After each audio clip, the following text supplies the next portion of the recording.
Yo, what's good? What's good, Alessa? Let's kind of flip this. What's good? What's good, Violet? Violet with two T's. Boy, thank you. Rock fan approved. Nice. From a punk rock, alternative rock, psychedelic rock. Yeah, rock fan to one another. Thank you, brother.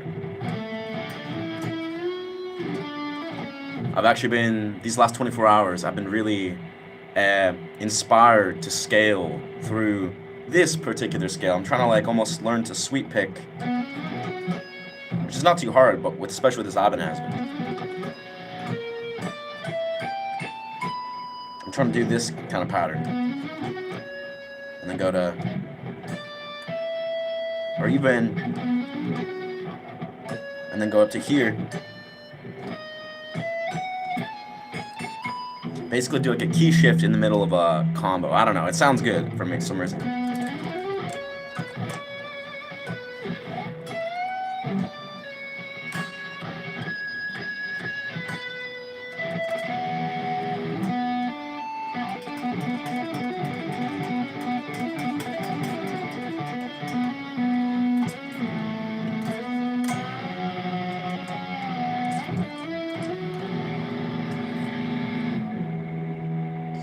Boost our volume a little bit.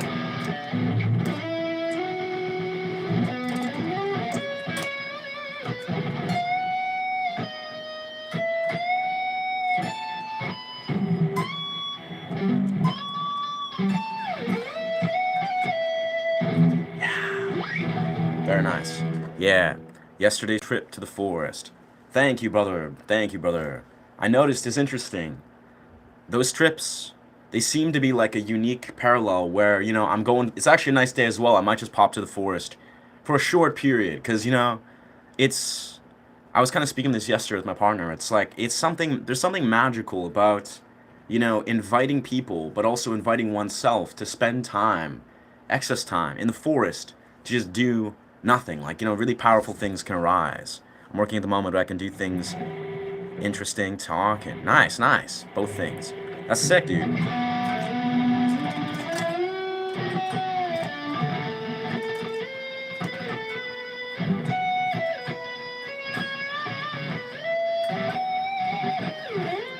I had this realization yesterday where I feel like basically what I would love to do is, you know, you may have known, well, you probably know, I speak of lucid dream study, right? And I feel like the core ability to lucid dream, like the thing you need to learn with lucid dreaming, is pretty simple. You basically, this is like a thing you have to organically develop. And what this is basically learning to find a unique and original reality check that you yourself, basically think about this. If there is a mannerism that you do organically throughout your day, that you perfectly can organically attach to a reality check, that I think is a really powerful way to successfully unlock lucid dreaming. And I don't know, I've been kind of exploring this for a while. You know, at first I was like, oh, maybe I'll just check my hands. You know, maybe I'll do dance pathways, and that could be a reality check. You know, I was like, maybe I could, Yeah, basically those. It's like every time I would do this or that or breathe in such a way, I'll do a reality check. But what I recently realized is actually what I feel my reality check will be is basically when I'm going through my day, just touching my forehead. This is like a strange parallel. I do this a lot for some reason. I do this to myself. I do this to other people. Mainly like, women in my life, like an intimate partner. I'll touch their forehead. Like it's just a thing. I don't know. I just like to like draw a little circle or press onto their forehead, and then just introduce awareness to the forehead. And I realized I could use this thing because I actually told myself, I was, you know what, I'm just going to, what happens if I just say, introduce awareness to my forehead throughout my day frequently, just for no reason, right? No reason at all. I was just like, you know what, I want to just take a moment to tap in and press into my forehead. And I realized that's actually the perfect reality check. Truthfully, it's something that I would love to do ordinarily. It's just pressing into my forehead. It's just a thing I do for whatever reason. And I noticed if I say do that, 20, 30, 40 times throughout the day, just introduce awareness to my forehead alongside maybe just like sitting with that feeling, maybe sitting with an intention of being like, saying something like, I am the creator, I am the creator of infinite realities, almost like bridging worlds with reality checking and exploring Joe Dispenza esque monologues. I kind of just I just connected those dots and I was like, you know what? That feels like a very perfect organic reality check. So we'll see how that goes. I don't know. It just kind of hit me today. I was like, that's what I'm going to do now. I'm going to use touching the forehead very intentionally, even just as I do it. If that's like, okay, well, that's one reality check. And I've done that already like 7 times through the day because that's just what I do. But I noticed that is a perfect thing to engage in. Oi, thank you, thank you, thank you. I do look like a musician, indeed. Checks out. It's, yes. There's a reason for that. There's a reason. Reading words in your dreams. Reading words in your dreams. Reading word in your dreams. Yeah.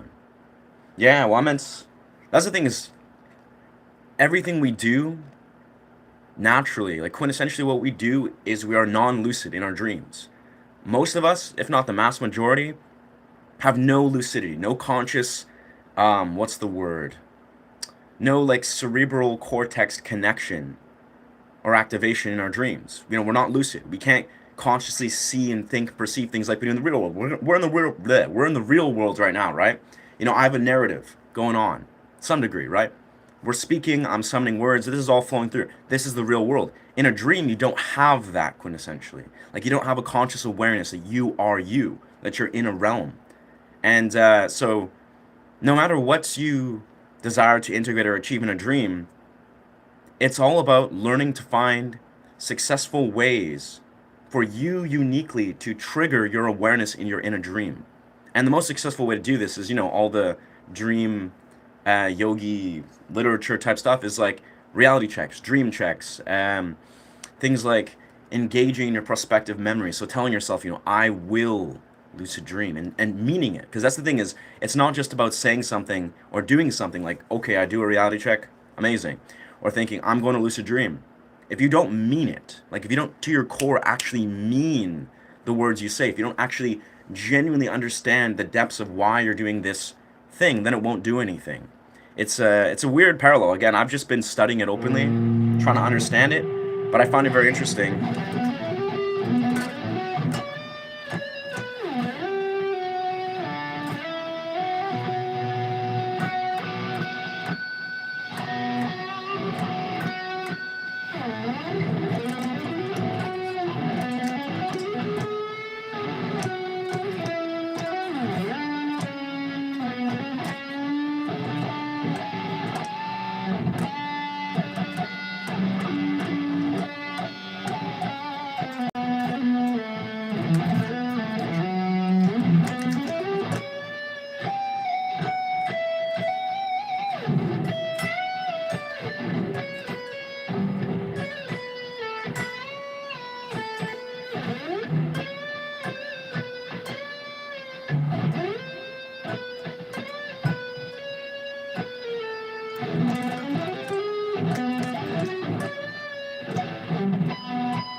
Quest song.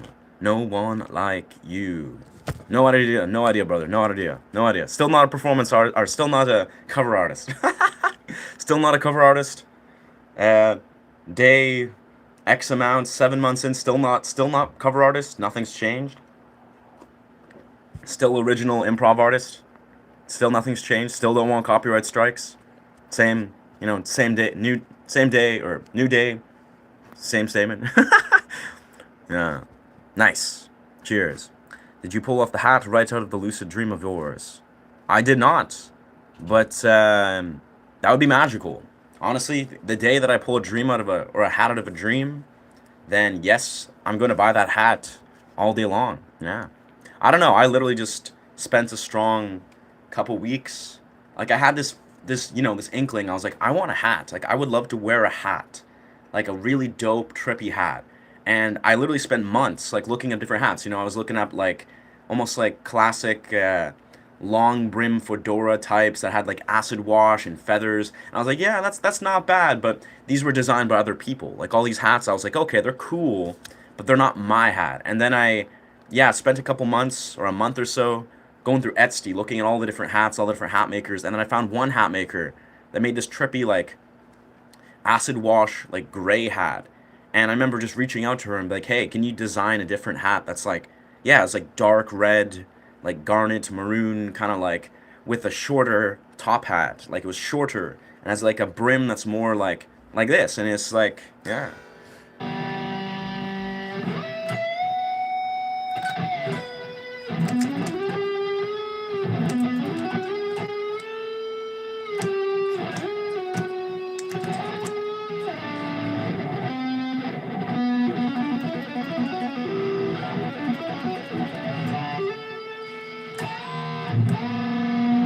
Yeah. Yeah. Lots going on there. Lots going on there. Lots going on there. I'm gonna get that scale down.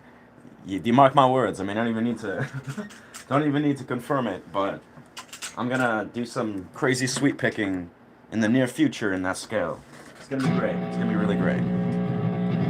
Oh, let's try earlier today. Let's flip that off. Goodbye. Goodbye, amp.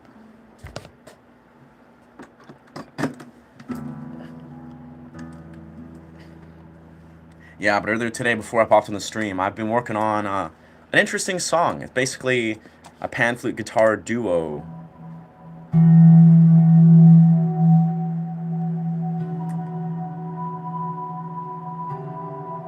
It's very chill. It's very slow building. Yeah, it's very slow building and has pan flute that kind of accents the stuff.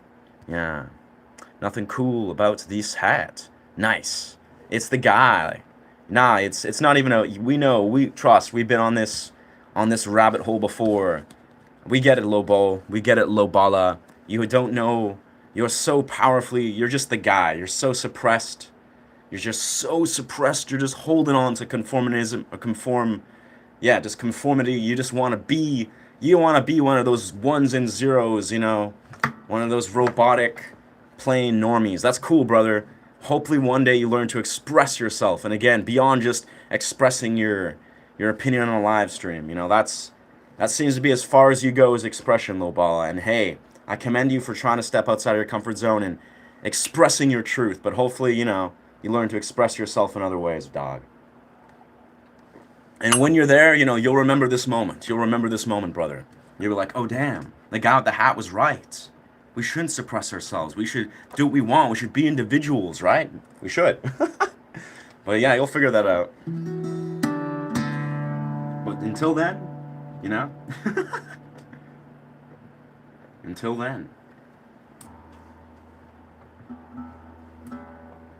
Yeah, that's what we need to do. Of course, we need to click the on button. The on button. Yeah. All that because I never called your blah blah blah. Not at all, brother. Lobala, you're just what's the word? You're a drop in the ocean, brother. You're expressing the same unoriginal projection that 1% of my audience will express. You're the 1%, brother. So welcome 1%.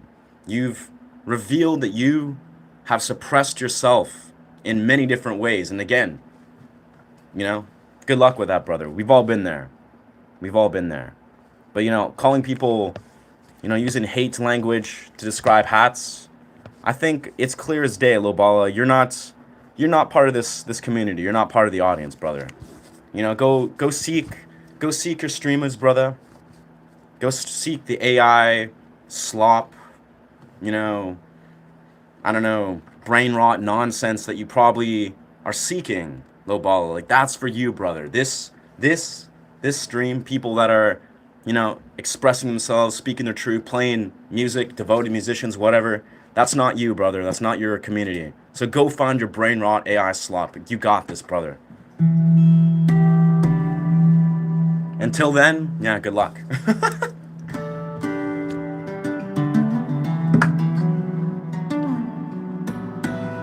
All right, we got volume. We have volume in this bitch.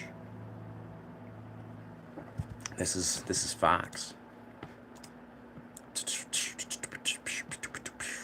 Man, I gotta say, random as ever, but I'm really appreciating. I said this kind of in a brief blip yesterday. I'm kind of enjoying seeing all the Charlie Sheen interviews pop up of Charlie, talking about he's like, I'm sober now. I'm Charlie Sheen, but my past was messed up, and he's like going in full detail about his insane, insane past. Speaking about it like, yeah, yeah, that's right, I did that. I did this, and I did all these drugs and crazy stuff. And he's like, promoting sobriety. Like Charlie Sheen, even a dude that's gone in the deep end, off the deep end like a million times, he can get sober and he can like, you know, hold space for his family and make emotionally intelligent decisions and talk about his life to help people. What a beautiful world. I don't know. He's pretty bizarre though. I'm scared to leave the house today. Ah, word. A. Scared to leave the house. Hmm. I mean, yeah.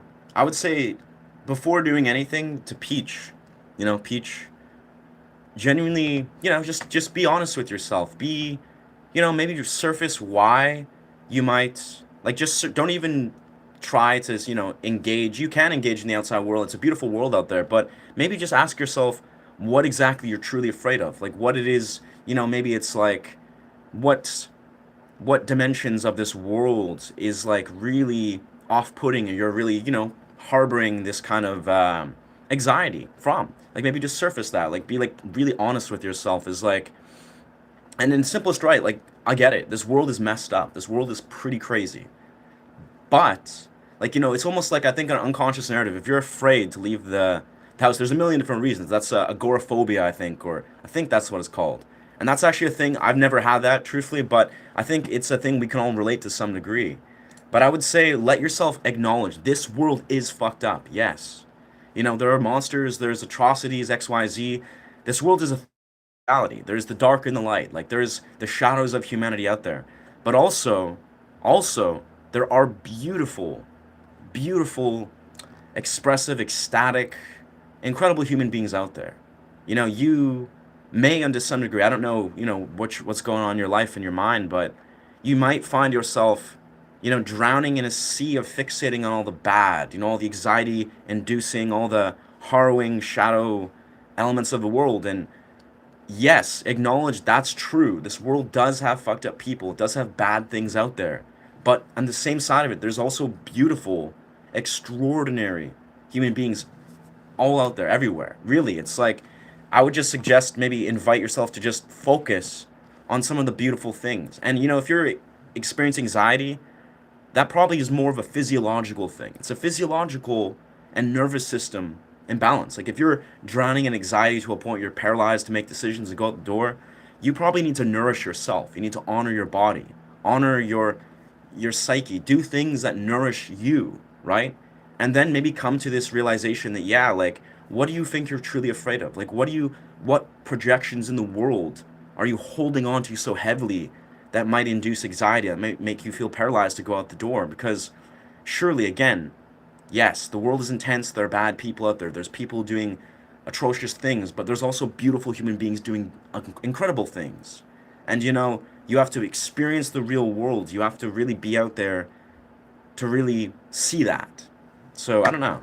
But I mean, at any rate, this if you're experiencing like extreme, agoraphobia or being trapped in your household, you actually probably need to see a professional. That might help to like talk to someone, a friend or a counselor that can address that exact thing. Because yeah, world's beautiful. Anxiety, got some medicinal. I don't know if I don't think medicinal ganja is not even. It's not the answer at this point. It's not the answer, but I would say, you know, it's a psychological thing. It's a belief thing. It's a nervous system thing. If you feel like, you're like, damn, like I can't face this world, or I don't desire to engage in this world. The first thing I would say is just be honest with yourself. Be honest with what is sitting beneath the surface of what is invoking fear. And I'll be perfectly honest. Fear is it's like, there's the thing is there's nothing to fear but fear itself. This is true. Fear is not real. Fear is just a narrative. Fear is just a fear-induced, almost trauma response in your nervous system. You really realize that a lot of these fears are probably, if you really like sit them, you understand them, they're probably not actually real. Like there's some, truth in them, but oh whoa. I got a recommendation for Brian Johnson. 8 Steps to Reclaim Your Life. I gotta say, Brian Johnson's been killing it. I don't know if you guys are familiar with this guy. Byryan, Brian Johnson, the billionaire who does a lot of mushrooms and treats his health like a sort of a maniac. But he's a good guy, I think. Giving up is giving in. Yeah, yeah. Oi, thank you, thank you, thank you, thank you. Oi, yeah. I mean, honestly, Peach, I would say it's a normal response. I'll be perfectly honest. It's a sane and normal response to feel almost like, yeah, apprehensive to engage in this bonkers ass world. Like that is like, I would say that's a sane response. But the saner reality is to process and sit with the truth of how much we can impact our world and see beyond fear. And basically, it takes a tremendous amount of strength to be honest with the fact that yes, this world is messed up. Yes, there are monsters. Yes, there's intense shit going on, but we can still hold space for that which is beautiful, with that which is integral, with that which is worth fighting for and honoring. It is really like narratives of this. Hello.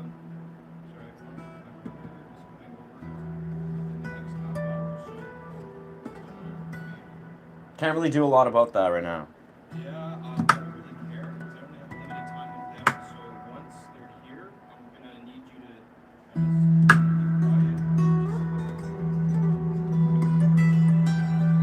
Just hold up. Okay, just hold up. I'll see. In half an hour, I think that's fine, yeah. Gotcha. Giving up is giving in. Everyone's different. Ganja might be the way. Honestly, bro, yeah, or to Miss Lindsay. Truly, ganja's a funny one. I mean, I live in BC where everyone probably has tried ganja. Everyone's like on that bandwagon where yes, ganja, let's go. But it's like it's legal. It's legal. You can go to dispensaries everywhere. I haven't smoked weed for like 11 years, and I'm truly almost painfully obvious of how limiting ganja is. From my perspective, from many friends, it's almost like when you legalize ganja, when everyone has ability to it or access to it, you get very, very clear on being, oh, this is a medicine. It can work very well. It can help people. It can also inhibit, destroy people's lives, so to speak. And not in the immediate sense where it's like, oh, you smoke a green herb and suddenly your life is in turmoil. No, it's like marijuana is one of those interesting kind of gray areas where people can like convince themselves they can normalize abusing it or using it to a point where it's not really serving them, and they're like, oh yeah, but this is all, sunshine and rainbows, or it's just like this is helping me, this is healing me, this is serving a purpose, when they don't even realize until they really step outside of this box or this kind of like veil that marijuana is, painted or placed on them. They don't realize that, oh, wait a second, there was something else going on here that I wasn't able to successfully see or really integrate, because the medicine that once maybe served you, that was ganja, for example, is now no longer served you. Like this is a real true piece of this is a very simple and to return to is, yeah, sometimes you just got to accept, if this, like, all right, this is something that's once served me and is no longer serving me. This applies to everything. This applies to, like, different training martial art facilities or studios. Maybe this applies to academic systems or places where or schools or whatever. This applies to substances where you're like, okay, beautiful. This served as a tool. This once served me. Now this maybe no longer serves me.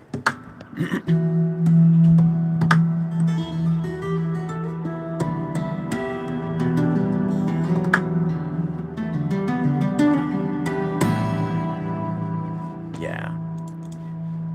Gotta love it though. Gotta love free will. Free will, baby. This is I speak of this a lot. You may hear. I think about this a lot. Free will is wild. Like the ability to actually like understand our perception, our relationship with basically just how much freedom and autonomy we actually have in ourselves, in our reality. Like a lot of us, we paint this bizarre picture where like, oh no, I'm not free. I don't have this ability to do this. I can't do X, Y, Z, or there's just like this is like we're locked really heavily in these narratives. And I think it's beautiful because, awareness in itself is actually truly transformative. And, I just think it's bizarre, right? When we read and hear about people like Joe Dispenza, right? We hear about people like Joe Dispenza, and he's like telling us point blank, like telling us, being like, hey guys, like reality is we have the ability to basically associate and summon emotions that are associated with thoughts that are from a elevated future experience. It's almost like we get to paint a picture of how our nervous system, our body, and our thoughts see and experience our reality on an emotional level. Like basically, like we have a profoundly more ability to influence ourselves, the moment, like to be present, to change our nervous systems, to change our thoughts more than we could ever imagine. And it's like, yes, a lot of us were just like locked into what we feel, we believe it's so real. We believe we don't have autonomy. We believe on some level we're not free, or we don't have any given ability to step outside of ourselves and choose a different choice and choose a different path. And but it's really in the simplest right. Like if you realized and woke up one day and you made like an allotment of intelligent decisions, like you know what, I'm going to go for a run today and meditate in the forest, and I don't know, do some sort of guided transcendental meditation. For example, I don't know. Like you could do that technically. Like maybe not right now, depending on your time limitations, but like there are transformative decisions that you can make. You can just decide, stumble across them. You know what? I'm gonna commit to this. I'm gonna take a moment to really like make an intelligent decision that's gonna change my day or my reality. It's like, and I think people like David Goggins is a very beautiful example of that. Add amazing hats, needs a band and a feather. I've thought of this. I've thought of that, brother. Yeah, yeah. Sound like you're. I think you're bizarre to think that after 11 years of not using marijuana, there's any chance that I give a crap or have any deficiency. But I hear you. I think you're either joking or you're mega hecka confused in your I don't know, your ability to discern in your logical facilities. But that's okay, brother.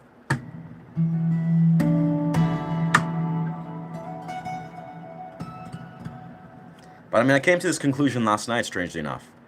It's like David Goggins. You may know David Goggins, you guys. If you don't, I recommend checking him out or reading about his story.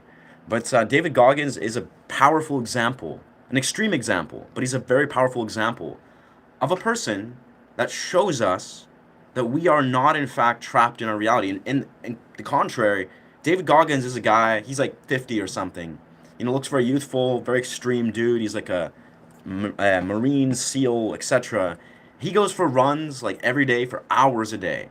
He freaking does like insane feats, insane physical training, conditioning. It's almost like, what is really stopping you or I from like doing a 5-minute run, or doing some moderate form of training and meditation, yogic practice? Like really, what is actually stopping us when there's Dudes like David Goggins, who's spending hours every single day developing a rigorous routine, like stacking these powerful practices. Like, we're not all going to be David Goggins. We all should not be David Goggins. Like, he's an extreme example, but he's a really interesting, phenomenal human being, I think.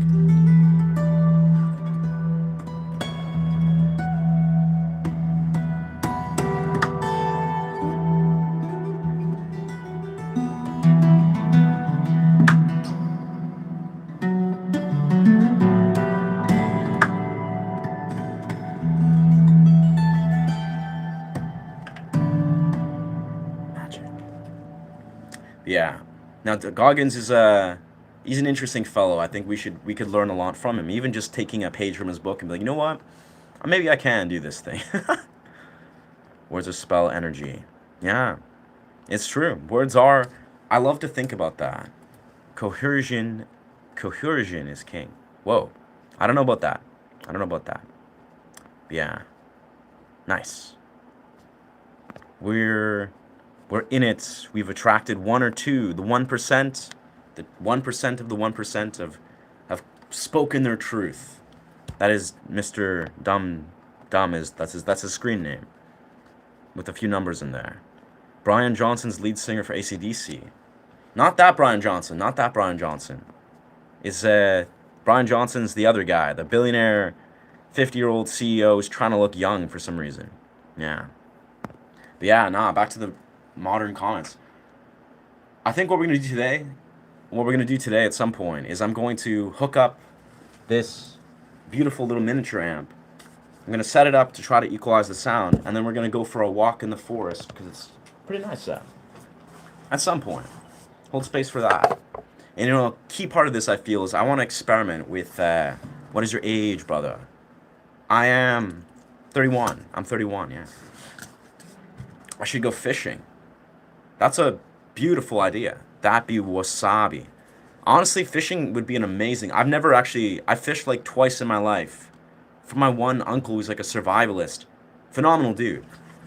But yeah, he took me fishing when I was younger because he's in like Armstrong, which is like a deep part of BC.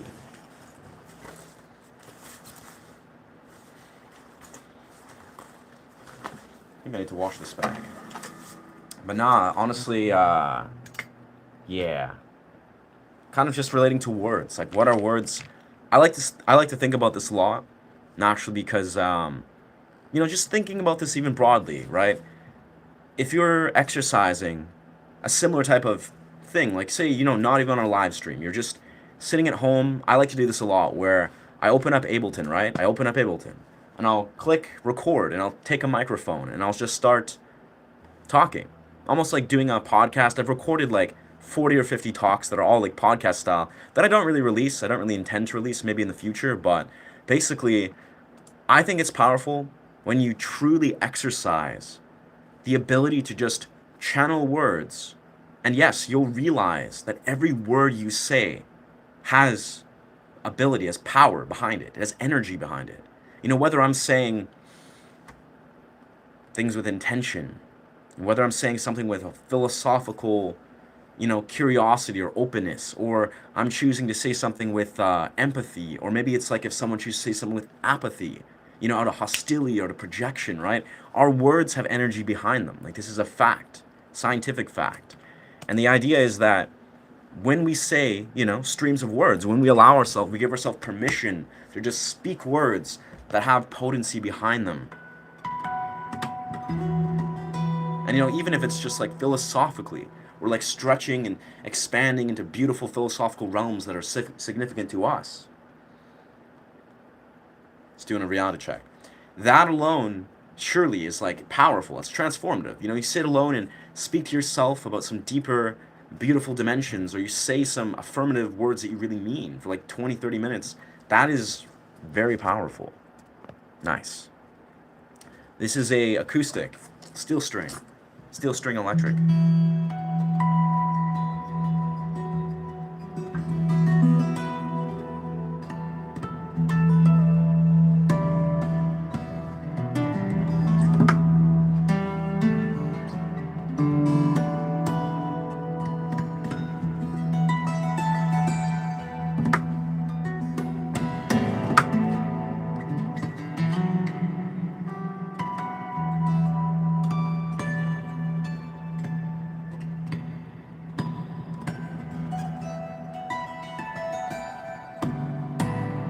Yeah. Acoustic. Acoustic, tonal amps, all that beautiful musical musical magic. Go give it a go. Start with jig, BC, no extra equipment. Yeah? Maybe.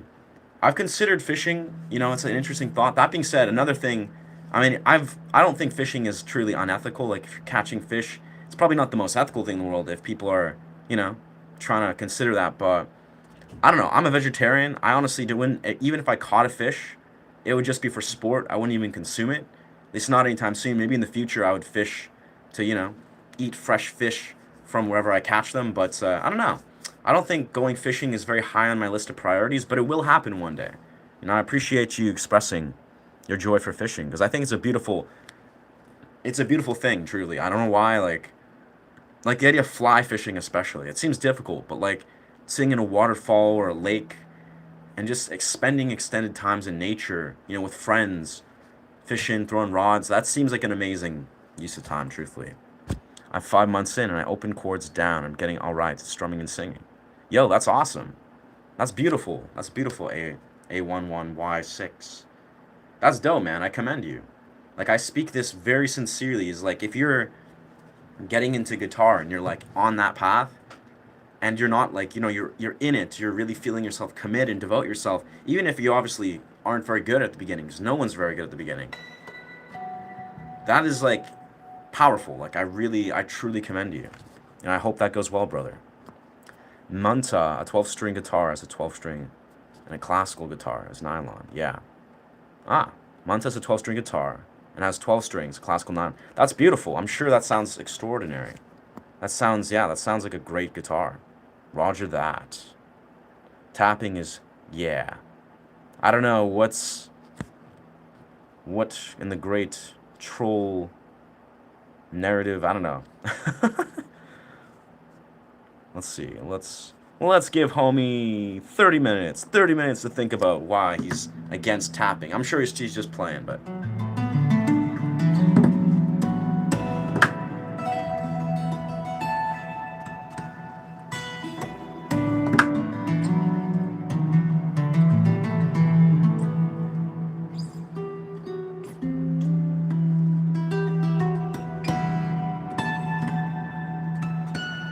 I'm really missing these high notes. I'm missing these high harmonics. Ah, it is the right spot. I think I'm going like, that's the weird thing about pinch harmonics. I'm going like not even a couple millimeters off of the spot. There it is.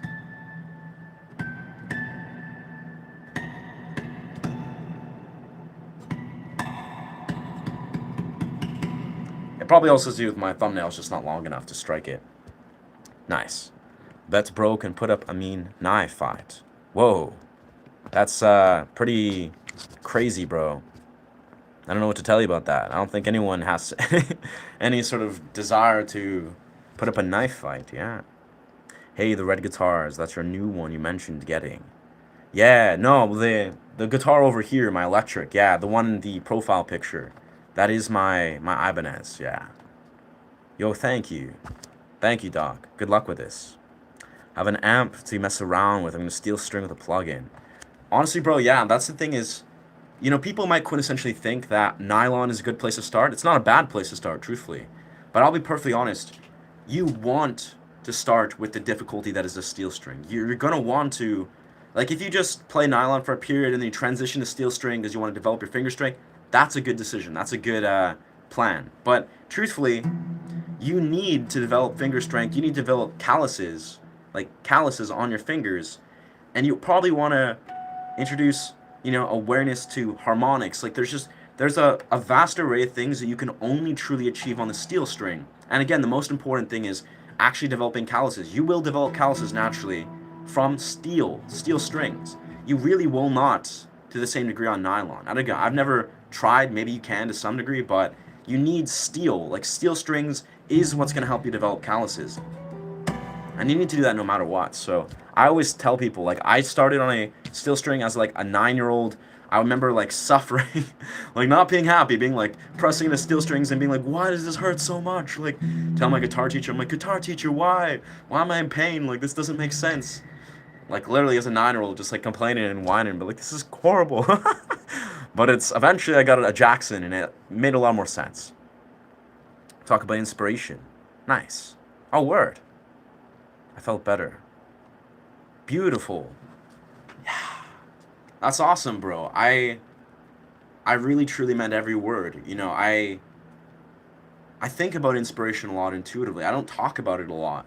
I mean, I think I'm also fortunate to be a dude that's created a life around, again, that's like, one of the core things I was saying is when you have a life that is inspiring, like you're going and meeting beautiful human beings and you're meeting artists and this and that and you're engaging with inspiring people and doing inspiring things. Inspiration flows like water. Like you almost like you could wake up at any time of the day. It's almost like you will not have enough time in the day to transmute all the raw energy that you feel from inspiration. And it's a blessing and a curse. Because obviously inspiration, if we're looking at what creative energy is a raw emotional like tension. It's almost like it's a tension that desires to express itself. It's like, if you're like in that path where you're like an artist and you're like, yeah, I love artistry. I honor the path. You're a relatively established, you have a decent awareness of music and etc. And you're just like neglecting it for whatever reason. You're like, you know what, I'm gonna stop doing this for X amount of time.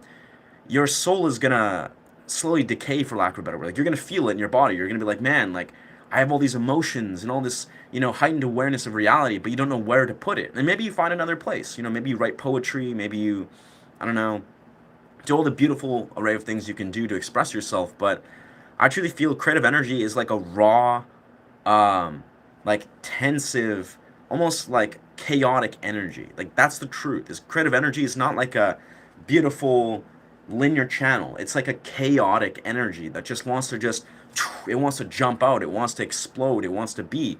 And the simplest right, obviously as men, creative energy is sexual energy. It mimics it. It's creative life force energy. It's the same thing, right? It's that like universal desire to flow and be directional into the next circuit of the universe. Like it wants to be expressed. It wants to flow, right? Yeah, and that's beautiful, dog. I appreciate you sharing that, Alasser, and that's dope, brother. Like honestly, that's the thing, dude. From creatives from one to another, there's so much value, and almost just like strangely enough, like this is a I guess a thing I don't talk about a lot, but I sort of just have this flow like waters. Being a creative also seems to really depend on some degree on people believing in you. On people believing in you. Whether this is your parents, if they do, they probably won't for some degree, maybe eventually they will, but whether this is your parents, whether this is your lover, whether this is your friends, whether this is strangers, it's like creativity seems to thrive when we support each other, when we believe in each other. Not even like doesn't even have to be like support, like, hey, I'm rooting for you and I'm showing it. It's like nah, it's just believing in each other. Like, you know what? I believe in you. You're gonna do great. I believe that this is possible and let me show you why and etc. etc. It's like there's something it's like an unknown parallel. Like, the whole reason why I'm a YouTuber and why I'm like passionately enlivened and certain I will succeed is because I have a good friend of mine who's a YouTuber. He's also he does TikTok, Instagram, Facebook. He's a content creator, and he's a very successful one at that. And he's a friend of mine through the dance community. Like we're both tutters. We do like loving tutting, and he's a very successful content creator. I've spoken this once or twice. And the whole reason why I'm on this YouTube path, the whole reason why my soul is lit on fire and has been, for several months, is because of this dude, this one guy, this guy from Hawaii. Super dope guy, really open-hearted guy. He's living the dream, and he's told me we had a couple months where we were talking like every day, bouncing voice notes off each other, talking about our visions, talking about basically growing a content creation business. And he helped me so much. And the single most important thing he did was believe in me. He literally was just like, he's like, you got this, brother. Like, this is how I did my journey. I see something in you. You're doing great and blah, blah, blah, blah. Which for me, like, I'm a pretty confident, competent dude, but that meant the world to me. Like that meant so fucking much for someone to be like, "Oh yeah, you can do this. Like this is you're you're gonna do this. And like to truly believe in me as a content creator, he like believed in me as like, oh yeah, you're gonna create something this, I'll show you how this is how it worked for me. And after those multiple months of bouncing these ideas back and forth, basically being like a mentor, like a business content creation mentor, that permanently shifted my perspective. You know, I went from a guy of being like, yeah, I know I can do this, I have good content, I know how to do this, to being like, oh yeah, I'm determined to succeed. Unfortunately, fast forward several 8 months, this channel that's gone from zero to here has genuinely reached some degree of success. It's like I've felt that belief go so far where I was like, oh yeah, I know I can succeed. It's not just like a an idea that's, you know, a sort of a premonition or a thought. It's like it was a fact. I was like, oh yeah, this guy, he's shown me why I know for a fact I can succeed. And even then, when I had 0 subscribers or 10, 20, 30 subscribers, I still didn't have any tangible evidence that I was going to succeed. But I was very, very determined. And a huge reason why that is because this dude believed in me. He's a dope human being, very altruistic. But all I'm saying is, in the simplest right, as I move forward at achieving some dimension of success, without a shadow of a doubt, I'm going to do that. I'm going to do that over and over again to my fellow creators as much as I humanly can. I want to pass on that torch. I want to let other people know that I do believe in them. Whether it's just they want to be a guitarist or they want to play around with content creation, I feel like it's a high calling. As I've, you know, had a fellow friend believe in me that set the pace for me succeeding, I want to surely let other people know that they in fact also have the ability to have people believe in them and let them see that they can succeed, even if it's not just as a content creator. Because obviously there's a lot going on here. And remember me, sport. Dominic. Honestly, brother, there's just so many people that flow through. If you remember the context of what our interaction was, I could probably remember. I don't know, the names, there's so many names, bro. My brain can only see so many. I got calluses holding the side of the pool when I was a kid. Wow. And did you translate that into guitar? Is that what you're telling me? Because that would be legendary. Do you know how to play Blurry? What keeps you interested in playing for hours? I don't know how to play Blurry. Blurry by whom, out of curiosity? I always learned songs in the acoustic. The way when I switch to electric, it's so easy. That's brilliant, Rick. That's brilliant, Rick. Because I did the same thing, brother. I did the same thing as a 12, 13, 14-year-old. I did the exact same thing. I would often... Well, actually, no. I did the opposite. I don't know. I did the opposite, where I would... Basically, what I did as a 12-year-old is I would play on my electric guitar unplugged. Unplugged. So I'd have no distortion, and I would do it for hours. I would learn songs, and I would play for hours unplugged. And then eventually, so technically acoustically, and then I would plug in my distortion after like days of practicing, and then be like, okay, now I can do electric. And that worked very, very well. So it's a very similar... Talking of inspiration, yes. Yeah. But yeah, to Matt Watt. Yeah, brother. Okay, that's a deep parallel. To play for hours and hours, I love to talk about this. Because you were talking about, basically, learning to practice, learning to develop a relationship with just playing the guitar, like practicing. And practicing is a very multifaceted thing, but I think the simplest answer is, for me, as a young kid, I had a phase, you know, I took guitar lessons, Lon McQuaid, and my guitar teacher were like, oh yeah, just learn scales. You gotta learn scales. You gotta maybe learn some legatos, learn this Metallica song, practice that. And he would always remind me, just practice. And he would sometimes check in and be like, hey bro, did you practice? And I'd be like, no. I'm like, hey bro, did you practice for half an hour? No, not really. And then like, yeah, it wasn't until I was about 17, 18 where I stopped trying to practice. I stopped trying to be like, okay, we'll play for 1 hour a day and then we'll, you know, get it done. I got to a point in my life, I stopped forcing any sort of inclination to practice something in particular. You know, I wasn't like, okay, we're going to play the minor scale, which eventually, you know, I could play the pentatonics and whatever, like, to some degree. I would do it for like 5-10 minutes, get bored, do something I'd want to do, but the reality is I think it's important to basically do whatever attracts you to play the guitar. This is a very strange parallel, because again, as a dude, you know, 31, yeah, I'm like 11 years in playing acoustic, 16 years as a whole, or 16 and a half, but the idea is the way I've gotten to this point where I'm like, yeah, I can pick up the guitar any second of the day. And I'll often slip into flow states that could last for hours. I could play for like 2, 3 hours if I wanted to. Often I gotta take a break or I'll do other things and then come back. But I often play, like, principally, like on principle, just typically about 2, 3, maybe 4 hours a day. Sometimes five. Depends on what I'm doing. Depends on what I gotta do with my day. But the reality is, yes, the reason I can do this is because at any given moment of the day, I can pick up the guitar and confidently know that there are elements of the guitar that I'm extremely attracted to. And for me, this has truly begun with pinch harmonics. And I'll tell you this right now, everything that I know, strangely enough, when I picked up the acoustic guitar, basically revolved around learning pinch harmonics. So 11 years ago, just picked this up for the first time. My friend, he showed me Andy McKee. He played Rye Lynn in front of me. We were at a music festival. I was like, wow, that sounded beautiful. Like Andy McKee, fingerstyle acoustic guitar. What a magical experience. And I remember I was so drawn to artificial pinch harmonics. And of course, just all harmonics. And yeah, to this day, I actually speak of this openly. The reason I learned tapping, originally at least, was basically to transition in between harmonics. It was literally like I didn't have any other reason. I wasn't like, okay, we'll learn this stuff. It's because I wanted to learn how to balance harmonics. And of course, also, of course, legatos, like legatos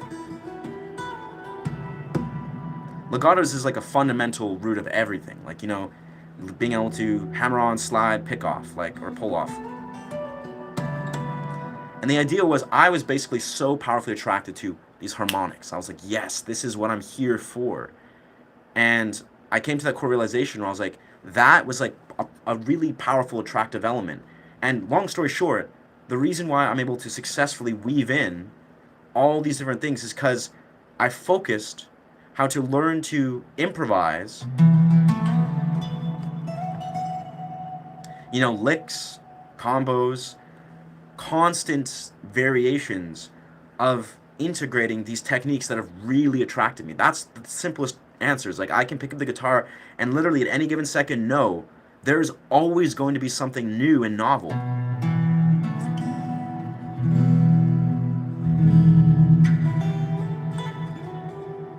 Kind of messed up that E chord there, but that's the idea. Is that was an original riff. I've never played that before technically.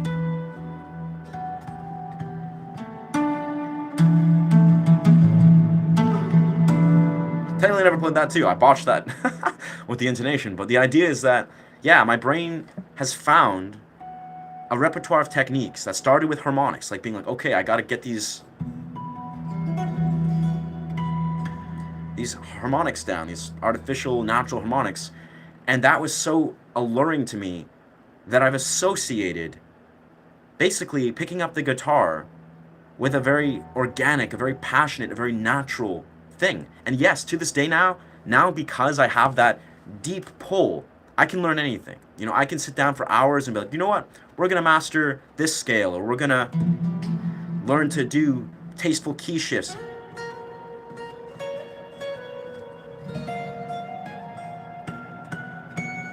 Do alternates, scaling in keys. It's just stuff that's technically challenging, but it's almost like you got to find things that are so alluring and so attractive to you that you enjoy the process of learning these things and picking up the guitar. It's not a forced process. You're not forcing yourself to practice picking up the guitar. That eventually you develop such a relation with the guitar that challenging yourself, like doing the things that are difficult, like scales and jazz theory and harmonic theory and whatever, those things, you can do them because you instantly are just like already so drawn in. You know how to discipline and apply yourself. It's I don't know. I think there's a million different reasons and ways to do that. But the answer is, yeah, find things that you're drawn to, that you're just like, yeah, this is a great, fun, ecstatic experience. And part of that, I'll be honest, like this is a simple thing. Part of doing that is also not engaging in the things that dim your passion for the guitar. That's a really important part of it. It's like if someone's telling you, no, you can't play this part, or you shouldn't do that element of music. You gotta learn scales up and down. You gotta learn the jazz scale or blues scale. Like do that. Just do this. Don't do anything else. Or freaking focus on this, even if you don't want to, learn this. It's like you got to ignore everybody's perspectives and opinions of what they think is right for you, that resonates for you or resonates with you as a guitarist. You have to ignore them. You have to be very good at ignoring people's opinions, not because they have knowledge. They're right, obviously, but they're right from their unique perspective. They're right from their journey as a guitarist. And it's not their journey, it's your journey. So whatever you want to learn, whatever you're like, you know what, I think this chord, G chord, sounds great. Let's fuck with the G chord, or like integrating the A minor. Like you're just like, you know what, that sounds kind of cool. Let's play with that. Like it's the more you can just listen to whatever sounds cool to you and you really enjoy picking up and engaging the guitar with, that is going to stand the test of time. Like, and then once you, again, if you fill your palette with like a million different ways of being like, oh yeah, like I want to pick up the guitar because there's a billion different things. There's just a billion different things. Then it's like, then you've succeeded. You're just like, oh yeah, now I can practice for X amount of time per day. And it's so organic, it's not forced, that you will then inevitably get better than most musicians because you've not forced this process of inspiring yourself and practicing. It's weird. Again, practicing is a strange parallel. I should probably make more videos, like long format about practicing. And I've made a couple, but I should make like more, I think. But the reality is practicing is very important, but it comes down to some simple things. Like it's not a very complex thing. It's a lot of it, as I like to attribute as a kid, it's like you just got to give yourself permission to attract or resonate or find the things that you resonate with. Multitasking. Find the things that you truly resonate with. Listen to that. Like, form your guitar playing around the shit that lights your soul on fire. Fuck the rest. In a loving way. Because yes, you want to learn it all. You want to learn everything to do with the guitar. And this is kind of what I spoke of in another video. Let me grab my actual guitar.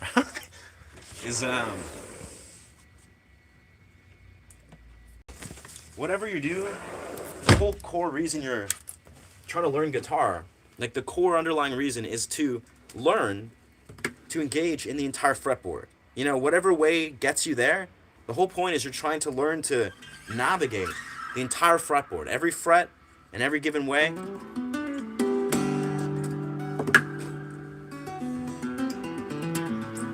You gotta like figure that out bit by bit. And there's no right or wrong way. Yeah, you will probably want to learn what each string is. Yeah, you probably want to learn some basic scale patterns, but the idea is you just gotta powerfully attract yourself to the guitar and learn to navigate the fretboard. And sometimes the way to do that is actually really easy. You know, you find songs that are stuck in your head all day long, you're just like, and then you do the scale or you do a solo from a song that you're like, yeah, you know what, that's a great song. And then you apply those shapes and just play around. Anyways, I kind of lost the refreshed comments. You can do it. Yeah, bruv. Belief. When you believe you can or do something, you're absolutely right. Exactly, Eartha. Welcome. Yeah, it goes deep. Belief goes so deep. You know, I find myself speak about belief a lot in a very philosophical way where, you know, in the simplest way, it's like I have affirmations that I've been randomly just, you know, I was on my forest meditative thing yesterday and I was like meditating in the forest. You know, it's whether you, or it is and it is not so. Or yeah, whether you believe it is or it is not so, so it is. It is both. You know, the reality where you succeed and you believe it is so and it becomes is true. Also the reality where you believe it is not and it does not become is also so. Both realities exist. It's the quantum theory. You are creating everything in this moment. You're making it with your choices, with your beliefs. You're reinforcing it. You're confirming it endlessly. It's just this way. By the way, I'm a male despite the name. Oh, word. Interesting. Fair enough. Guess my intuition was correct. I'm calling everyone a guy. I don't know. Honestly, I came on here to say I was going to troll you, but something you said just stuck in me. Every time I pass, I stop and listen a little bit. Oh, word. Nice. Wow. Thank you, Lindsay. Thank you, brother. That's a trip. I mean, I have to say, beyond just like, thank you, brother, for listening, I appreciate you um, holding space for yourself, like holding space for your own ability to, learn something, to discern, even if a person is like, you maybe not your person or doesn't resonate with you on an immediate level, or your beliefs on an immediate level. How beautiful is that? Like, you're on the path. If you're exploring and exercising self-awareness to a point where you're letting yourself even just step outside of yourself for a moment, be like, let's hear out what's going on in this person's reality. That goes far. Daily I expel trolls or, people that are not my viewership left, right, and center, and that's okay. I don't take it personal. They probably shouldn't take it personal. It's me redirecting them. I'm the universe in a guy with a hat, redirecting them to find whatever is they're seeking, redirect them to find their audience, to find whatever resonates with them. And to some of them, sadly enough, I'm sure without a shadow of a doubt, they probably want to stick around. Like, they probably do be like, you know what? I would love to be a part of this community or learn something about guitar or whatever they want to learn about, right? But the fact of the matter is, with their actions, with them choosing or choosing not to successfully communicate themselves effectively, they're unfortunately excluding themselves from the ability to participate in this community. And I'm sure they do it a lot. Like, don't get me wrong, it's like, I'm certain if there's other communities that have a core intention that wants to, promote something comprehensive and promote self-awareness and healthy communication, etc., they're obviously going to exclude or kick out people that are trolls, that are unhinged, that are just there to fill the comments with something that is not aligned with the core values. And it is what it is. Again, it's a redirection on every right. I kind of jest about this, but the weird reality is this is not a joke. Where if a person says something unhinged or disrespectful, right, I'll send them on their way. I'll remove their comment sections and I'll invite them to leave. But the reality of it is, when I speak about this in a jesting way, I'm like, all right, well, go find your AI slop, brain rot, whatever, right? That's actually the reality. Is there's probably, on some regard, they're going to go and find other streams where they can say whatever they want without any consequences. And it's unfortunately probably going to be some shit that is not really, doesn't have a deeper level of presence. It doesn't have a deeper level of anything. And, that's a piece of it. That's a component of how these social media or YouTube portals are. There's all sorts of human beings. Nice. Harmonic sounds cool. Yo, thanks, Dub. Thank you, Dub Devin. Appreciate you, brother. Please do not spam. Actually, homie's already spammed twice. So, you've done it, brother. You've unlocked a new achievement. Bitcoin, red flag times 3, but yeah, do not spam, please, and do not promote, religious ideologies. Just throwing out there, we want our comment sections, for music, expressions, free, open, creative expression. We're not here to throw out religious ideologies or political.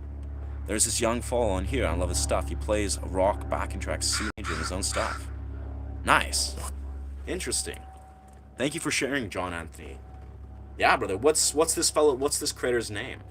Yeah, I don't consume YouTube at all. That is like, I don't go to creators and go on streams. I'm just new to being a streamer, but I love to hear of other creators doing dope stuff, like other creative original musicians. That makes me really happy. Are you involved in amateur dramatics? Amateur dramatics? You mean like theater? I'm not involved in theater, if that's what you mean, my dog. Or improv, like improv acting. Theater. No, I would love to be, though, one day. I would really love to be one day. I think improv, like amateur dramatics, that would be super dope. I think that would be an amazing thing to do. Yeah. Sophomoric. Bro, that's beautiful. Homie just said sophomoric nonsense. That's brilliant. Wow. Congratulations, yeah. Hats off to you, guy. However, sometimes advice is worth taking. Yeah.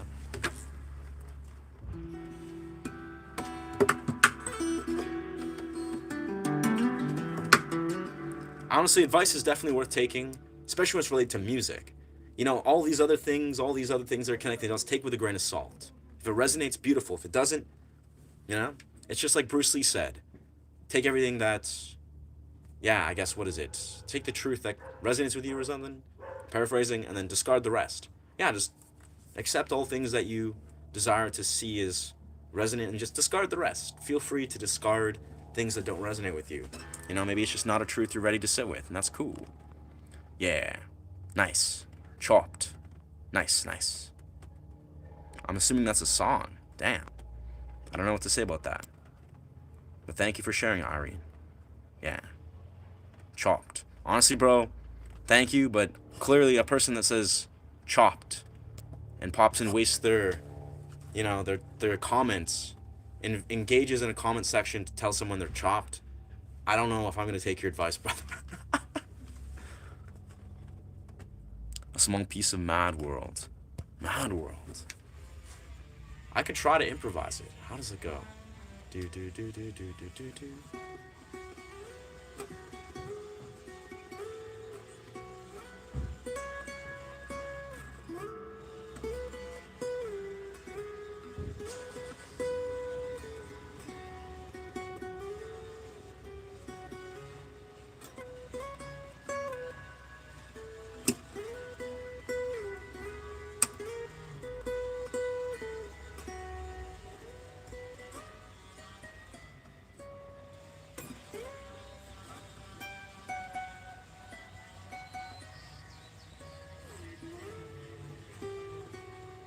I don't know.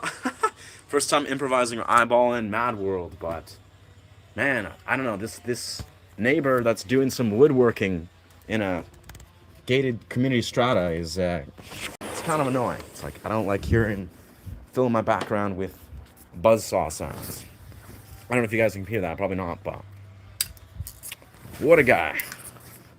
What a bellend. All right, I think we are probably gonna find ourselves go. Let's see. Let's try something first. So this is our amp. I think we're on route.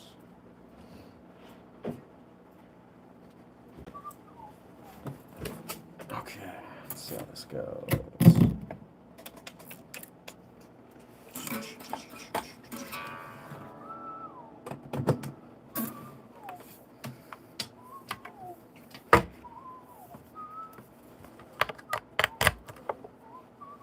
Okay, I think this is charged. I think this is set.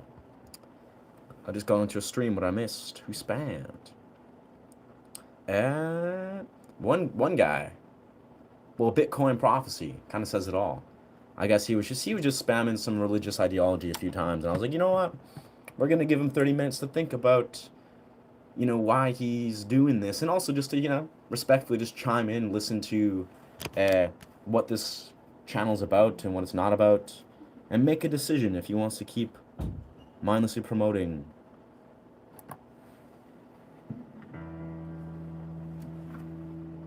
Oh, low battery, Correctly.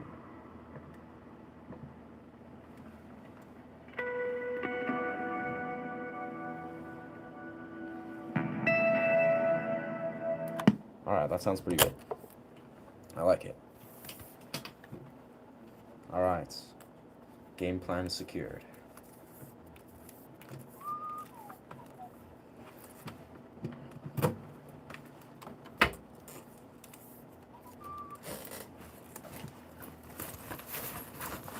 Yeah, for those of you that are curious, Black Star Fly, one of the smallest amps, highest quality amps that you can get on the market.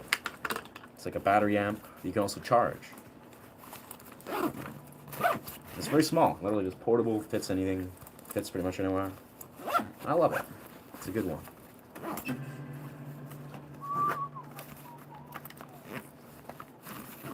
Place that. Let's maybe do this.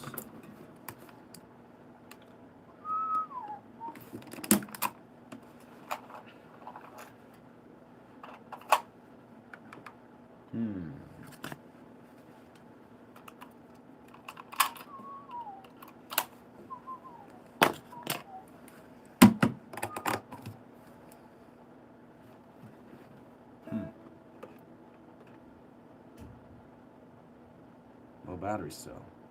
Shit. That's unfortunate. Battery's low. Peaky Blinders. Nice.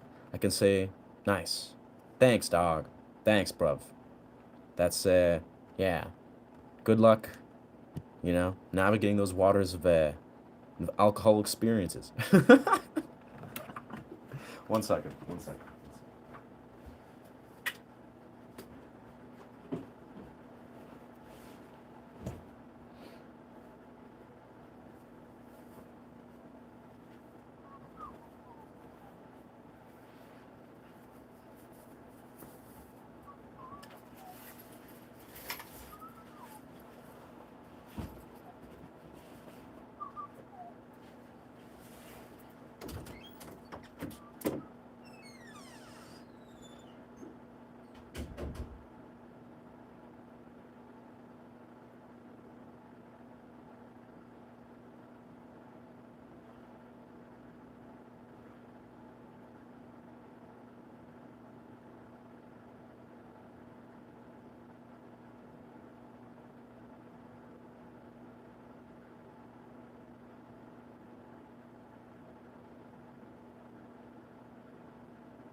Welcome. All right, this is the time. This is high time. Don't even know how to play guitar. Nice. Nice. Well, looks like you'll never figure out. Looks like you'll never figure out, Christian. That sucks for you, brother. Sucks for you.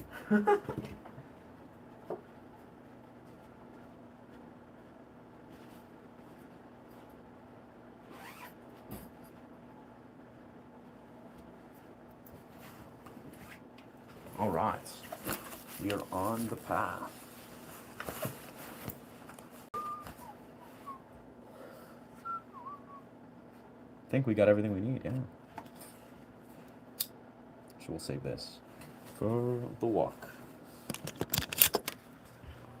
All right, we're going to the forest, the Westwood at this time.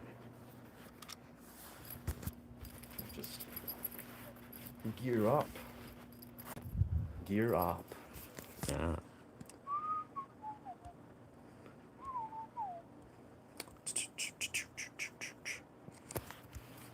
I mean, we've explored this. We are a streamer of 5 months.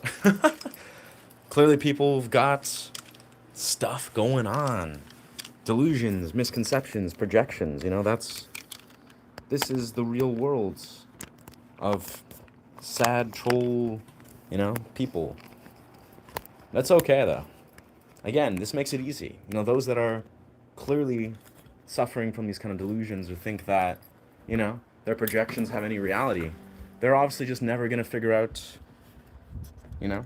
how to see clearly, how to discern this world. They're clearly going to be struggling. And that's their prerogative. That's the life they chose. It's the life they chose. People can whine and say their own projections, but that's cool. Doesn't change the nature of how things are. Doesn't, make any of them true.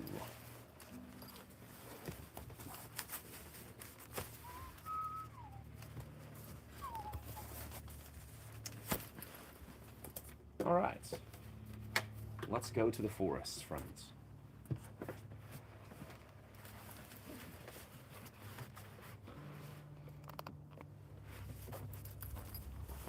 On the move. Looks pretty nice.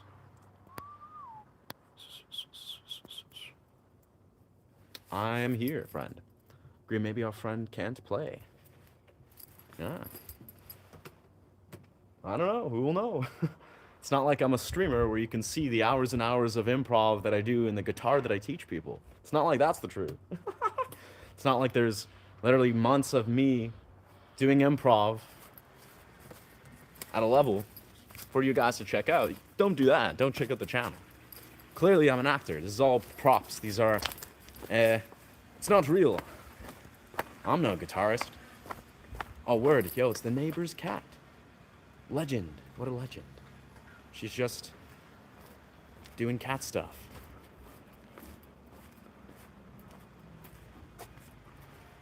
What's going on? What's going on, Sophie? This cat is a rare one. She's a very smart cat. Look at you. Big brain cat moves.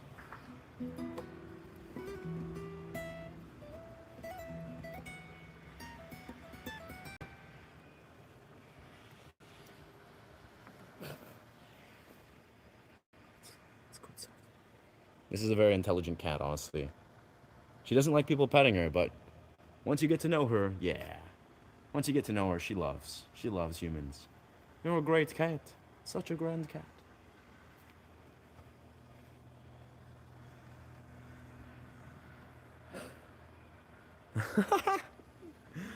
Ah. What a great cat. Yeah. Hey, Sophie. Let's go this is. Majestic. Such a majestic. I'll see you later.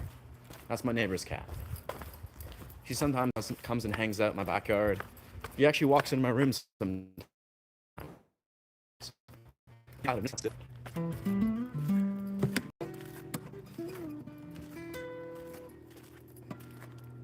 Whoa.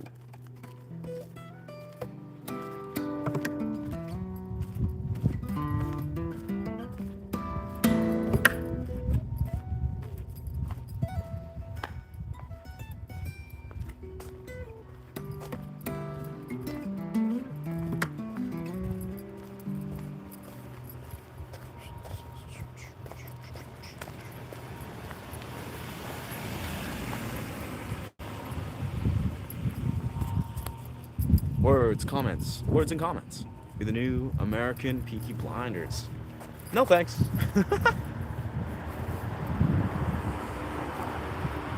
That's a nice offer. Casting director, what's his name? Amazing offer to casting director of Peaky Blinders, but no thank you, brother. I've got my own path. I'm a YouTuber guy. And various other things. That's a nice offer, though. Thank you. I'll have to watch Peaky Blinders one day, though. I've heard it's good. I've heard it's really good. Yeah. Magic. Look at these trees. Super dope. Let's see. Do I have comments section people that I gotta permanently remove? Have the 1% floated through?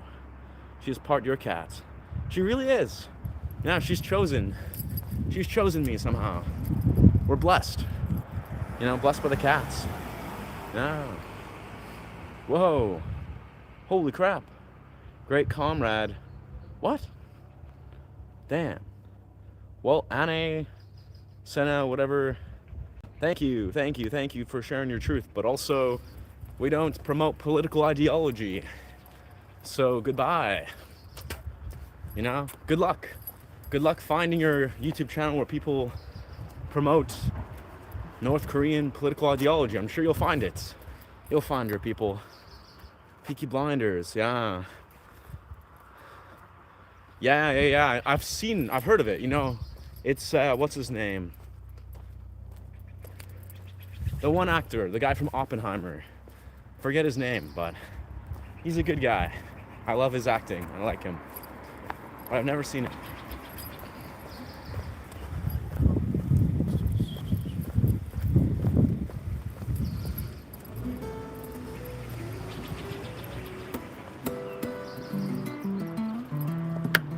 Whoa, there's lots and lots of birds. This is wow. Yo, there's some blue jays up there. Wow. There's a bunch of blue jays. There's like 4 of them. Ah. Blue jays are such an interesting bird, I find. Just awesome. Don't bother.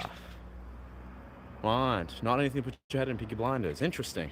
I don't know. I've heard good things. If it's good acting, if it's really good acting, I'm a fan of good acting, you know? Cillian Murphy. Yes, that's the word. That's the guy. For some reason, I couldn't think of it, but Cillian. I like Cillian. He's a cool guy. Very humble. Excellent actor. Did I pick up my incense yesterday? Nope. Nope. I don't know. I gotta get another incense. I have one in my pocket, but you know, who knows? I just trust the incense go where they need to go. Oh. I swore we had light. We had some. Oh. Might be out of luck. Okay. Well, no incense for now. That's okay.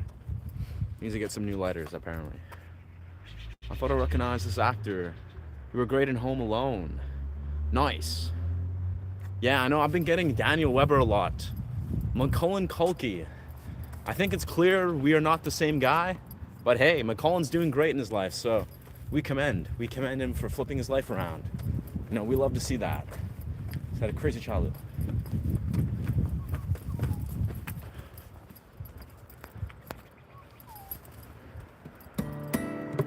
Let's turn up our brightness. Oh, we're at max brightness. Let's see.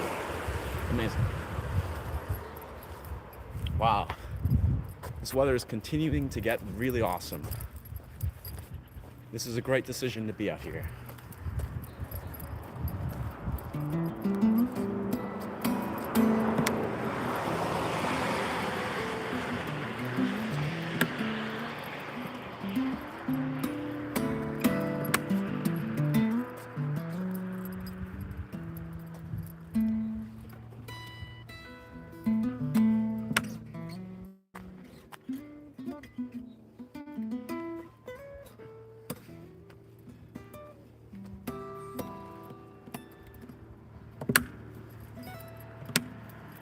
Not bad.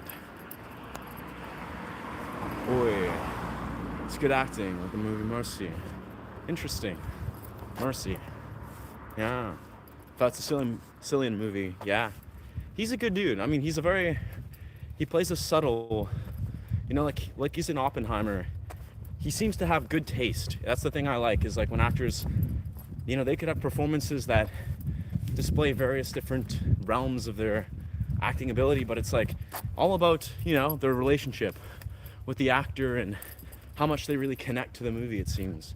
And Cillian, he seems to be a guy that makes good choices, at least at this point in his career.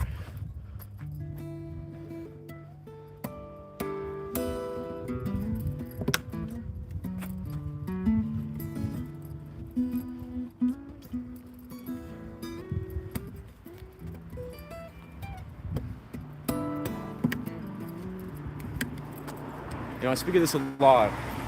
And this is kind of an extension of what I was speaking of earlier about inspiration. You know, the one homie's asking, like, how does one, you know, really become inspire themselves to pick up the guitar more, and etc., right? And I commented a few things, right?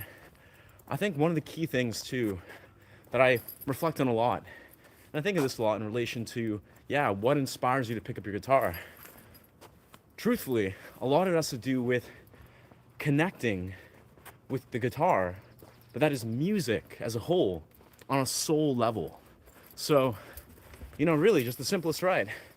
If there's like a song that like awakens your soul, like it makes you feel so alive and inspired and, you know, just happy to be a human, you know, connect with your emotions, and it perfectly articulates something, which a lot of music does, I think, successfully.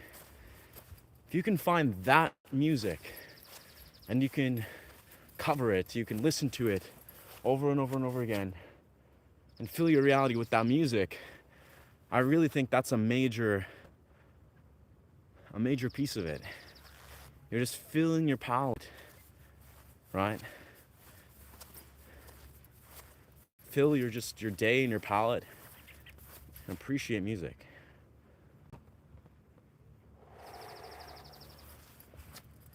Awesome. What a beautiful place.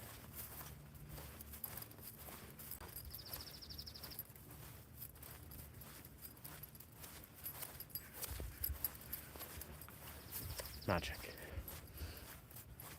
I can't even express how much it excites me to, as I spoke at the start of the stream, basically connect with reality, a reality check. If you're familiar in lucid dreaming, one of the core practices you can do is doing a reality check. And most people, they'll just like look at their hands or something, or I don't know, just tell themselves this is a dream, I'm inside of a dream. Or ask themselves if I'm inside of a dream. Oi, the mountains. The mountains. But yeah, for me, I chose to do a reality check. How can I do this? It kind of zooms in.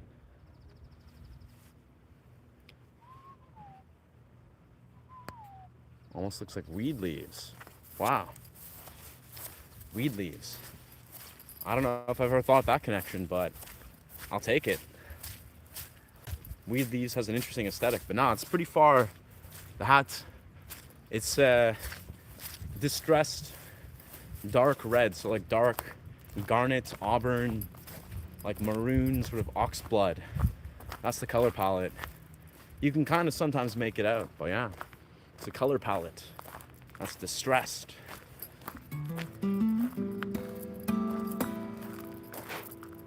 Man, I need to wipe down this guitar, it seems. Take a nice cloth and just wipe down some of the residue. Welcome to this live stream. Welcome, friends. As we are here. Hopefully the sound quality is decent. Hopefully the audio quality, I don't know. Sometimes it seems the video footage sometimes slips out, but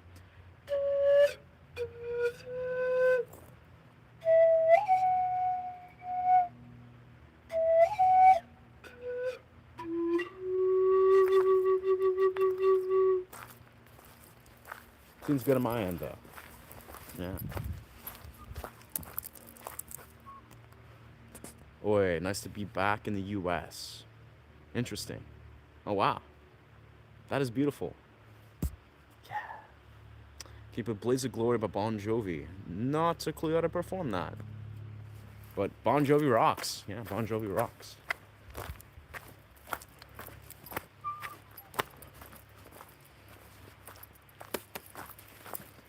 I think we're almost ready to test out our portable amp. Yeah. Gonna play around with some amplified sound. The key thing that is like, I want to experiment more with going into like, public parks, public areas, and just playing, setting up, amplified, and just playing some silky acoustic guitar stuff. Do some, while I'm live streaming, of course. Just for the sake of, doing this beautiful thing that I'm doing here, but with the real world humans, so I can connect with real world people and just do what I do offline, but on the live stream. Because what a beautiful collaboration with the real world.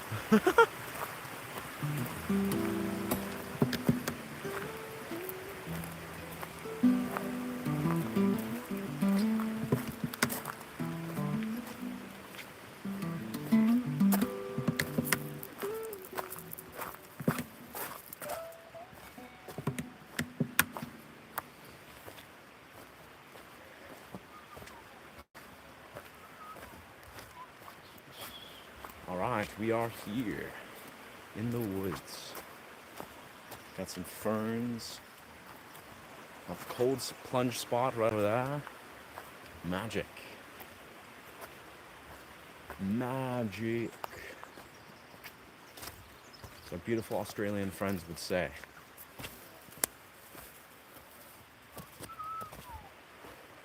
Got some logs with some moss and stuff. Lots of moss, lots of logs. That's what we like to see. Whoa, and there's a miniature bird. Miniature bird, just floating around. That's crazy. Okay. Yeah. Yeah. Let's give this a go. Cillian was a great Scarecrow on Batman. I think I remember that. Yeah, he was. He was. He had a little, yeah, a minor role in Dark Knight. Yeah, he's good. He's good. I think he plays, he just acts well. He's a good actor, I feel. All right, let's see how we can amplify things with amplification. Let us see. I typically don't like doing amplification because I feel like it adds to some degree. You know, it's almost like people in the foreground can hear it better, but to some degree, some parts, some elements of the dynamics of the sound or whatever the dynamic sounds, they get lost a little bit. But that's how it goes.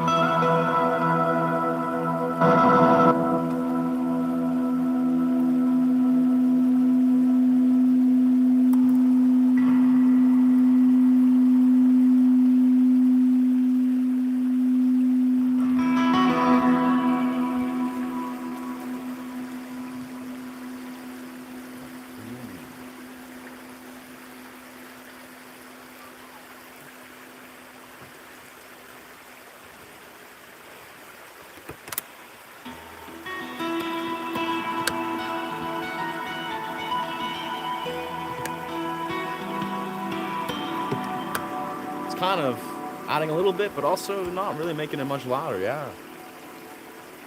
Welcome, Samantha. Yeah. Mercy with Chris Pratt. Chris Pratt is awesome. I love Chris Pratt. He's a good guy. He's a good actor. Funny as fuck. Let's see. This is our volume. It's gonna do a thing.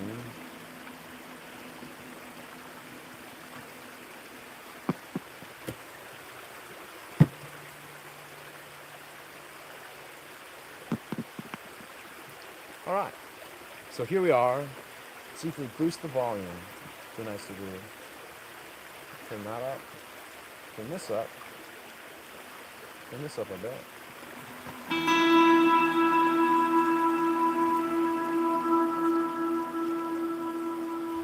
Don't want any delay. No delay.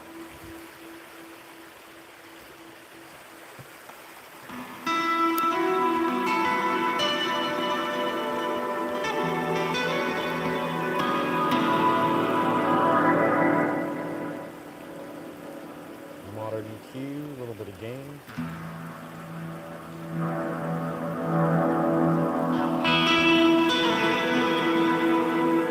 Seems a little grainy. It seems like it's a little grainy.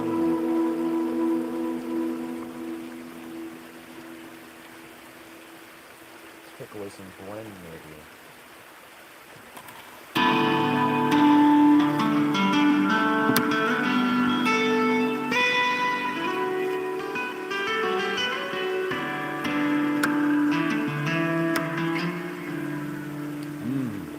Doesn't sound like it's in full effect. It's there. Let's try something different here.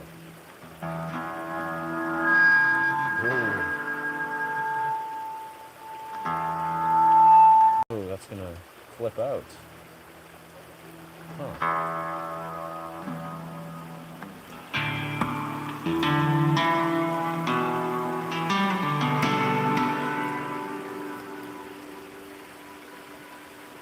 My battery's also low on my tone amp, so I think that might be contributing to this. But this sounds decent. I can kind of hear the sound.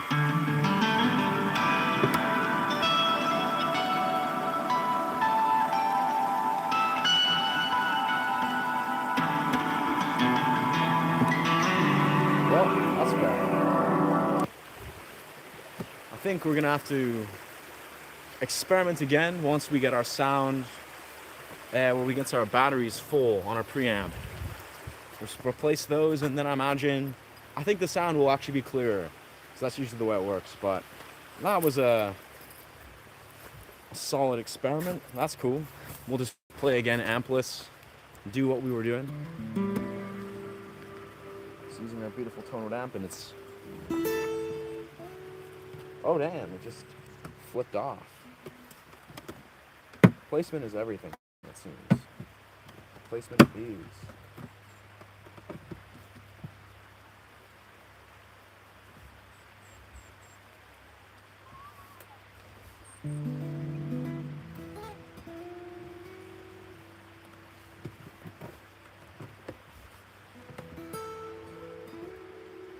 Decent, decent.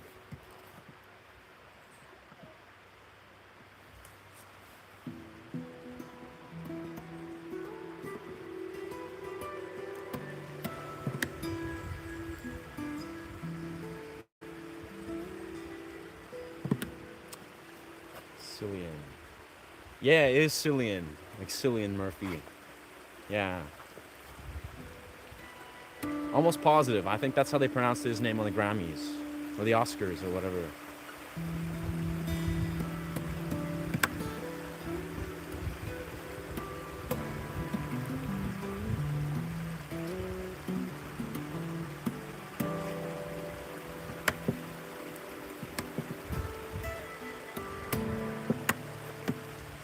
Ah, it looks like my preamp is now officially dead.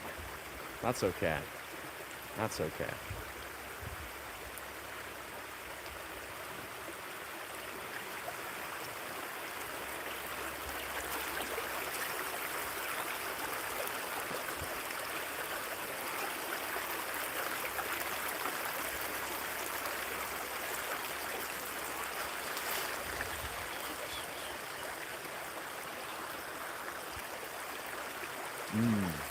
Yeah, no, it's definitely, yeah, Cillian versus Killian.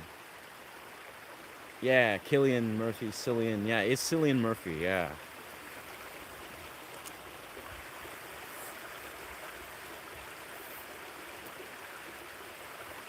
It's definitely. I've heard him in interviews and people pronounce his name and he's talking. It's always Cillian. Yeah.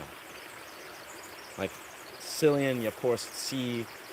Yeah. It's like how Cillian or S can be or C can be pronounced like an S. Like cyan. Of course, that's the different sort of verbal realm, but yeah.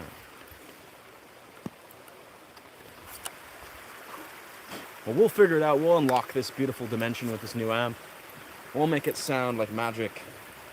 At some point, we'll master the quality and figure out how to bring this baby around. Because I feel like part of what I'm going to be unlocking, I might have to purchase and find new amps, experiment and explore.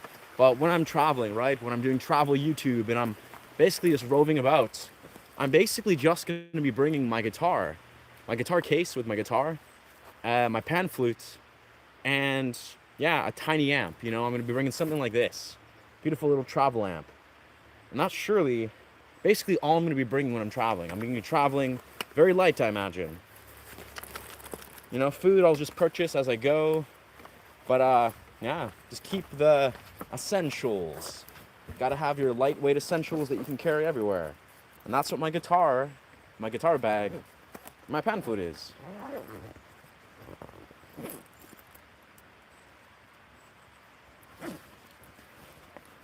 There's something beautiful. It's almost like on a deep, unconscious level. Let's just zoom this in when I do that.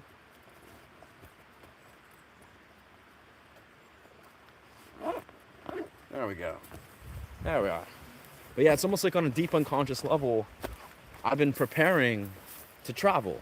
Being it, I've normalized the means of carrying, the stuff that I always have on me and want on me. Always. So I have my guitar most of the time with my pan flute, which is, lightweight. It's literally weightless. And alongside that, it's like I train lots of handstand push-ups. Something I just love to train. I train it with everything I do. I superset it with handstand push-ups. And innately, handstand push-ups, of course, they train all the shoulders, the back, the wrists, the arms. They train all those muscle groups at once, right? So it's like, in a simple way, it's like I've been kind of intuitively training to carry, my guitar.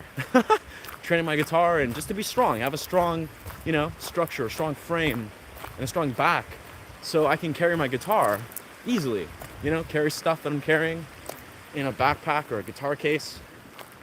always, easily everywhere, which is a valuable thing. Like if you're a traveler or whatever, naturally, important thing to consider is you're carrying and traveling with everything you have for most of the time. You got to carry all your equipment or whatever you're carrying with you, and it helps to have a strong frame, strong back, strong shoulders, so you can just carry all your stuff everywhere or wherever you have to carry it. But of course, traveling suitcases or suitcase backpacks, also a brilliant way to go. I have a really high quality suitcase backpack I bought for busking, and yeah, I love it.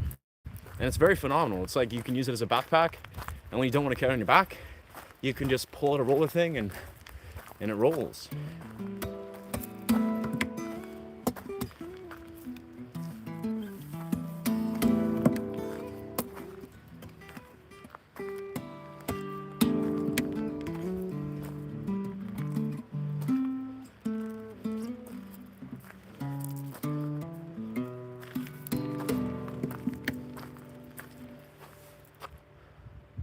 Didn't know that. It'd be nice. Picture looking up at the trees. Yeah. Psilocybin Murphy. I'm sure he's I'm sure he's got that going for him. I'm sure he's a man of psilocybin. He seems like a humble, very philosophical dude. So I'm sure he's a psilocybin pioneer. Psilocybin psychonaut. Wow, this is the best. These clouds and snowy mountains.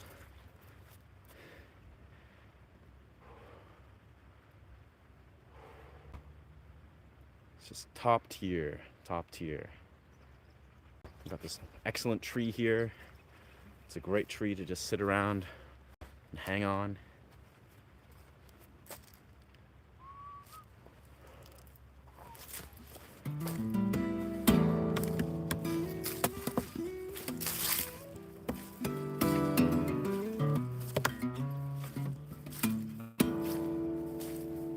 Oh yes. Yes, oh yes.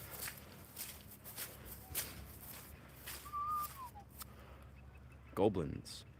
Whoa. Huh? Let's see. How's chat's got a little bit off track, it seems.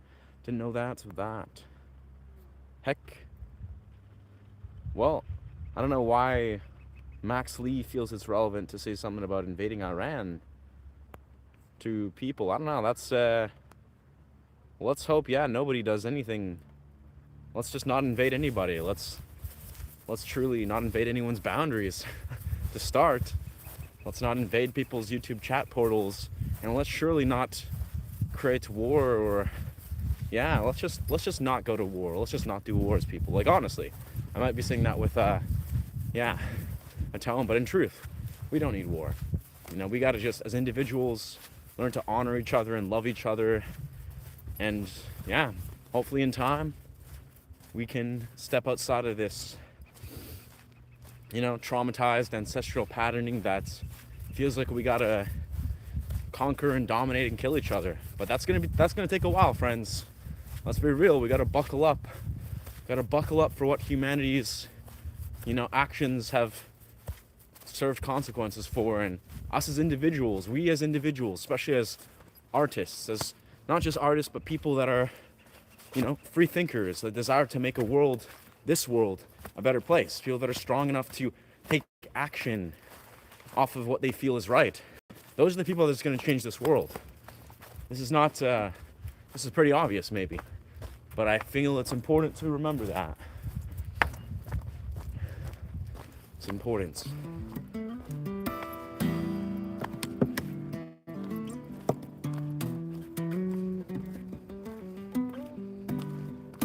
Wow, I like that. I like that bass note. That was a nice bass pattern.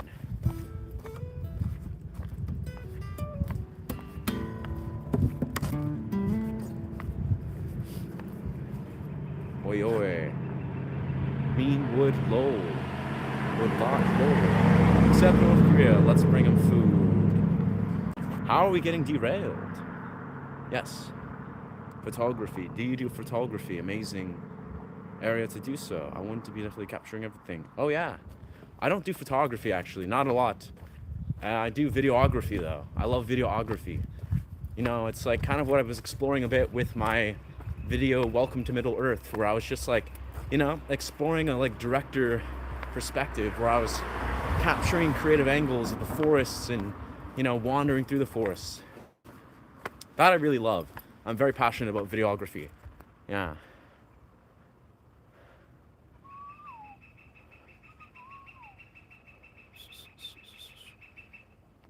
What is going on, Jeff? I think you're lost, friend. How many fills this planet is going to get worse? Huh. Well, thank you for sharing your truth, but again, let's not dive into that sort of fallacious trap of talking about political ideologies and religious ideologies just for the let's not fill our comment section with that. But thank you for sharing, Doc. Thank you for sharing, Jeffrey. I agree on some fronts, surely. We definitely need to we need to be we need to revere the space that we have on this earth. We need to, you know, yeah, be intentional with maybe what we're bringing into this world, how we're honoring the world that we still have in the natural world, without a shadow of a doubt. That is very true. Yeah.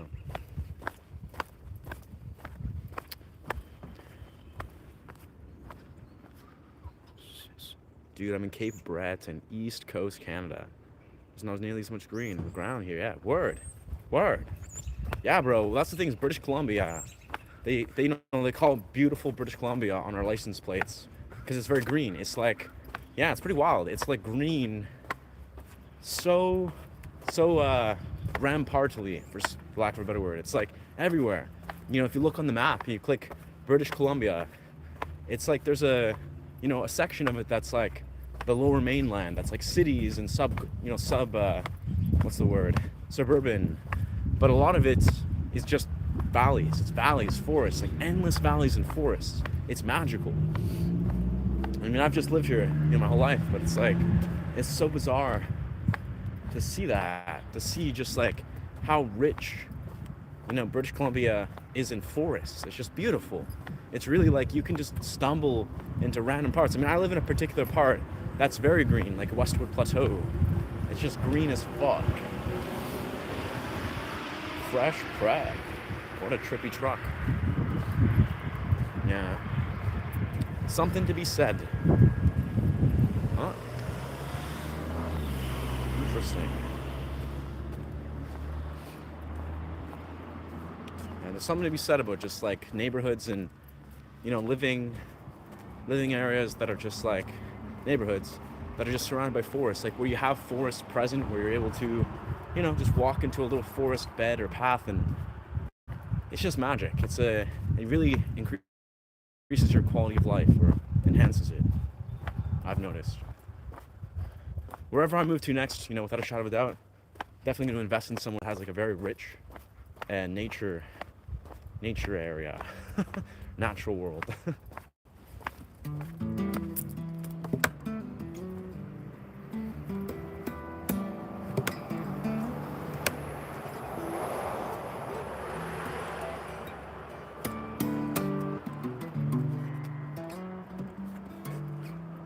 You know, I love it. Guitar unplugged, you know, like this, you know, no preamp, no amp.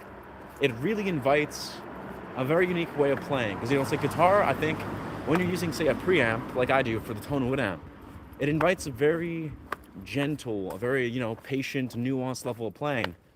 But when you're unplugged, like I am right now, because my battery's dead, it really forces you in a beautiful way to just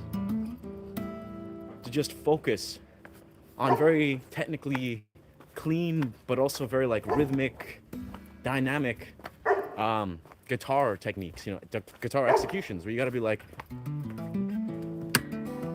gotta use the natural acoustics, the natural sound, which sounds really good. I mean, this is also a Yamaha, so it's got a pretty strong natural sound when it's just unplugged, as acoustic guitars do, because they're acoustic guitars.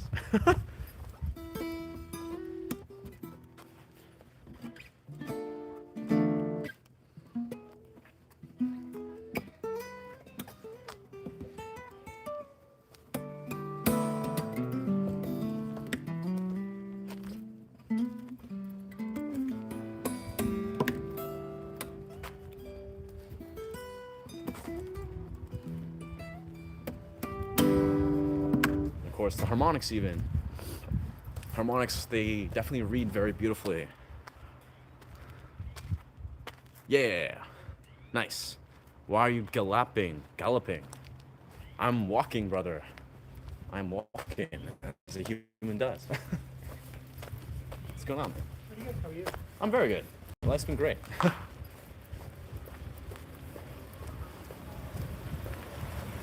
Yeah. Galloping. Yeah, I don't know, bro. I don't think humans gallop. I'm pretty sure you're mistaking what's going on.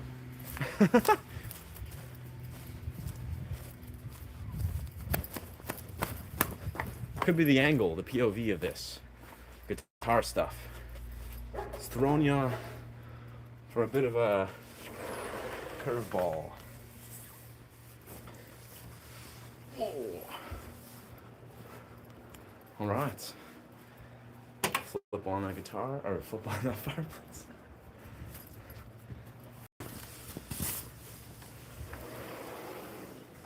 Nice. That's a nice foreground.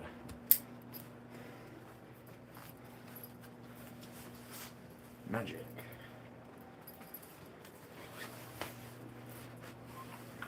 There's my beautiful Ibanez. Just chilling. Right. First thing is first.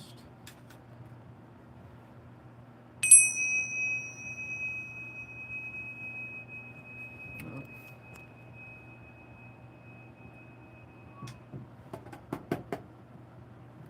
That's that. Let's do this. Burn this guy. You don't need a lighter when you got a fireplace. This is, yeah. Guess we'll keep it on the POV, because that's just excellent. This is just very aesthetic. I feel like it's a good visual experience, hands-free guitar playing. Everything's changing and dynamically evolving. It's like videography at its finest. Do you tend to stream around the same time? I don't know. Typically, yes. Like, I stream usually 12 noon, maybe 1 to like maybe 3. And, you know, I break then from like, you know, sometimes a little longer. I break from like 4, 5, 6, 7. And then I usually maybe stream again at like 8 or 9, depending if I have plans of doing things.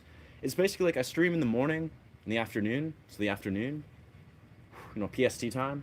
And then I like to stream usually in the evening. So like maybe 9, 10, sometimes 11, 12.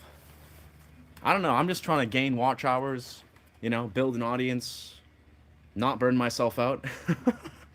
Which is pretty easy because obviously it's a stream. I can do whatever I desire. I can facilitate any direction. I can evoke any sort of philosophical domain. I can set any boundaries I desire in relation to, you know, my audience or what my intention of this channel is. Which, you know, if you're new here, welcome, friend. But this channel is very much a portal. It's like a community that revolves around basically connecting to music, guitar namely, because I'm a guitarist primarily, connecting to music with a sort of sacred context, like a divine context. It's like learning to almost like access the soulful connection to music, which this is vast, vast parallel. Like I couldn't even, and how I do this often is sound journeys. You know, I create and release music that's like meditative sound journeys, among various things. I write lots of music. I write lots of genres. But a lot of it's like compositions, orchestra type stuff. I would say, you know, sound journeys, sound baths. Just whatever I'm feeling. You know, and the essence of it too is I teach guitar, of course. I like to pass on as much perspective, free of charge, of course, to help people learn guitar, because guitar is life-changing. If you really embrace it and you learn to, you know, embrace it effectively, it can change your life. Yo, thank you, brother. This journey is it's quite the journey. You know, the last 8 months, we started with 0 subscribers. Now we're at 1.5K, about just under, like 10 under, I believe. And that's pretty good progress. Like, I've been studying YouTube for some time, learning to feel out how to navigate the waters. And I treat YouTube a lot like how I treat everything in life, actually. I see it as almost like an open exploration that requires a lot of authenticity, but also just like, I don't know, a lot of vision. Yeah, that's the word. Vision. You gotta have vision. You gotta be like, I'm a vision. I have a vision, and then you aim high. You have a lot of ambitious visions, and then if you act on that, then you succeed.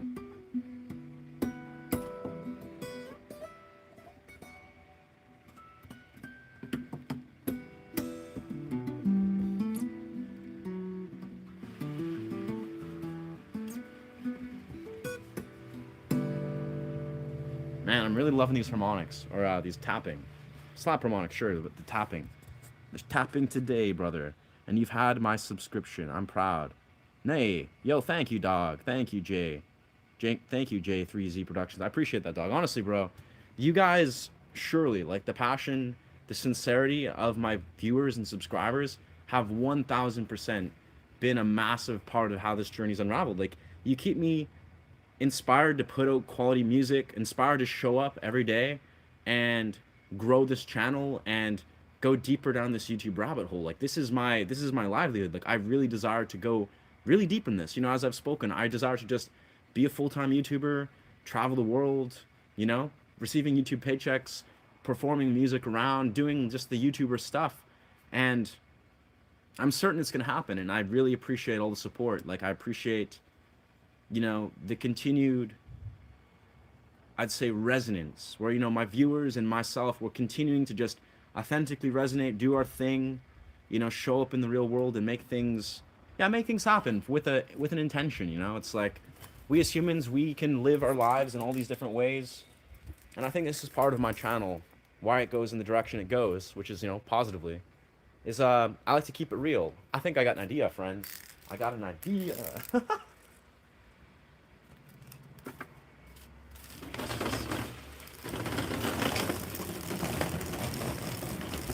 Legendary. Oh no. My thing fell. Okay. My thing plopped over. Gotta fix this here.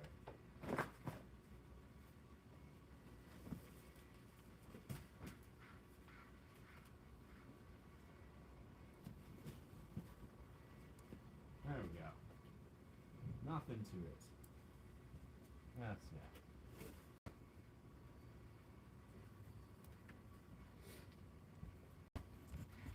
There we go. Yeah. But yeah, no, it's like, if you're, a part of this channel, you've been for some time now, or a little bit, I'm really about just keeping it authentic, keeping it real, so to speak. I really feel it's important as individuals to just be very authentic with our experience, that is communicating authentically, speaking our truth in a way that's, almost recognizing, like, if I were to make this really clear and simple,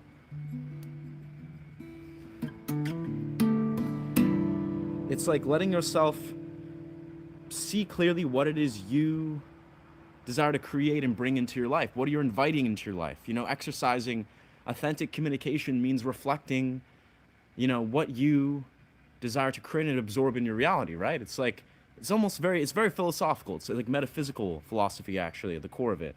If you realize how much ability you have in your life, like, the words you say, the decisions you make, would you ever think a bad thought again? Would you ever make a bad decision again? I mean, of course you will, because you're human. We're all imperfect and we're humans. But it's almost like we as humans have so much ability to live the most, like, radically... Oh, damn! The thing was falling over. I guess it was on an angle.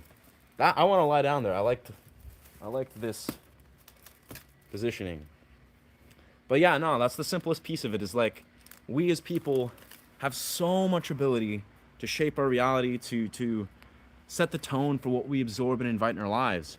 And it's actually bizarre how many of us just, like, stray away from that. We're programmed to live in a world where We lose our autonomy for whatever reason. We forget how to really think, how to communicate with ourselves and the world around us. And yeah, and there's something that I think I have been fortunate to explore, right? I just desire to just keep it authentic. Thank you again for the nourishment, for nourishing the spirit. Thank you, brother. Thank you for receiving. Thank you for receiving, you know, yourself. Thank you for mirroring what you see in me and yourself, and just showing up for that, brother. Like, you got this, dog. ¿Cuántos grados está el clima aquí, bro? Interesting. Welcome, Jay. Welcome, Jay. I don't know how to speak Spanish, but that's, your body is your temple. Yes. It is. Your body, your health is such a deep level of honoring. You know, we speak of self-love often, right? We think of this, we hear this term, and people, you know, might say, yeah, I love myself. I honor myself. You know, I have love for myself. But, you know, do your actions truly continue to reinforce that? Like other parts of yourself where you're contradicting that maybe. You know, you're finding yourself just, you know, make decisions that you're just like directly expressing to yourself that maybe you're not honoring, like what is nourishing you, what is you're absorbing, you know, whether it's like, you know, mindlessly scrolling through social media or absorbing dopaminergic patterns that are not truly serving you. You're not creating healthy boundaries for certain things or foods or XYZ. Like, we're all just culprits of this. We're humans, right? But yeah, that's the thing to think of and, you know, reflect on often is like, do you truly understand what it means to love the self? You know, and when you love yourself, when you truly like honor yourself, you treat yourself as you would, you know, a lover, someone you really do love and revere, that is reflected back to you tenfold. That is reflected to you within your community, within your partners, within whatever it is, right? You know, if you can take time to truly just like make decisions that are nourishing yourself and loving yourself. And of course, conversely, if you're not doing that, if your actions are dishonoring yourself and not loving yourself, well, then you gotta understand what that's doing, the role that's playing.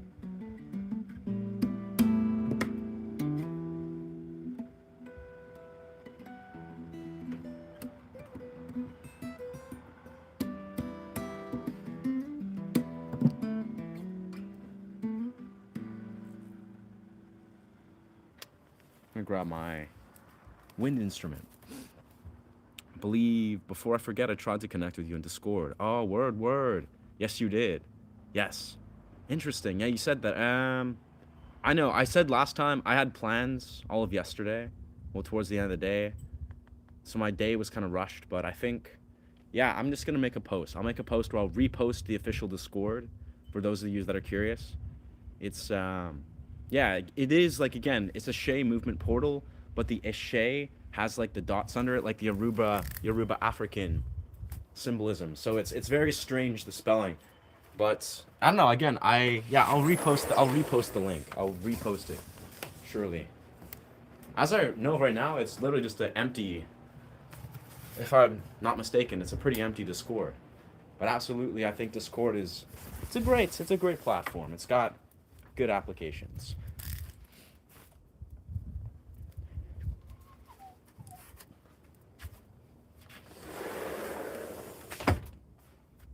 Now, personally, I think I'm more apt to get on and making a Patreon and just like, you know, having free components and etc. and expanding eventually into the subscribe components. But yeah, I mean, I think as I see it, I'm like very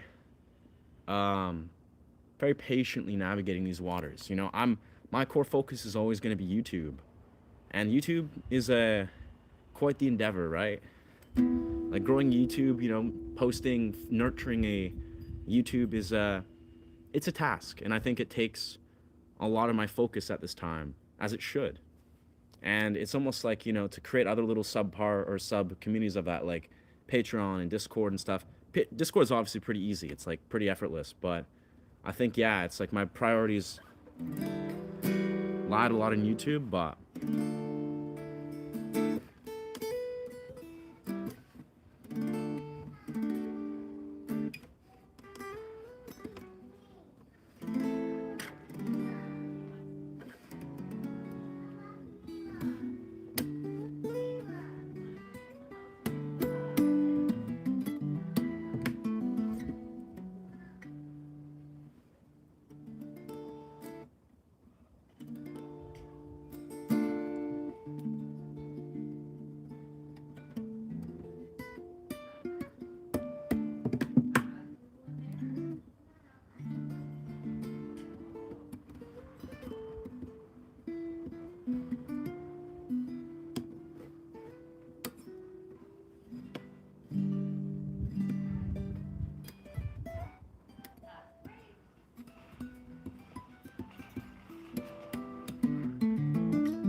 mm, yeah, yeah, absolutely, absolutely, absolutely.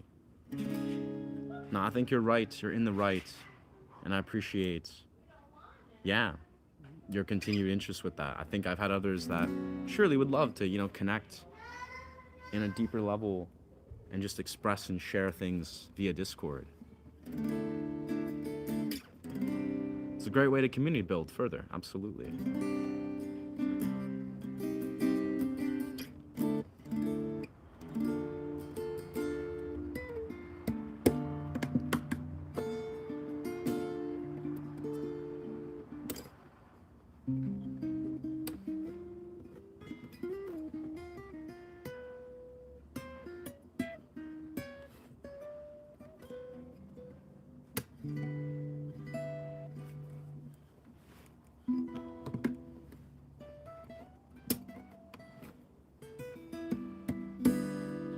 Pick stuff. Pick stuff. There's a woman who bugs my mind sometimes. Interesting. What an interesting choice of words.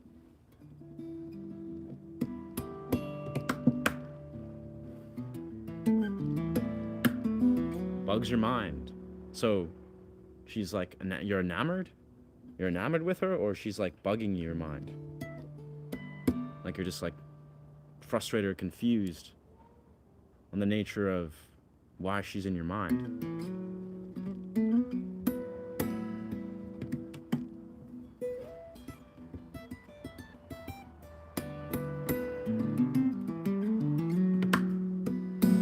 And I think in the nature, and obviously it's easier said than done, but the nature of dealing with women, communicating things to women, in any context, it all just comes down to communication. Like if you feel some way about a woman, unless they're like, toxic, it's good to, just convey your truth. Like be like, hey, like this is what even just the simplest right, conveying good energy to them, or, expressing some joy for their being, or complimenting them, I guess, in an intelligent way.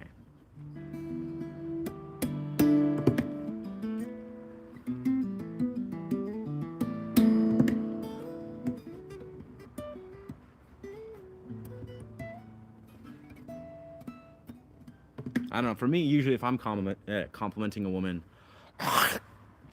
unless it's like, face to face, I usually just compliment them with a guitar riff. If I'm like wanting to just connect with a woman, usually I just send her a little guitar riff. I'll just be like, send her some guitar riff that's really intentionally woven. Maybe it's like I've summoned the riff from her energy, and then I'll just send that her way and be like, there you go. Women seem to really appreciate, all humans, I think, little guitar riffs.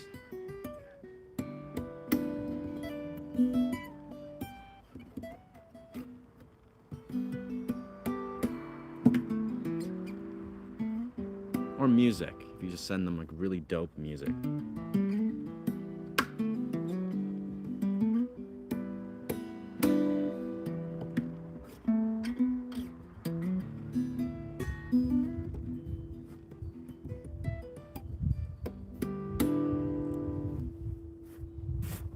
Oh, it's burning. Oh. Incense are torched. Exactly. Yes, community build. Oh. Ah. Well, that seems obscure, but I'm sure that's clear. I don't know, bro.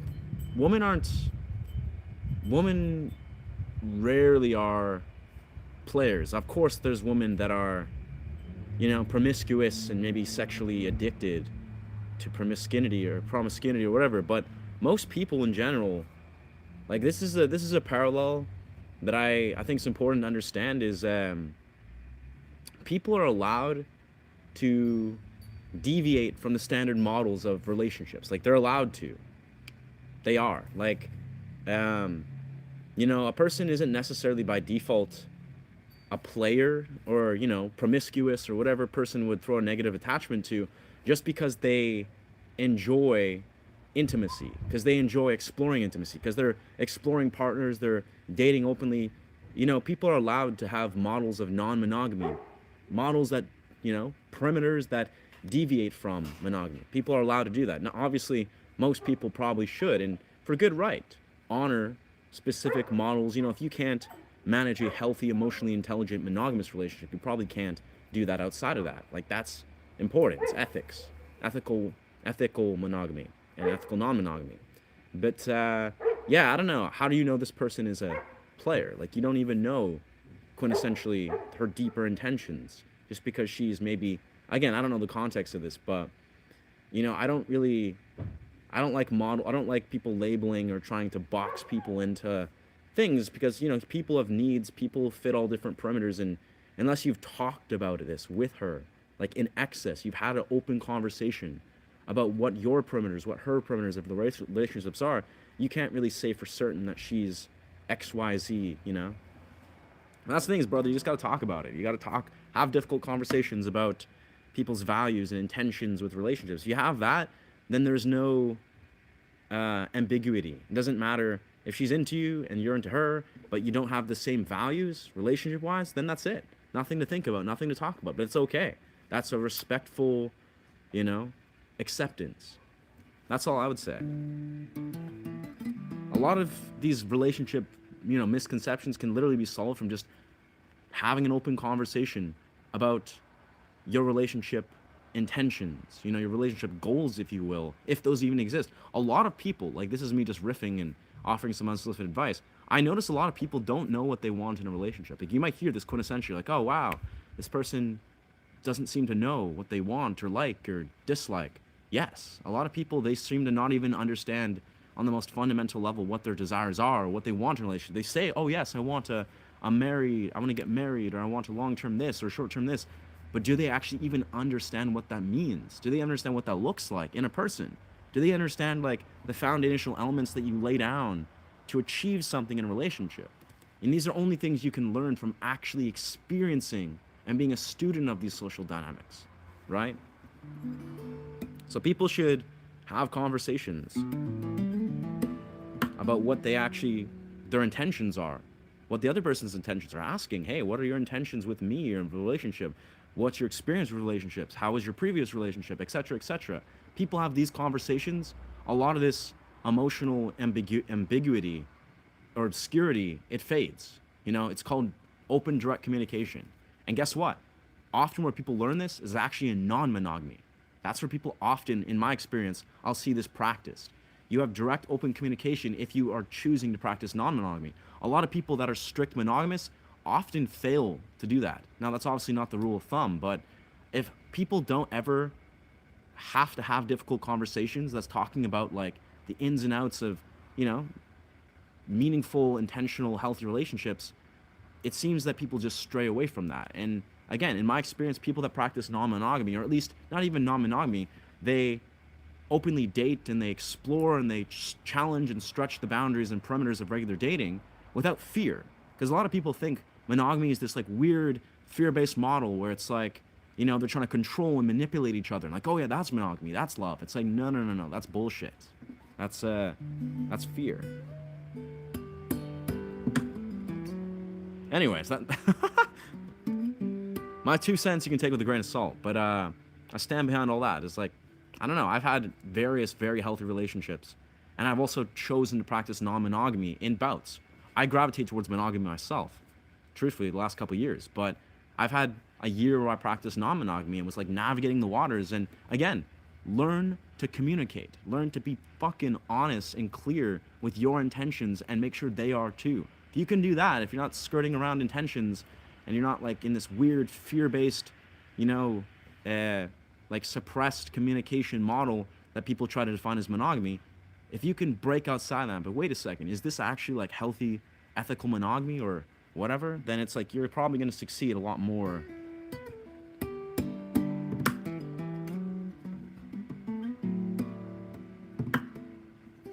And again, easier said than done. All of that I just said, easier said than done.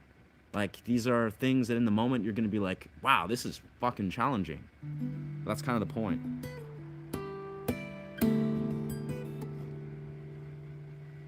There is a woman who bugs me on exactly community build, sort of that. Oh, yeah, nice.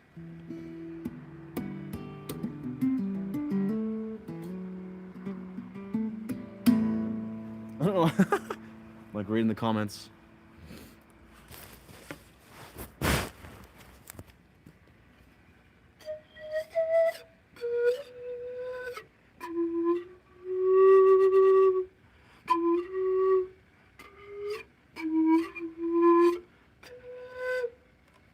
Wow. I'm so happy it's like warmer weather that I can just chill in the outdoors. It's great.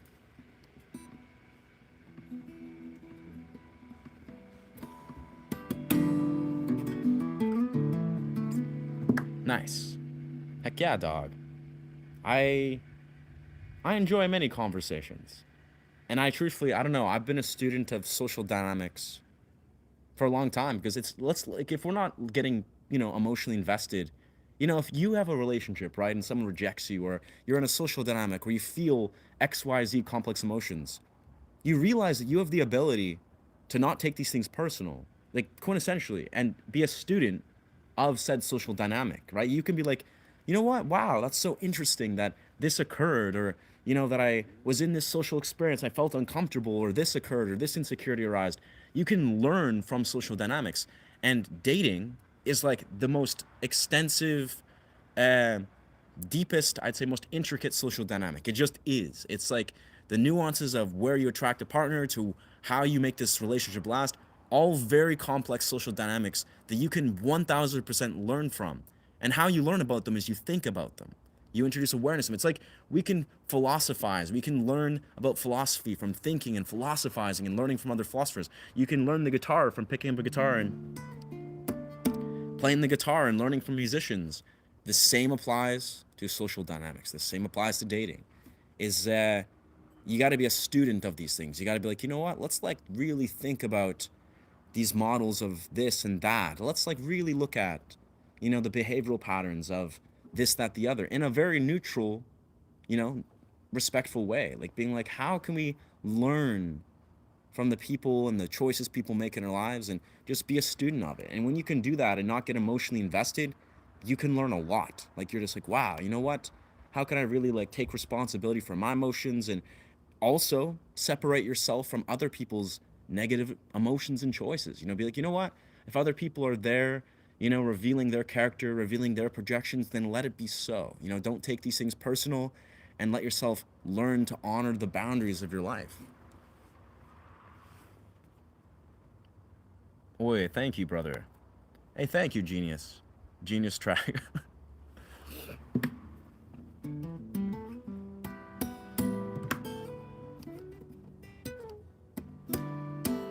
I mean, this is primarily a guitar channel, meditative guitar channel, but I absolutely love to just kind of go into that place of like whatever we're talking about. My mind loves to, yeah, just be, again, a student of these like things, these broader things. And yeah, I have friends and people, and I've had various intimate partners where all of us, myself included, you're included, like we have such powerful lessons that we can apply and learn from, the opposite sex primarily, from our interactions, from our romantic partnerships. These are like powerful, powerful lessons that are inviting us to look deeply and see what these lessons are and apply them. And that's the difference between, I think, people that are, navigating successful romantic relationships or not, is how ready are you able to like step outside your ego and apply the lessons that these interactions are literally revealing to you. They're literally showing you very clear, very powerful lessons.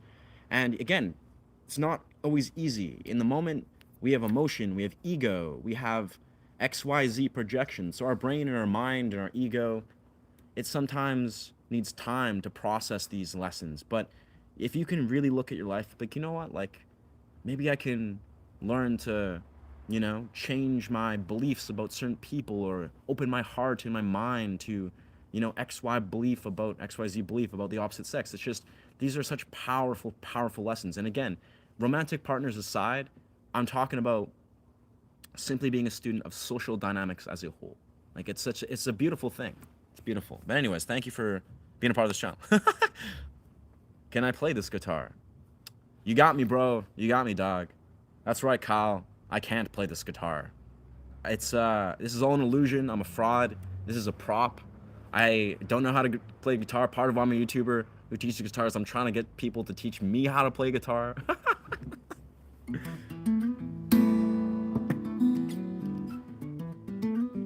Yeah, I'm a fraud, brother. I'm like Mike Ross. I'm Mike Ross from Suits, basically. But I hold the guitar. I'm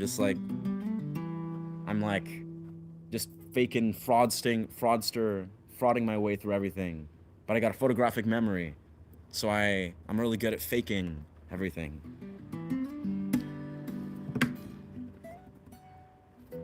Basically. Yeah. I want to hear I know you can. Facts. Thank you, brother. I appreciate that. I appreciate that. What's it called? Yeah, the support. The belief in me. It must be the jacket. It must be the jacket and the hat. It really is. It just paints the picture. I think you're better guitar at talking. Nice. Hey, high praise, Jonah. High praise. That's the beauty, though, about playing guitar and talking. That's the beauty, is actually, it's not about being better or worse. It doesn't matter if you are good or bad at talking or playing guitar. I mean, maybe the guitar to some point, but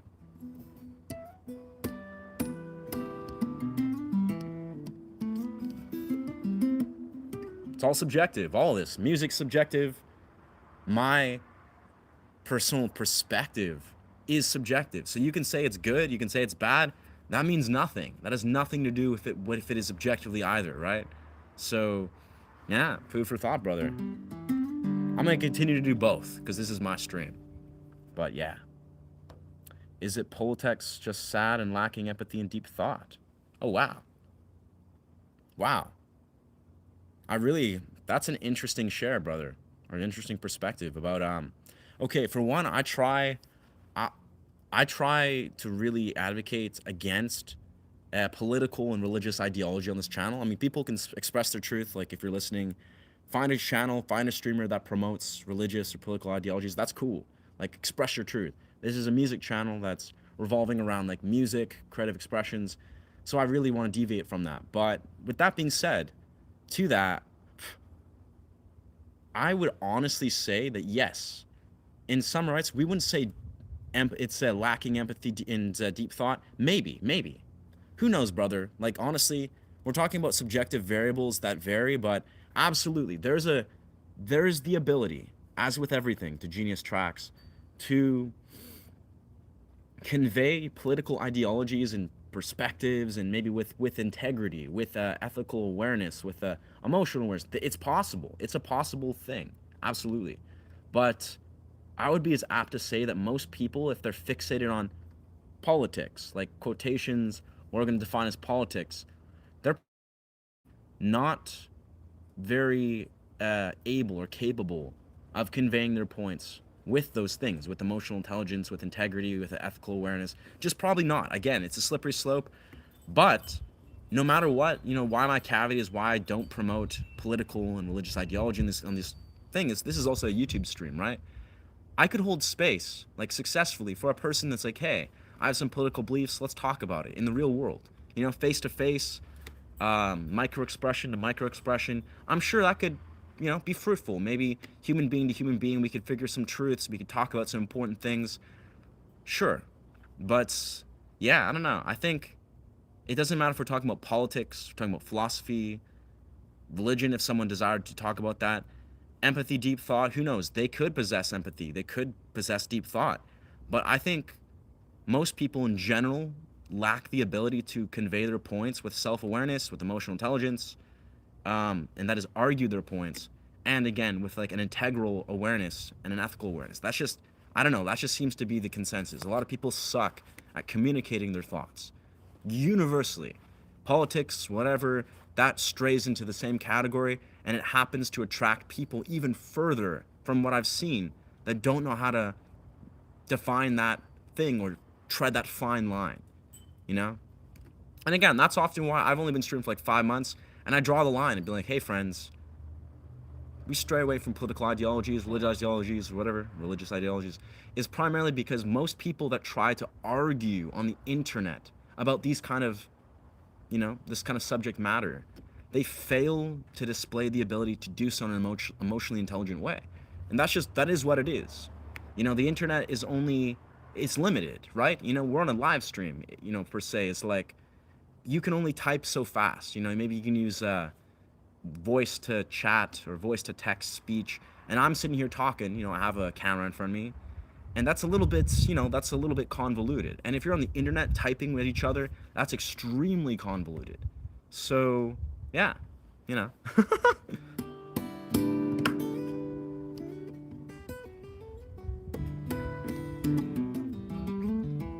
It's the same old, you know, argument, so to speak, how people just need to touch grass. People need to go in the real world, have some discussions, have some, you know, arguments per se in the real world if you desire to. Take action in the real world for the things that you really stand behind. Take action in the real world for the things you stand behind. Speak your truth. Do this in the real fucking world. When you do this in the real world, you will begin to see the role that trying to argue these things in a, I guess, convoluted or one-dimensional way. You'll see why that's pointless. But you know, that's like a parallel I like to return to is, yeah, if people are taking action for their beliefs and what they stand behind, these often are not people that are going to sit there and argue to death, you know, on a internet forum or on a, I don't know, a stream if they desire. Those are surely not the same people that are taking action, arduous action in their life. But I don't know, that's just me deconstructing, you know, sort of philosophically, but I stand behind that. I stand behind that. We like open thinking. We like critical open thinkers.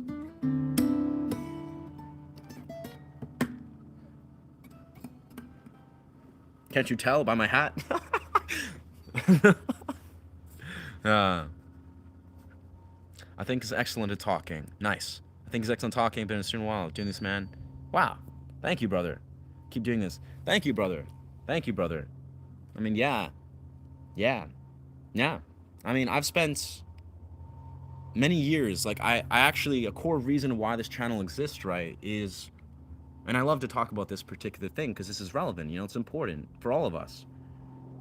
I've been on a journey to honor my voice, to honor my expression, you know, empower my voice. You could say, awaken my throat chakra if you want to look in that sort of ideology. The idea is that this wasn't always the case. Hell, the whole reason why I went on this quest to honor my voice and communicate my voice, and you know, it's returning to that simple truth that a lot of us need to return to, is your voice matters. Like, what you have to say matters, okay? And this is just an inevitable truth, an invariable truth. For myself, for many, many, many years, I did not believe that. Like, I really just, the deepest level, I was like, you know what? I'm just a nonverbal individual more so. I'm a psychoanalytical, you know, observational individual. That's how I just lived, you know? I was like, I dance a lot, play guitar, do poetic stuff. I believed that my expressions, my strength was in the nonverbal, was in the obscure, abstract expressions. This is what I really believed, right? And it wasn't until about like 8-9 years ago now, you know, right before COVID, right? that I had massive breakthroughs where I realized I was, you know what, I think I'm meant to be a YouTuber. Like I was realizing I was piecing these things together and realizing what I wanted to do with the next like 10 years of my life, and was like seeing these parallels between how important it is to express our truth, express our authentic truth, which is again a major part of what I do in this channel. It's like if people are gonna say some outlandish stuff, I'm not gonna for a second hesitate to express what I think is authentically relevant. You know, I'm gonna point out or use it even as a launch off point to speak about something important, I feel. And you know, when people ask me to like, yo, brother, let's play some guitar all day long, like, and I like to jest about this. It's like they want like some sort of mute jukebox. They want a guy that's like sitting there not speaking, maybe just nodding a little bit, playing some covers or whatever. And no shade to those. If a person's a cover artist and they want to focus on that, you know, great for you, brother. But the reality is a lot of people suppress themselves. They suppress their truth. We've disconnected and we've reconnected again. Beautiful. But yeah, a lot of people suppress themselves. You know, they suppress the way they dress. They suppress their truth. They suppress their beliefs. It's like a deeply woven thing. Whoa. But yeah.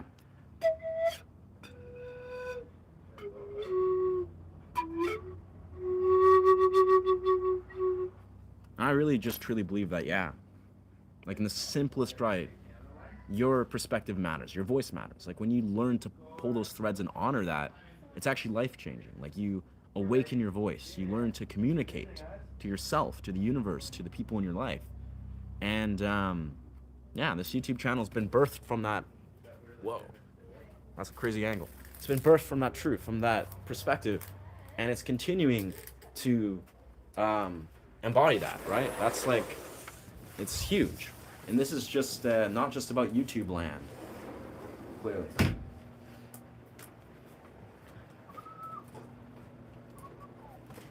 Let's see, we're on hour 2.5. Magic. Magic. Magic.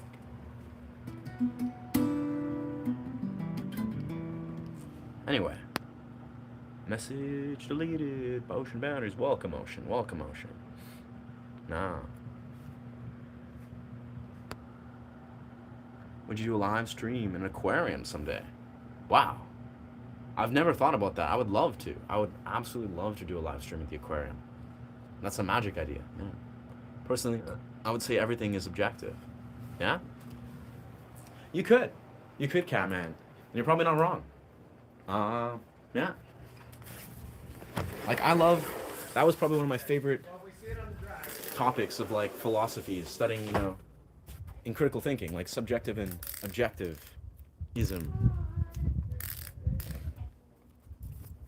But, yeah. Everything is objective. Everything is objective. Let's see how much battery power we got. Oh, pretty good. These Google Pixel phones, bro, they live forever. I love it.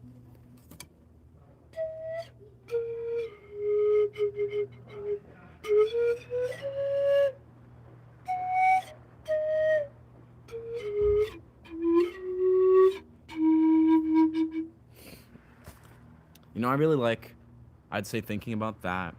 You know, and I like when people bring up that kind of, I'd say, discussion or perspective. Like, everything's objective, right? Everything, typically, sure, maybe on a moral philosophy, like a morally, philosophically rooted place, we could say everything's objective. That's a argument I hear a lot of people, namely, actually, moral philosophers like to say, right? It's like, sure, everything's morally objective. There's objective moral truth, which, sure, we could put that out. I actually would agree with that. Is everything objective as a whole? Like, everything is objective. Again, that's, as a whole, I don't know about that. I don't know. Because if everything's objective, that means you're saying everything is universally as it is, no matter what, always. Everything, like everything, no matter how I perceive it individually or you perceive it individually, it's always going to be so, and that's not going to change, right? Is that, yeah, everything is objective. Everything is objective. Then the quantum like quantum theory, I think really invites us to see that I don't know if quantum even operates on a subjective or objective level, but all suddenly is and is not. Things in excellence with that. Since you do talk about psychology and philosophy, do you know about the dissociation and what it causes of depersonalization? Can I get banned again? Like I use this. Well, you got a timeout. You did get a timeout, brother.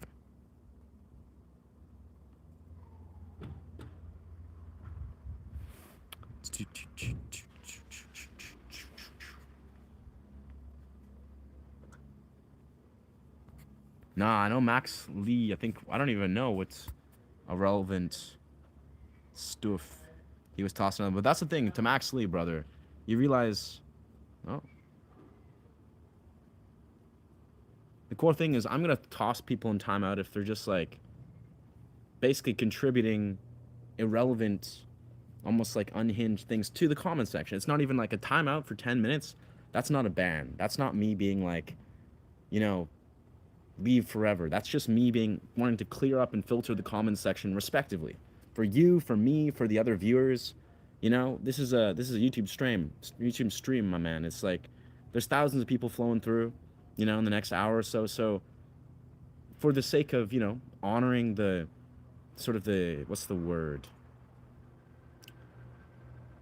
I guess just, honoring the consistency, or just, I like to filter out people. If they're going to see unhinged stuff, I'm going to send them on their way. You can take 10 minutes to think about it. Yeah.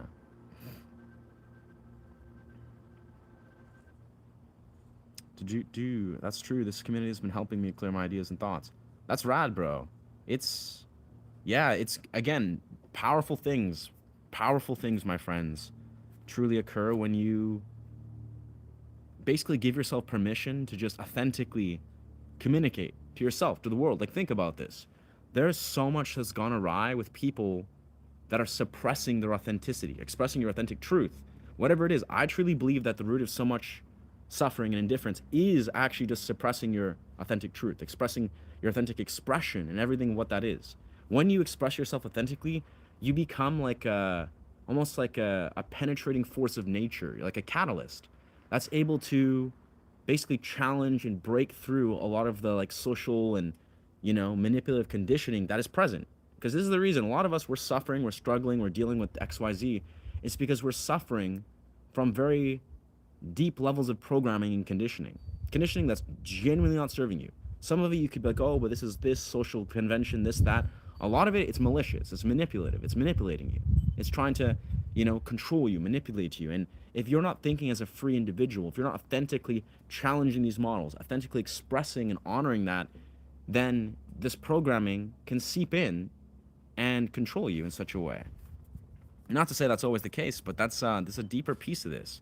If you're penetrating through the programming with even the simplest right, you don't have to be a radical, expressive artist, dude. I mean, that's a fun path, but you just got to learn to think and express your thoughts in an authentic way. See through the illusion, see through the illusionary nature of what a lot of things are trying to ascribe you to, or have you subscribe to. Since you talk about psychology and philosophy, do you know about dissociation and what causes of depersonalization? I know a little bit. I think we all, to some degree, can experience depersonalization. Disassociation, as I understand, dissociation is usually, on a more extreme sense at least, it's induced by trauma, of course. Like it's like a response that our nervous system and our psyche does, like suppressed memories or like true disassociation. Sure, we disassociate in many different ways, like, if we're, not focused and we're maybe a bit stressed or emotionally charged. But, man, not a thing I think about a lot. Depersonalization, I think that's something that's very interesting to think about and explore. Disassociation, depersonalization. Okay, so if I intuitively think about these things, right? I think a lot of these things, again, they almost connect to what I was just speaking of, right? Because this is actually I think this is a universal truth when understanding psychology as a whole is, being, I'd say, an authentic individual, being an individual, like being the person you want to be, and honoring that path. That is, you know, honoring the choices and the beliefs that form up, yourself, allowing you to make healthy decisions, allowing you to make healthy beliefs that are based off these healthy decisions. Decisions you stand behind that honor your values in an integral way. This is what I feel makes up a person who has a healthy, developed character. Like all of those things, right? Your morals, your values, your thoughts, your actions, your beliefs, they all align, right? Now, something like disassociation or depersonalization, I'm almost positive this would occur invariably when the opposite occurs. So, your beliefs, your actions, your thoughts, they do not align. They malalign. They, on a deep level, like think about this. This is actually makes a lot of sense. If you're a person that, for whatever reason, has operated, be it from trauma, from XYZ life experience, you believe one thing and you do another. You disassociate or depersonalize to cope. If you're like, I believe, in a moral thing that is right or wrong, or you believe in integrity, you're like, you know what, I know there's a part of me that understands that doing this is right or doing this is wrong, or I stand behind this and I don't stand behind this. And a part of you, for whatever reason, has, for whatever reason, contradicted your deep-rooted morals and values of who you think you are and what you stand behind and the character you developed, the things that you want to stand behind, the things you really feel strongly about. I feel that if you malalign so strongly from your values, your core values that are truly important to you, that are, important to you, of how you formed your relationship with the world, and, you know, and yeah, you've strayed from these so heavily, where your thoughts, your actions, your beliefs, they do not align. Um, that I think that is where disassociation, by definition, would occur. You disassociate from yourself, be it your nervous system, your whole psyche begins to try to basically revert to a childlike, state, or a almost like a developmental model that is regressed. Like, because think about this, right?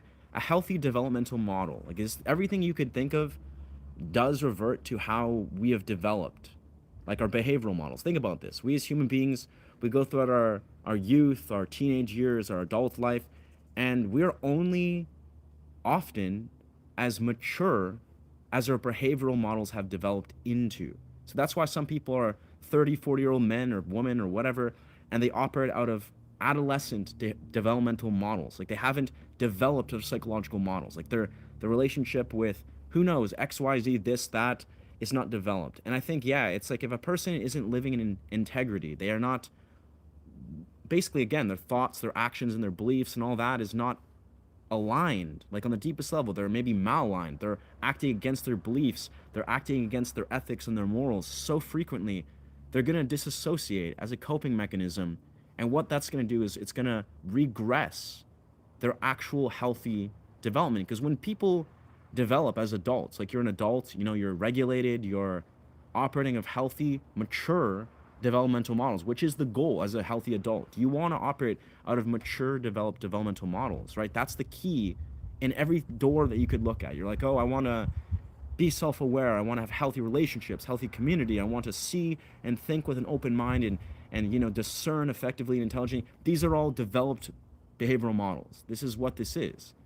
And yeah, so I'd say depersonalization and dissociation would probably be people that are operating on models that are, again, going against their core values, their core ethics, and they may not even be aware of this, right? They may just, like, this may be them having to be forcibly unpackaging these things so eventually they can figure these in. Because that's the weird thing, is it's there's a role that's the psychologists believe. Like, Andrew Huberman speaks about this in neurology, and he's speaking about, like, compounds that actually create a dissociative effect in the mind.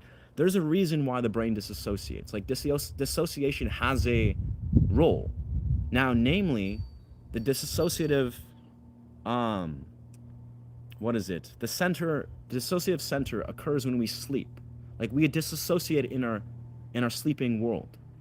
When we dream, when we go into our sleep realm, we disassociate to regulate our emotions, to differentiate our world, right? That's often how we experience, the means of disassociating. If we're dissociating in our real world, that's often, again, it's a complex thing. Matt, I think hypersensibility, overthinking, and self-judging. Matt. Yeah. Yeah. Hypersensibility, overthinking, and self-judging. Yeah. I like that. To bad yoint, or bad go yent. Hypersensibility. Hypersensibility. I'm not very familiar with that word. I like that, though. I think it's a kind of positive. Ryan, your twin is on the same quest as you philosophically. Absolutely. Bene broke. Yeah, brother.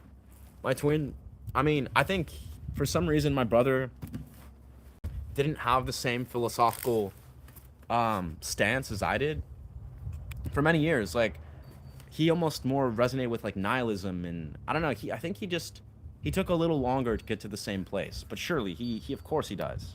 Yeah. Who's looking for mute jukebox creator? They're looking, they're trying, brother or sister. Yeah, they're looking, they're trying. They're going through YouTube land, hoping they'll find that muted jukebox creator. But they're there, who knows? I don't know. They'll find them. Why are you always wearing the same outfit? It's almost like a costume. It's called style, brother. It's called the style that I wear. I have another jacket that's like darker. I have other shirts, but not many. But yeah. I'm in the process of creating some new bandanas. And I'm actually going to buy a bunch of clothes from Lunified. But long story short, the clothing that I wear is very expensive.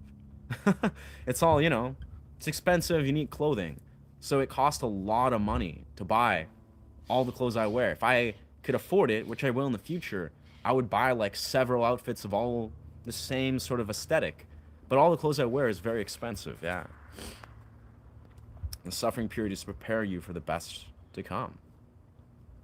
It's true, brother. It's duality. Like, it's there's equal pain to pleasure. If you're experiencing pain and harrowing nature, unless you're like pulling those threads and splitting open your wounds, if you're going through like true turmoil and testing, challenges, you're going to be able to experience, you're going to find a balance of that. Like, you're going to find the ability to receive, something that contrasts that, I would say. My weekend's almost over. Back to work tomorrow. Heck. Hey, that's fair. That is fair. This is more in the sunbeams. Yeah. I agree with this. It's really helped me to reflect on the things and get to know myself better. Enjoy spending time alone with myself. Yeah. Nice. Is Alex back? What? Maxley, let's all disassociate. As she said, lose your life as a gift. Wait, what? What? Surely Max Lee is kidding, right? Surely that's, you can't be serious, brother.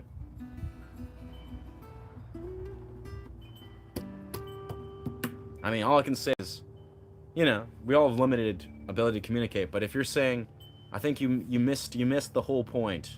You missed the whole point by a mile if you're saying let's disassociate as Jesus, lose your life, and then you're quoting Jesus, Bible quotes. That's, I don't know.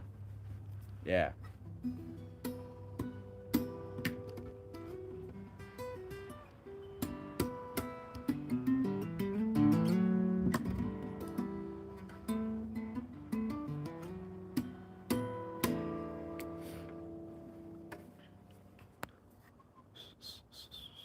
I always said it since live streams, ever since. A lot of what you've said in live streams since I was watching has helped me see things. I appreciate that so much, brother. Yeah. Yeah. That's great. I appreciate that. I feel it's gotta resonate. It's definitely, it makes sense. It makes sense to me, Whether what I'm saying is like, deeply relevant and resonant with people, is actually not even relevant. I mean, I'm sure it does, because people that are attracted probably to my streams are probably musicians of sorts that are, maybe in a similar age group of the same gender. Maybe the opposite gender doesn't really matter in that regard. But what does matter, it doesn't matter if I'm anybody, is like, it's just being, again, authentic. It's like, almost as I like to sort of tell it, it's like being radically authentic. Authenticity is like a penetrating force. Like, if you're a person, anyone outside of me, that is just a person that's on the path, they're being authentic, they're offering your authentic presence, they're just speaking their authentic truth. Like, this is like again, it's like a penetrating force of nature. So I'm glad that resonates. I'm glad it resonates. That means a lot, brother. That really affirms I'm on the right path. But yeah.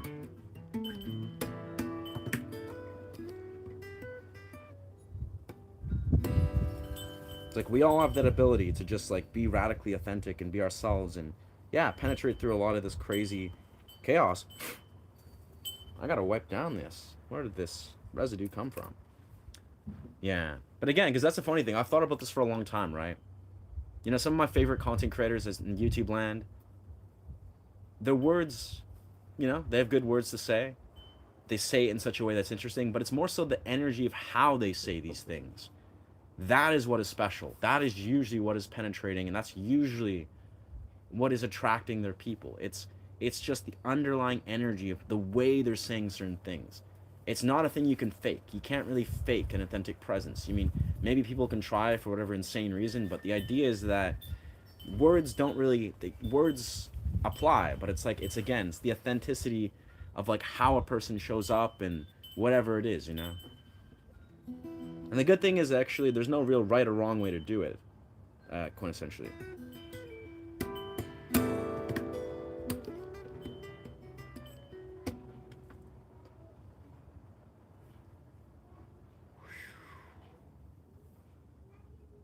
Nice. Looks like we are hitting the 3-hour mark. Magic.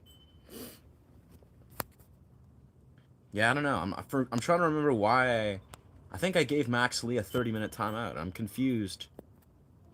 I guess he's just been here the whole time. And just to leave us this disassociation quote. I don't know. I'm going to just do that. Some people, respectfully, not, again, it's like it's for their own betterment as well. It's like some people just need to be an observer. Like, this is a weird parallel, but I think in streams you kind of see this in a neutral way. Some people, it's not that they should not comment, but they can comment, but it's probably more beneficial to them to actually just be an observer, to be a listener, to like listen and absorb, maybe the context of said stream or the context of XYZ. It's like, again, this is not, I wouldn't say Max Lee's gone outrageously bad, or outrageously off the ends, but I don't know. Some people just need, and this is the thing I speak of in more extremes. People need accountability. This is a universal truth. But as a man, speaking to perspective of men in a universal way, men need accountability. It's a very bizarre parallel. A lot of what we can see in this world that strays into such egregious atrocities has a lot to do with men that just have failed to have men in their lives, particularly their father was supposed to be the one to do this, to hold them accountable for their actions. When men, again, men and women, but when people fail to have accountability present, they act, they have actions, and they don't realize there's consequences for their actions. They don't realize that they're accountable and should be accountable for their actions. Again, egregious things happen. And again, the unfortunate reality is, as in this modern context of men, a lot of modern men seem to just not really understand that pivotal thing. So in the simplest right, I think it's a very important thing to just throw out, again, that's not really a relevant context for, the people showing up here. But some men, if they're like popping on these streams and saying some crazy, unhinged, outlandish stuff, they need accountability. Like, they're like unconsciously, almost like their psyche is like compulsively arriving from such a place where they're like screaming out, I need accountability. Like, I need it. I've never had it. I need it. And that's why sometimes, when people come on here, I'll give them I'll give them 2 cents. I'll give them, a little bit of I'll share my perspective and express, point out, point blank, what I'm seeing, and basically trying to hold them accountable.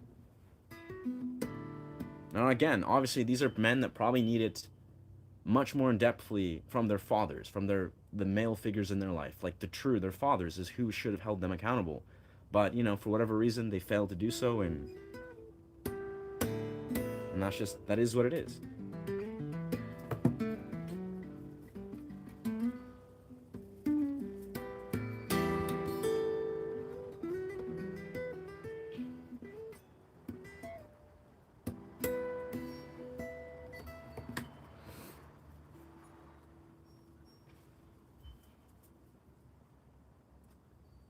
Yeah.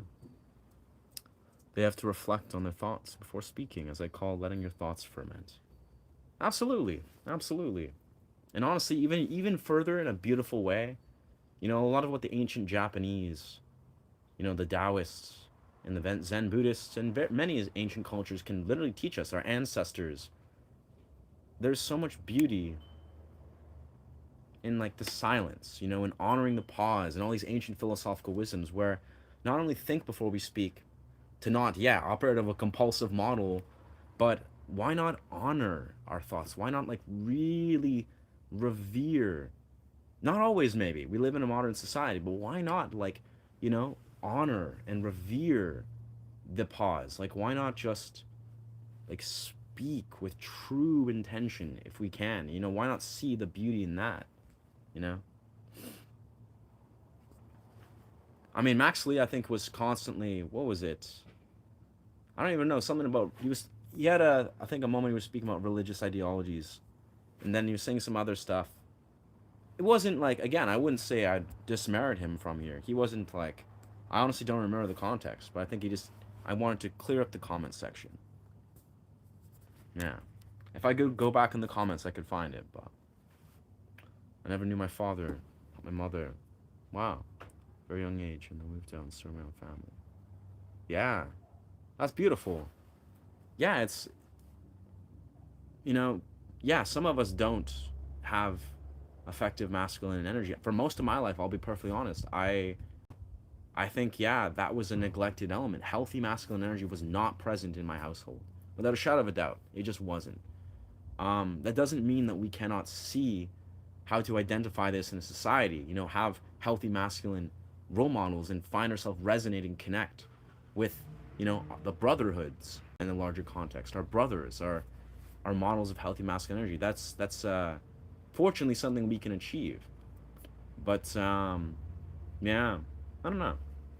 I think again, accountability is a little different. Like if what I'm simply was speaking to is if people are like so grossly disconnected from what it means to be held accountable, like people that think they have there's no consequence for my actions, no consequence. They're saying outlandish, hateful, unhinged shit.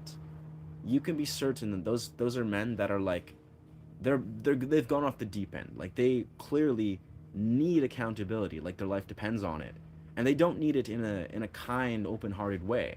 They need it in like a swift, like genuinely powerful masculine or a healthy masculine delivery, and it's like, but again, that's just an example, and this is it's a deeply seated thing. We're not talking about you or I. That's like, maybe it's just like we all can grow, and sure, it's good to have self-awareness, but again, if we're being super blatant, there's some men in this world that have zero accountability or awareness of that, and maybe some that sit in, psychological disorders or pathological this, that, the other. But something I've noticed is like, as a man, that I like to, I wouldn't say I like to, but I found myself take on the role of holding other men accountable sometimes. Just being like, hey brother, like what are you doing? Like what do you think this is? How can you justify this? Or just trying to have difficult conversations with people that I think need to be held accountable. And yeah, accountability is important. That's all I'm kind of expressing.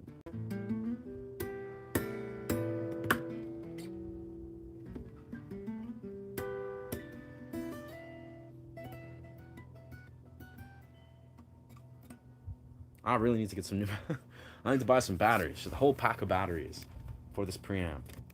I think that would serve me well.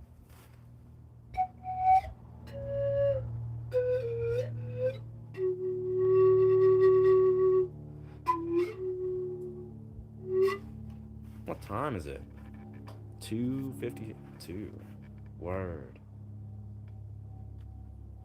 So I'm leaving at 6. So I got 3 hours. Interesting. Okay. Oi, oi. Most of the things I've learned from life have been falling and continue. Yeah, yeah. There's so much to learn in the real world. You know, experiential experience, like, that's a whole different rabbit hole, but I'm such a strong believer in just like doing, you know? Experiential experience. Like, we can read things in books, we can study courses, there's whole worlds of thought where people, you know, can become addicted or delusioned by the theory of, you know, of trying to conceptualize and analyze and study and not actually live in the world of just doing, of acting, of just being, like in the real world. It's like, you know, it's a simple thing. There's lessons the real world can only teach you. I think that's a lot of people, like young men and women, of course, got to figure out, you know, you're a young person and you got to like differentiate the difference between being in the real world, like, you know, real world experiential experience where you're, you know, seeing and learning and etc. etc. I think it's more of a young person experience. But you know, you sometimes get caught in these weird little traps where you think that you just got to keep preparing yourself and learning and figuring it out, opposed to actually just doing, actually just being in the real world, right? Immersing yourself in the real world.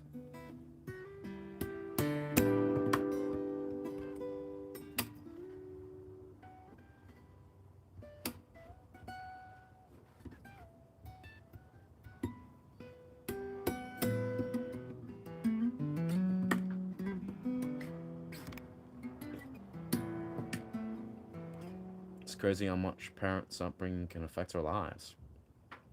That's true. That's true, Almond. It is. I mean, I think about that a lot, like in a simple context where, yeah, I think about randomly parenting a lot. Like, I find myself at random moments just think about, you know, what it means to raise a child. Like, you know, when we think about even like Sigmund Freudish psychological stuff, where the fact that a lot of our beliefs, our perceptions, our behavioral models, and all these things. There's so much that occurs, you know, at ages what, like 1 to 3, like as young children. So much occurs. So much what we absorb, of what we form, of what we learn, sets the foundation for so much of our who we are as humans, as adults, from ages like 1 to 3. That's like it's like a proven psychological thing, and it's bizarre to think about that. You know how much we are influenced and impacted from how we are raised and what we're exposed to as young children. And yeah, I mean, our parents really, I mean, it's nature and nurture. Like, that's a deep thing, is absolutely, our parents surely influence our reality deeply. Absolutely.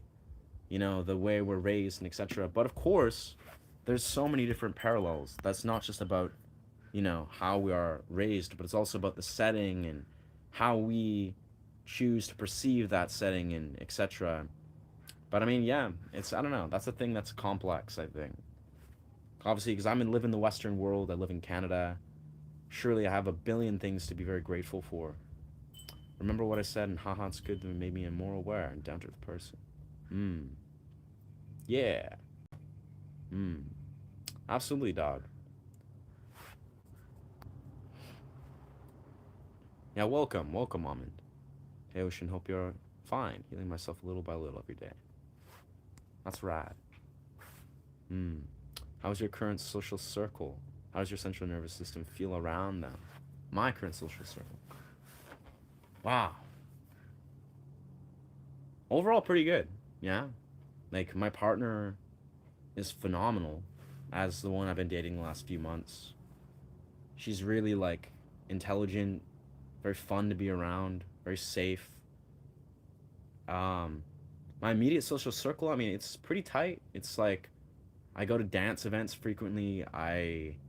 It's weird. My social construct, my social circles is primarily, the few people that I maybe run into at the gym and friends, like a mass array of friends that I run into at dance events. And if you're familiar with the dance scene consists of, people that go to raves and party culture, and also there's like sober, ecstatic, almost like conscious, kind of spiritual dance events, which I also attend sometimes. They're kind of costly, but they're always incredible. So I have a mixture of friends and people, some that are like thriving, that are like really emotionally intelligent individuals, and some that are just, really beautiful, radiant individuals that are maybe a little bit younger than me, but also just like really awesome human beings, like passionate artists and performance artists and musicians that I just cross paths with and, dance with and celebrate with and enjoy. Yeah. So it's like I almost like in a strange context, I don't really have a lot of close friends. I have my partner who's like a phenomenal human being. But beyond that, it's like I have my circle pretty tight where I meet a lot of people that I like see in like crossing paths. Some good friends I perform with at like festivals, I run to the gym or see on the film set. Yeah, I have like a mixture of friends that I run to that are close that I see in like professional contexts or in the dance scene or performance scene, but I don't like have a close circle of friends that I regularly spend time with beyond, again, my intimate partner. But overall, it's pretty dope. Like, it's weird. It's almost like, I'll be perfectly honest, looking at my life and the balance I have in my life and the life that I've constructed, I seem to have a very strong grasp, which, makes sense why I'm a YouTuber and how I convey myself here. I have a very strong and healthy grasp on boundaries. And weirdly enough, what healthy boundaries look like, in my life at least, is having a select few people that you spend time with regularly, that you're invested in, that you share energy with frequently, and then the rest, they just cross your path in the real world while you're living your life unapologetically. Like you're just living your life in the intuitive universal flow unapologetically, and the people that you gravitate around, that you see, that you're so happy to run into, they appear at random, and you're always happy to see them. But then it's like you have your few, very few, maybe like the one central person that is like your reoccurring orbit, which is kind of just what a relationship is, I guess. Oi. And yeah, again, as my nervous system, that's the key thing, is my nervous system often, if I'm in the gym, it's a safe space. If I'm on the dance floor, it's a safe space. When I'm around my partner, it's a safe space. And as I convey, and I feel 90%, if not 99% of the time in this place, if not 100%, this stream is a safe space for me, for the people that I invite. Like, that's the key thing you might see, is the life that I feel like I've constructed around, just organically, is a life that is honoring my boundaries to the highest degree, but is also a safe space that I'm welcome and safe in, invariably.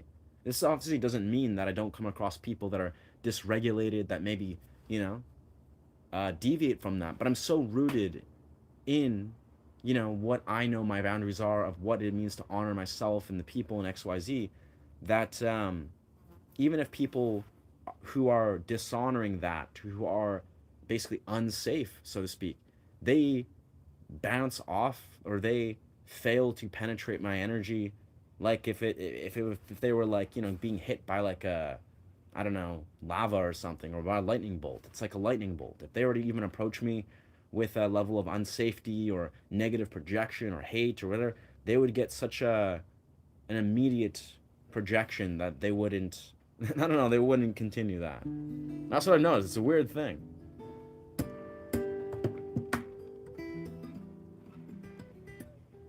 At least in the real world, of course. Yeah. Yeah. Interesting. Yeah. Hello, yeah. What's good? Yo, what's good, brother? My brother Shaman. Hope you're well, mate. Nice. Appreciate you, Billy. Thank you, brother. Thank you, brother. We just kicking it here. Yeah, this is the, I guess this is like peak time, right? What are we at? Like 3 o'clock. Yeah, people are like exiting workplace. Nice. I mean, I've been on the street for 3 hours now. I imagine the next like half hour, maybe 40 minutes. I don't know. We're kicking it. I don't have to leave. I'm leaving for my brother's. I think it's my stepbrother's my mom's birthday, or not today, but they're celebrating it at 6 o'clock. So going for a family dinner in a few hours. But beyond that, I'm just kicking it. I'm good to see you. Yo, it's all good. Yeah, yeah. Exactly, brother. Circles of trusted people should be small, be earned. Relationships be safe, and good. Yeah, yeah, brother. It is. Again, it's funny. Like these are things that I consciously have understood for many years. Everyone says small circles better, XYZ, this that, sacred, sacred bonds, have sacred connections and etc. But it's almost like I never sought these things like consciously. I was like never like trying to almost control or summon those things more so. Maybe summon is the word. It's almost like I just built a life that honored me so deeply. I just unapologetically freaking built a life from the ground up that was so powerfully rooted in, loving myself, honoring myself, that these things happened organically. Like organically, the attraction with intimate partners, the people in my community sphere, they just happened to receive me when I'm full of self-love and honoring myself, and then they just reflect that. Like they're just like, oh, like this is a guy that's loving life, thriving, honoring himself, and then they're just like, let's receive that. Let's complement that. Let us resonate with that. So it's bizarre how it's like, in a very direct context. Yeah, it's like whether it's your partner, whether it is a community, the safety is within you. Like you are the safety. And again, this all kind of comes back to like, so what I was saying about like, you know, dissociation and dispersonalization, about you yourself. Like when you yourself, like this is a very, very core thing. And obviously we're all humans, you and I, men and women, we're imperfect. We're in the 3D reality. Welcome to the 3D. I laugh about this and it's true. Like we're imperfect, right? But we as humans, when we are in alignment with our core values, our thoughts, our actions, our beliefs, like when we're in alignment with these things, it radiates through your core being. You are safe. You radiate safety, that is. You trust yourself. You trust the universe around you. It's like these are synonymous. That is, like when you're in alignment with yourself, your values, your integrity, your core values, and you emanate safety. You embody, you trust yourself, you trust your own integrity. And yeah, it's like when you reflect that to others, others will meet you at that place. They will honor that. They will complement that if they can, if they will, which they desire to. But it's like you are the pillar of what is your safety. Like you are, men and women, and obviously it's a complex parallel, but it's almost like in the simplest right. It's like you as an individual are the pillar for your core values and your ability to hold space and feel safe for yourself and reflect that to the outer world. And again, that's easier said than done for a lot of these things. This is truly, truly, and surely easier said than done.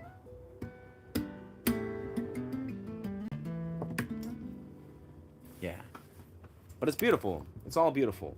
When you see that the world is a beautiful place. Like again, this also returns to kind of what I was saying a long ass while back. Is like the world is a beautiful place. There are beautiful humans. Yes, there are people that are atrocious and bad, and there's intense parallels of this world. 3D reality. We are in this 3D reality. It is polarized. It is polarized. We can never separate ourselves from it. Invariably, as we're humans and alive, it is split. It's polarity. There's polarity. So there is intensity. There is atrocities. There are dark, malicious, shadows of humanity that is present here.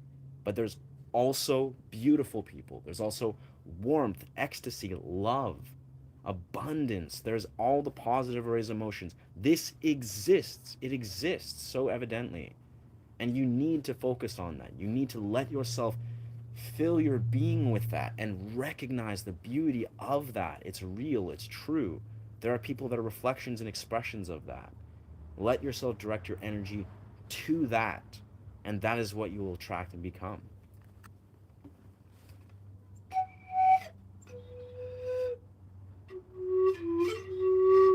Food for thought. It's a food for thought. Hmm. I used to have a lot of 20 friends, and then I got my first dog, and I realized I wanted to play with him more than half my friends. That's awesome. Yeah. So I cleared out. Yeah, that's that's beautiful. That's beautiful, man. That's beautiful. I don't know. Dogs are pure. Cats are pure. Animals, like animals as a whole. Whether we're talking about chilling with like goats and birds and yeah, I love birds, but like yeah, goats and cows and pigs. Animals are just so pure. Like they're incredible beings. They really are. And yeah, that makes sense. I think that's a weird thing. That's surely a thing. That's a complex parallel that a lot of us, especially as young humans, we have to sort out and learn, very arduously that yeah, there is people that are not your friends. Like they are not your friends. They're malicious, toxic, if we will, friendships. Toxic friends exist. They do. Not all friends are the same. Not all friends should be perceived the same. Hell, not all people should even identify the same model of what friendship is. It varies. Like this is a complex thing I remember reflecting on a lot over the last like 5, 10 years, especially when COVID happened. And I was like reflecting on what my friendships looked like when I was a kindergarten 5-year old, and when I was in elementary school, who my friends were and who my friends were in middle school and adulthood and etc.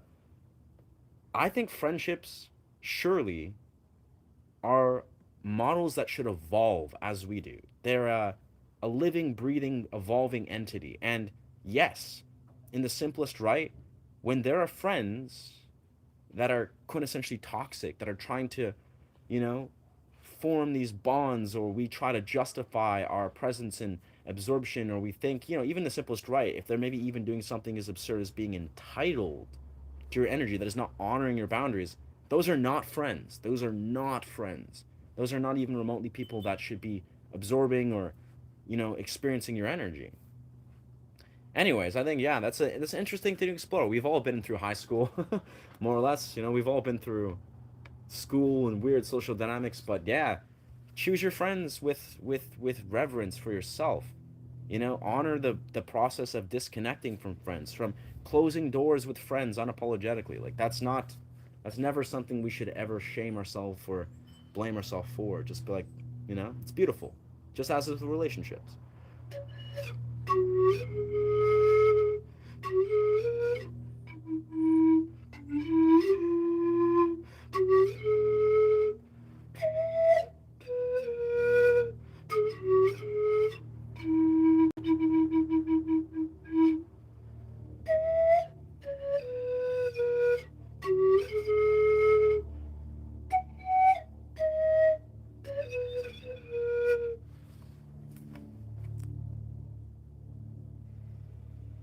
Yeah.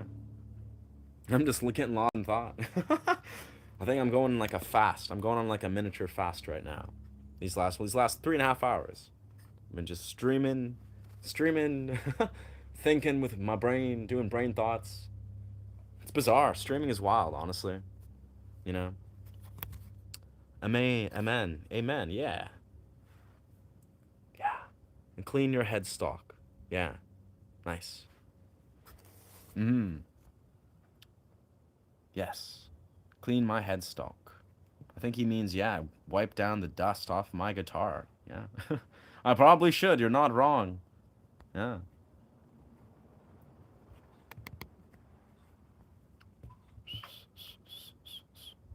Thank you, brother. Yeah, I'm just saying stuff. We in the stream space for offshore almonds. Do you have any pets? Can pets rock? Then I'm getting a cat.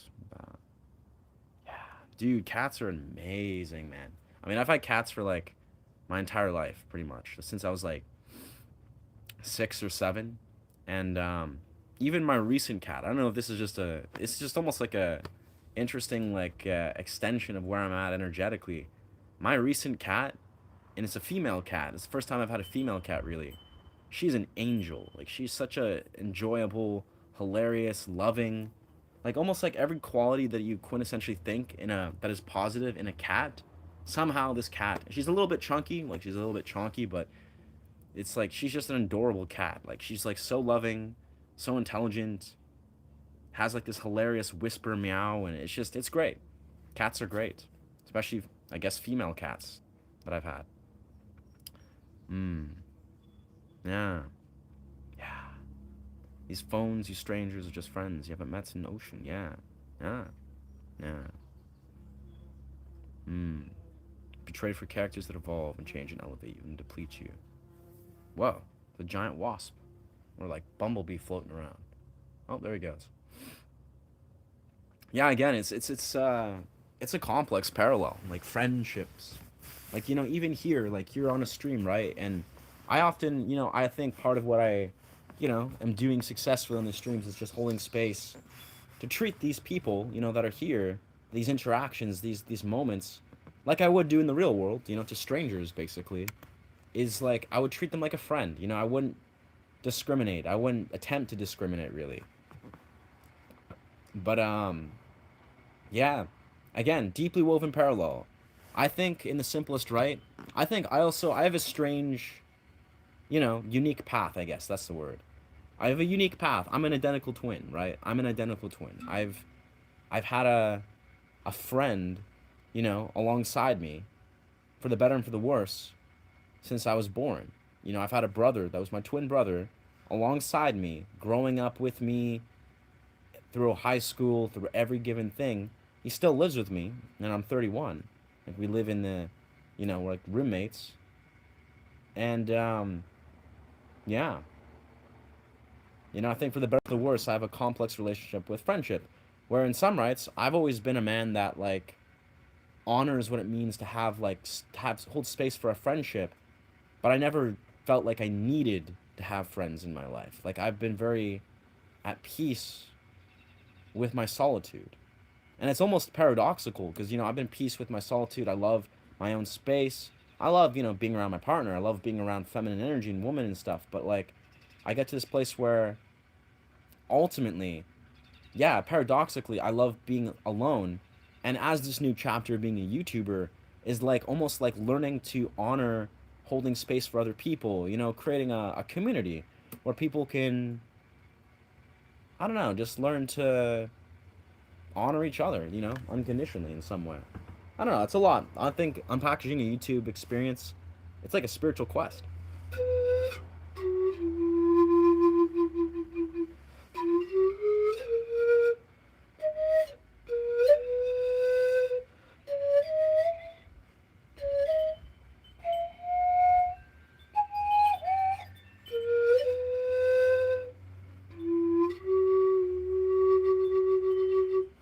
I think I'm gonna burn some frankincense. Honestly, I'm so content right now though. I feel so good. Chilling in this beautiful sun ray. Got this little POV camera. I gotta say, POV cameras are just like the bee's knees. It's just better. This is just better.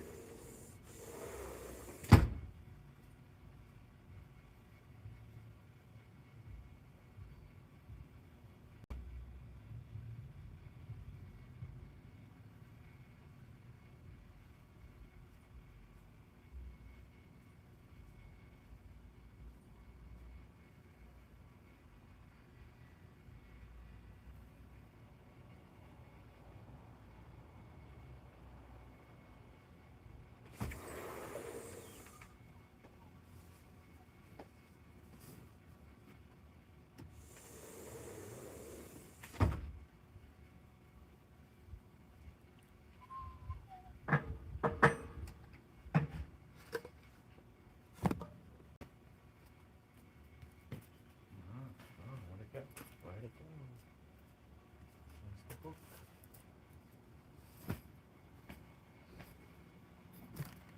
Oh yeah, it's attached. Maybe we can detach this for a little period. Honestly, the angle though seems so much better. Like this is like such a controlled angle on my guitar here. So much to learn from cats. They teach us to have boundaries, to be fierce and relaxed. Yeah, they That's exactly right, I feel. Cats do, in fact, teach us healthy boundaries and all these little powerful lessons. I agree so much with that. Yeah. Yeah, cats rock.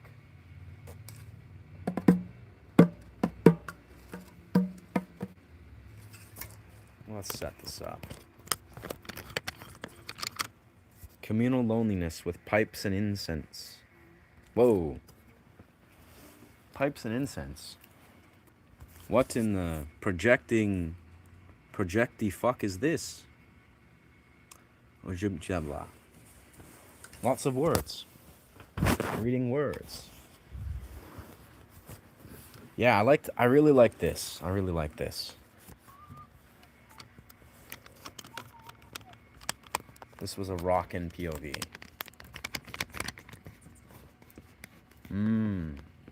Ocean Boundicus. I found my friends when I became a performance artist. Yeah. Yeah. Well, even like, yeah, brother, the people that I connect with so deeply is surely like actors, fellow fire performers, dancers, like especially the dancers. Like I've spoken this very openly. It's like I'm a massive fan of the dance community. Yeah. There's just so much beauty. Yeah. Yeah. But yeah, I mean, thank you. Thank you for sharing, Dave. I believe I don't really understand what you're saying. You failed to communicate, what your point was or what you were trying to share, but I'm going to toss you a little, yeah, I'm going to throw you one of those, brother. Achievement unlocked, because that's probably right up your wheelhouse. You've unlocked an achievement. 30-minute timeout. Congratulations. Congratulations.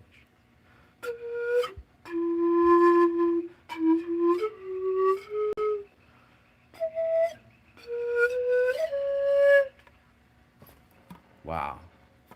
Bro, these birds though. These blue jays. You can hear them in the background. They're just chilling.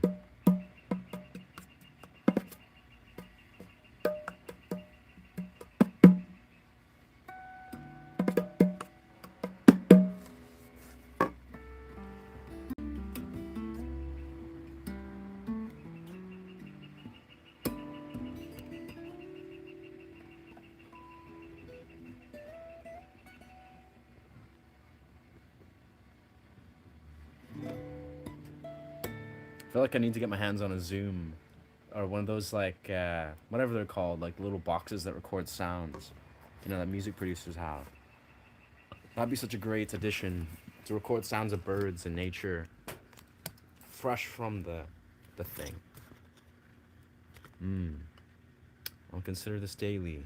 BRB, birds teaching singing in 7 notes without ever talking in class. Dogs teach us loyalty and courage. That's magical, yeah, brother. I agree so wholeheartedly. Like the fact of what birds can teach us. Oh shit, it's the bee. Whoa. That is interesting. There's a bumblebee. He means no harm though. He's just chilling.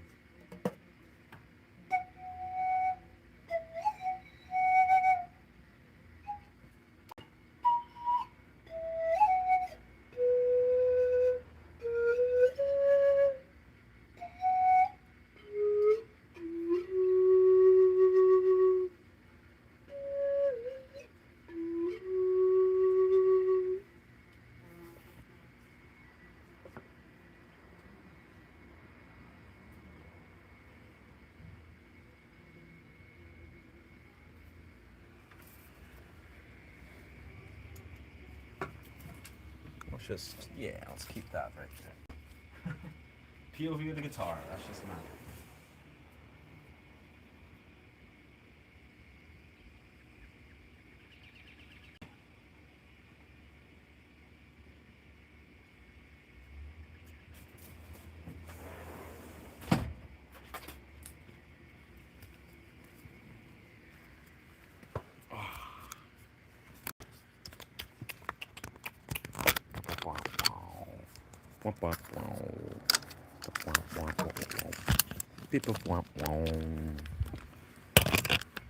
So, yeah. Yeah, that's a good one. Seems organic.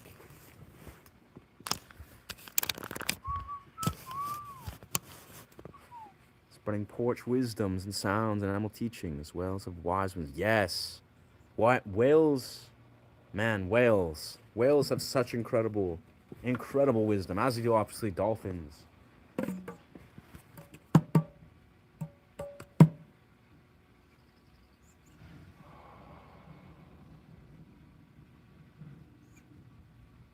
Yeah, whales have such interesting dispositions, I feel.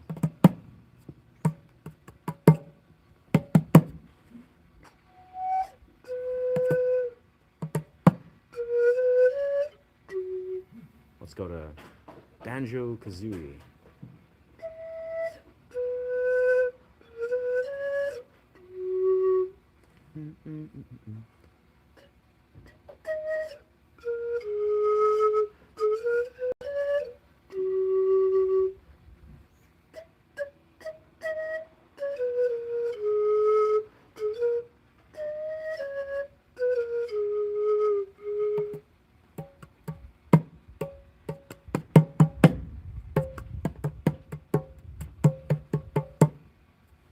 Yo, peace. Well, chat, what did y'all eat for dinner? Wow. Hey, what did I eat? Oh, yes. Yeah, for those of you chiming in. I don't know, yeah, no, I actually bought a squash. I cooked a giant butternut squash, kombucha squash, and some sweet potatoes for me and my partner. And mixed together a bunch of quinoa and rice. And, yeah, that was magic. I gotta say, butternut squash and kombucha squash, and yeah, so good. Like fried it, or boiled it, then fried it.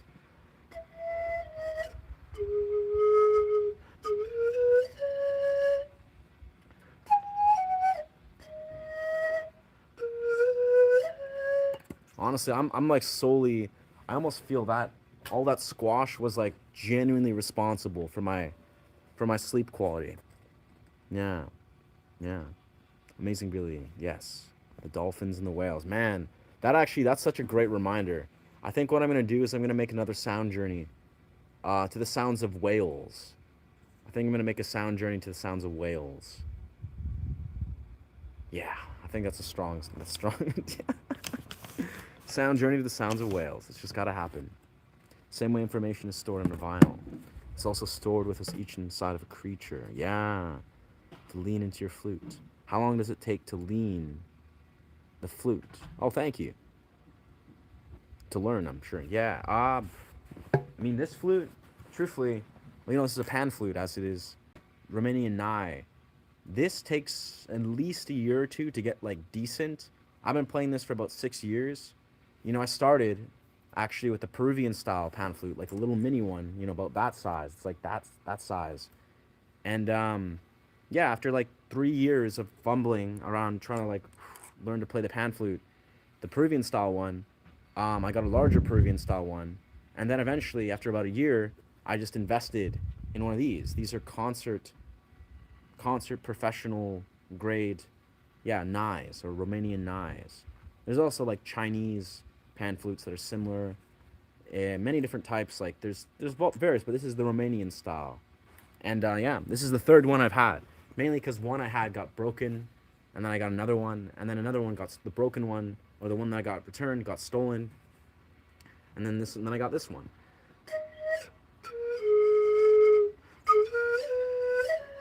Weirdly enough, this is actually the best one I've owned. Like, just the quality of it, the sound quality, the clarity of sound, everything to do with it. It's definitely the best. So I could say for a fact, each of them are handcrafted, at least these types of ones, in a way that is, reflective of how the sound will be, like the clarity of sound. And I don't know, it's like they all basically have unique sound to it. But that being said, yeah, if you were to like pick up this instrument, like I'm like, okay, try this, you probably wouldn't be able to make most of the sounds. And it's like you could start with low sounds. You make like a two, like two noise. That's like doing an attack. You create an attack. You can do that with any noise. You go two, or you can go like phew. You're just making like noises, very subtly, of course. I don't really think about it, but it's like you're basically just making noises, like very soft, subtle noises, in unison with creating a shape. Like I'm creating like a very subtle shape, almost like you're blowing in a milk jug. And then each pan you change that shape. And you also bend into the note depending on which key you're in, or what the scale you're in, or what note you're in the scale. Because it goes like versus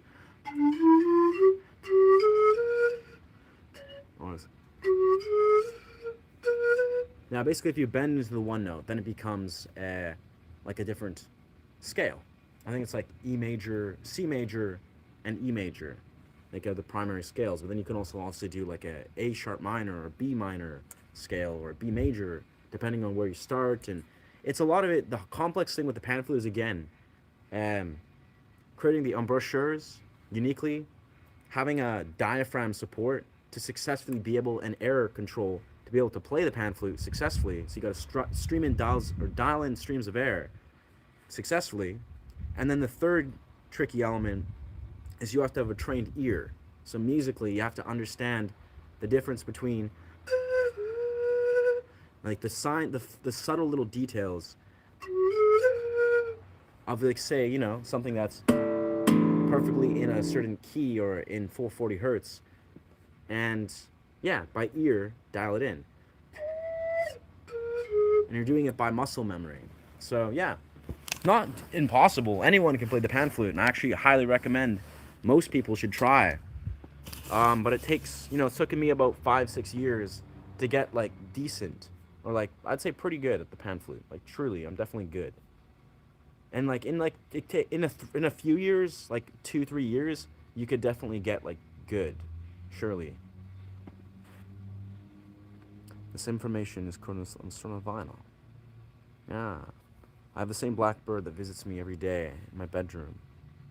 Huh. 4 a.m. and 4 p.m. Wow.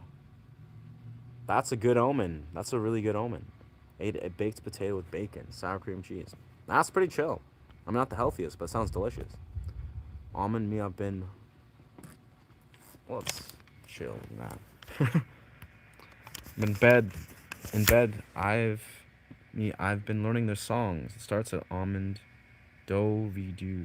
I wake up at 4. Wow. Reincarnation. Yeah, that's definitely a blessing. That's definitely a good omen, I would say. Yeah. Nice. That's beautiful. That's honestly, brother, that's what I feel is playing this. It's genuinely like a portal. It transports you. It can be Japanese, it can be Romanian, whoa. And it can be, yeah, Peruvian. Like it's such a universal sound. Yeah. Yeah. Yeah. I could see that. Sperm whales seem like an incredible sound. Yeah. Plant somata. The plant somata, repetible. Classical as these notes. 2 almonds refers to the same somata opening. Stomata. Yeah. Interesting. Wow. Classical music is beautiful. I mean, honestly, I've never played like true classical music, but I absolutely love classical infused, classically inspired and influenced playing, like deeply.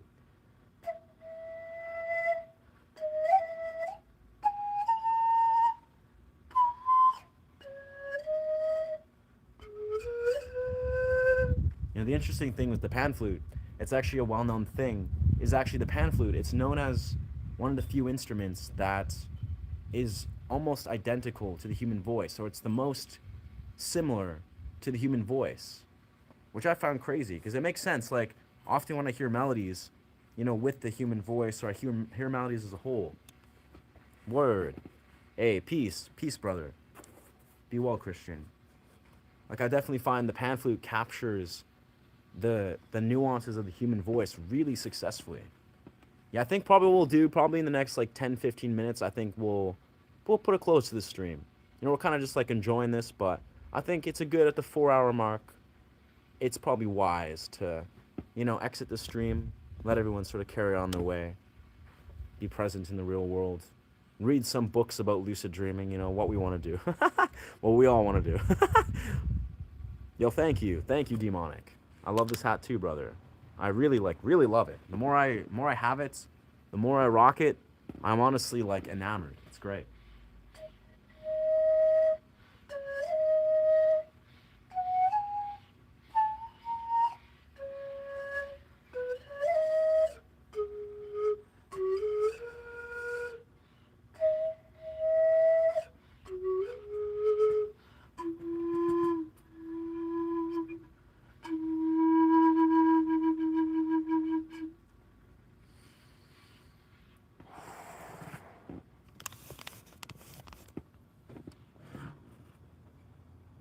It's so awesome to have sunlight.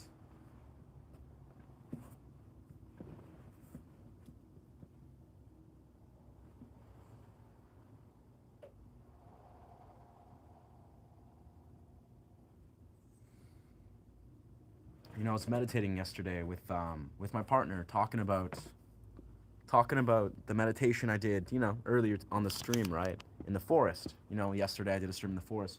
I was doing meditation stuff. And I had this realization where I was like, you know what? I think what I would love to try to do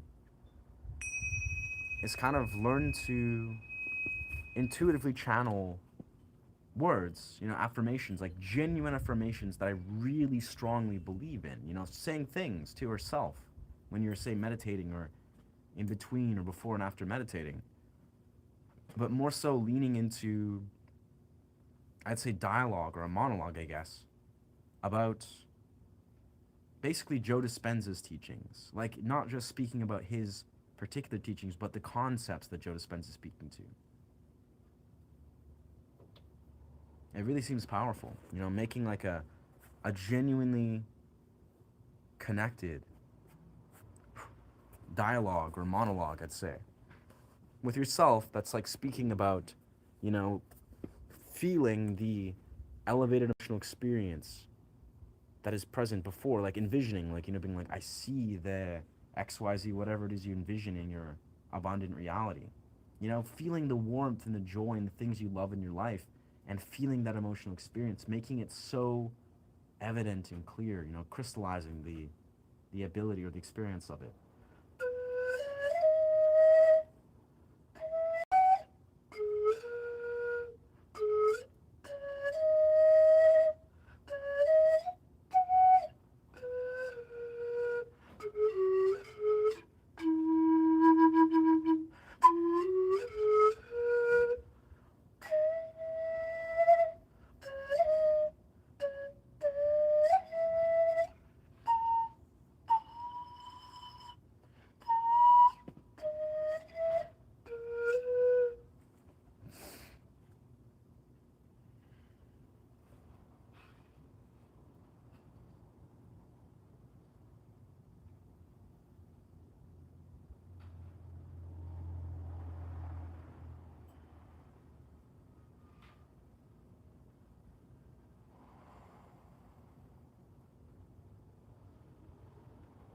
Whew.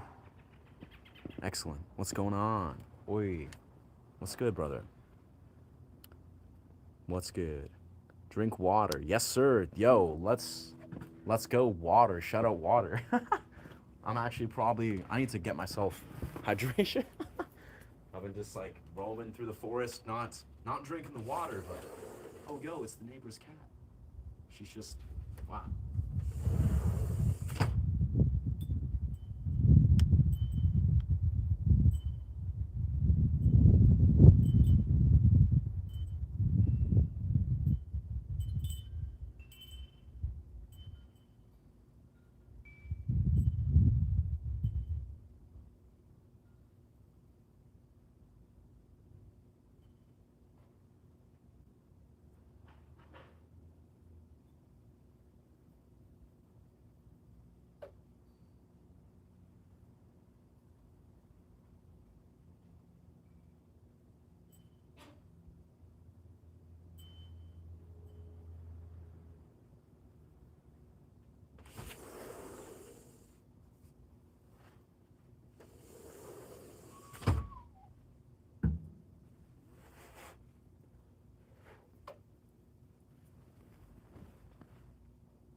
Man, this Poli Santos, this one particular, I don't know why, it's so,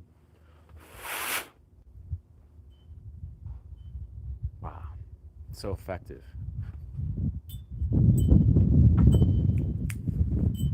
Yes, magic.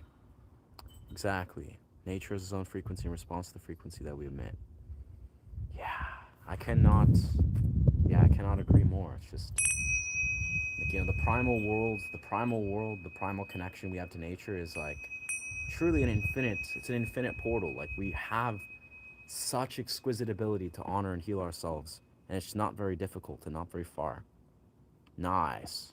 Hey, thank you, demonic. Thank you, demonic Luna. I'm loving it too. I'm feeling. You should see if you're new to this. If you're new to this channel, thank you. All right, welcome. If you're new to this channel, welcome. But yeah, my Ibanez, the Ibanez guitar I got, really like it. It really completes the aesthetic. It completes the aesthetic arduously. But yo, oi oi oi, I got a dip, but I subbed and liked. Thank you, Luna. Thank you for subscribing. Appreciate you. Happy to have you here. I have a friend who's grieving the loss of his brother. Can you advise me on how to support them with their grief, please? I bought them a plushie. Gifting them soon. Wow. Wow. I mean, I think that's surely like your energy, your intention goes far. I would say your presence is meaningful.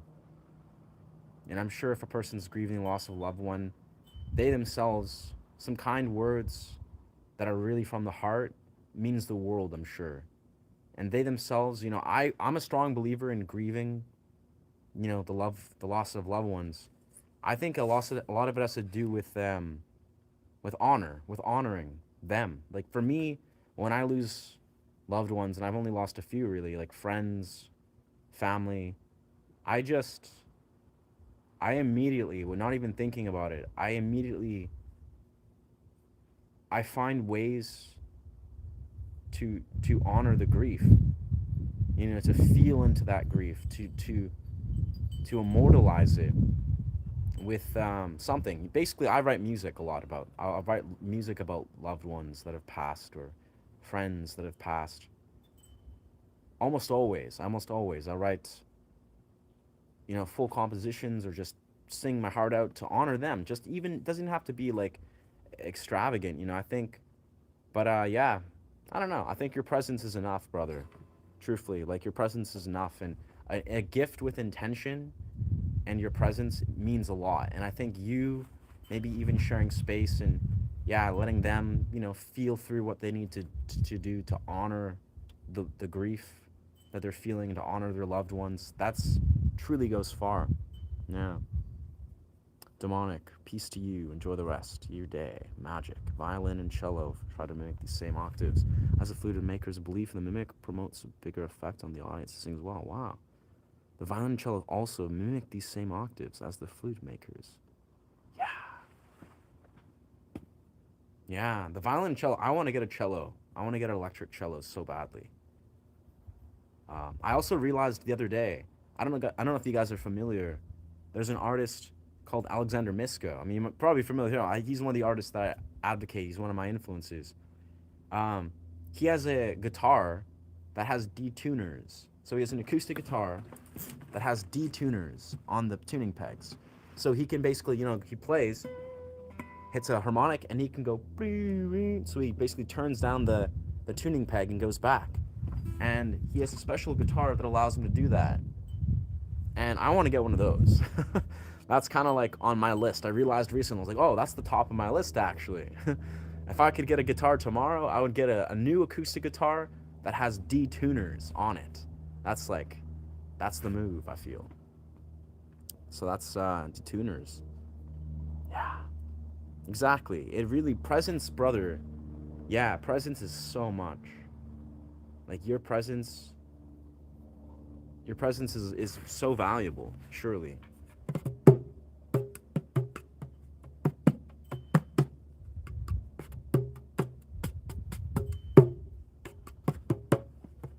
Can't go wrong, yeah. With nourishing food, yeah. Been I've been super grateful lately, recently. Dude, that's awesome. That's awesome. Yeah, gratitude is amazing. It's just, there is so much. That's dope, though. It's good to hear, Hunter.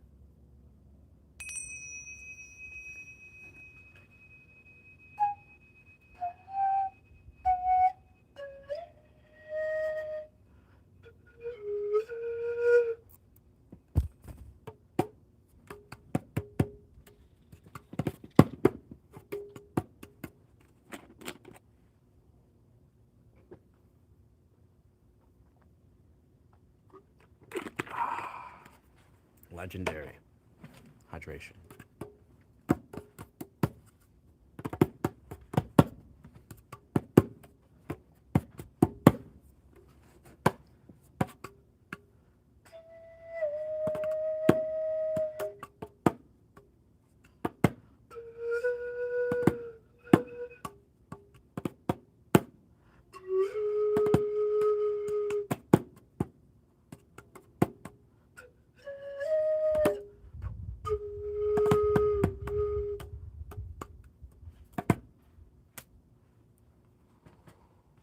Ooh. Wow.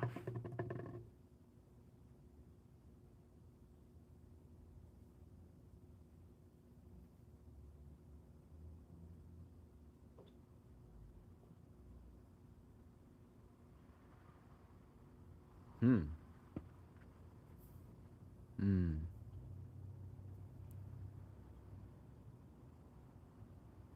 Yeah.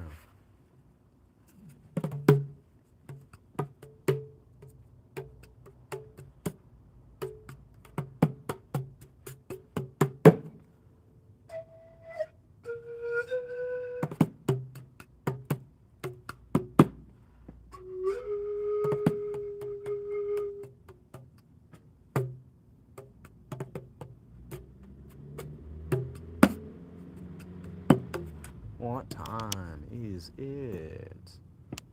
3:45. Interesting. 2 hours until dinner.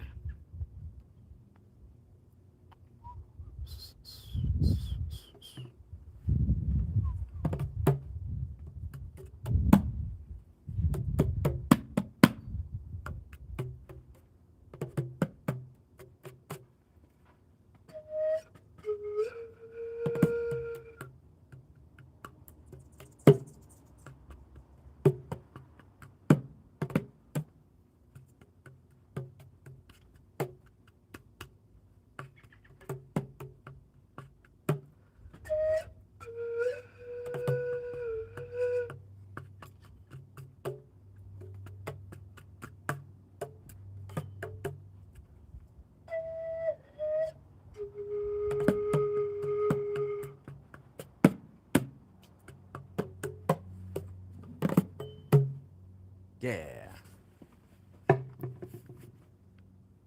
Hmm. Hmm. Denial. Bargaining. Yeah. That makes sense. The stages of grief. Stages of grief. Stages of grief. I think denial is surely a very, very common, if not inevitable, piece. You know, you just like your brain can't even process like a grieving of a loved one or the death of a loved one. You're just like your brain just cannot. It's in disbelief. It's like, yeah, we're all human though.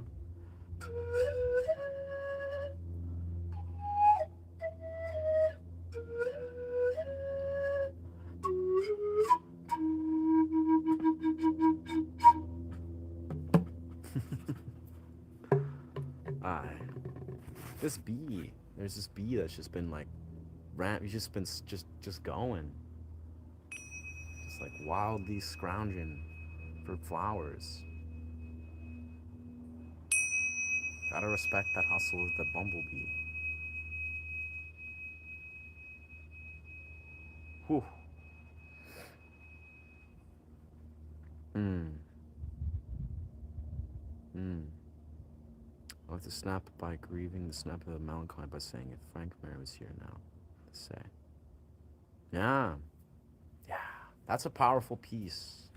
I think our loved ones, absolutely, they would love for us to like honor their presence by, just being happy and, yeah, like appreciating them.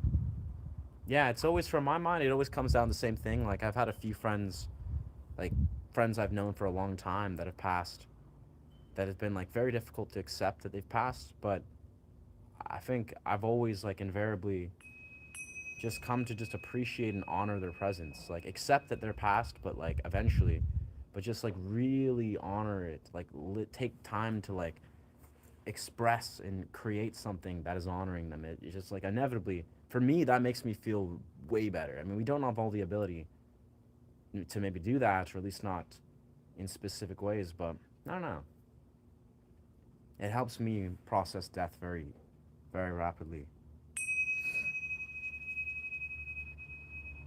I've also, strangely enough, I mean, it's a difficult thing to sit with sometimes, but I've over the years kind of come to the conclusion that death is not, it's not something to fear, actually. A lot of this is actually from my psychedelic conquests, from sitting with like Changa, is like I would face the fear of death in myself, and I would read and understand more about death, and I would sit with the truth that death is, it's not something to fear and to be afraid of. It's a beautiful thing. Like, it's a beautiful, sacred ceremony that's, it's exiting this world. But yeah, grief is surely so very normal. Tribulate in the ocean, the loved ones, we want them to be happy. Exactly. Loved ones surely would just, yeah. Whew. Yeah.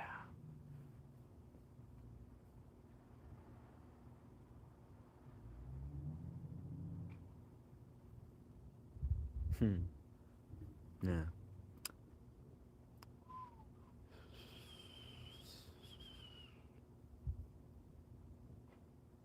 They'll try this now and for a few weeks' time. The loved ones want us to recover and thrive. Once the griever has seen this recovery without the idea of being betraying the deceased becomes possible. Okay. Hmm. Hmm. Becomes more used to the idea of brother Almond. You will be able to talk to him about his bro. Honor the brother and ask your friend what they do in the situation. Hmm. Hmm. Fair.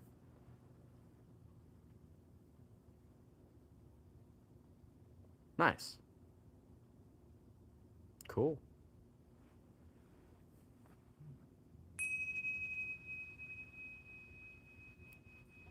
Yeah.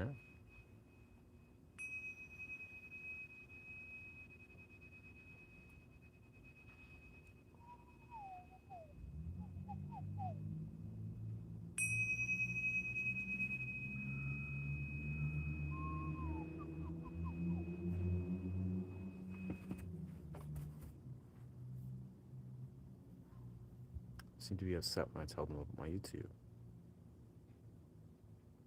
I mean, it's not that complex. I'd say it's good to be. It's good.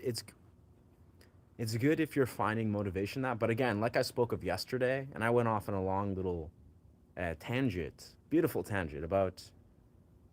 I think no one should be, especially as a YouTuber, you should not fixate on material gain, monetary gain. You're creating a demotivating psychological trap, like you are, and it's good to be grateful for people supporting you, but yeah, I don't know, take it all with a grain of salt. But I think if we observe like the greater totality of how one grows and succeeds in YouTube, um, there's a lot of psychological traps you can get locked in, and you will get locked in, and eventually find your way out. And yeah, I think no matter what, it's important to have a large vision and nurture that vision. And I think focusing on the monetary metrics will, in some respects, deter and dilute that vision. But, You know, each to his own. Again, if it gives you motivation, that's great, dog. Yeah. You just want to tell them what you're doing. What's that? I mean, I don't know what to. I don't know what to tell you. If you're talking about like, if you're promoting your channel, just don't. You probably shouldn't promote your channel. I don't promote my channel at all. I don't even promote my channel to close friends mostly. I promote them to people that I meet in the real world that are my target audience. But yeah, I never promote my channel. But I don't know. You know, that's another parallel though. If people are, uh, you know, not really interested and not your target audience, then, you know, maybe it's like they don't need to know about your channel. But it's good to if you're genuinely coming from an intention where you're celebrating your own success and you're appreciating your own efforts, then yeah, that's cool. You know, not everyone can um yeah, not everyone can celebrate, you know, everyone else's efforts. I would like to believe everyone can, but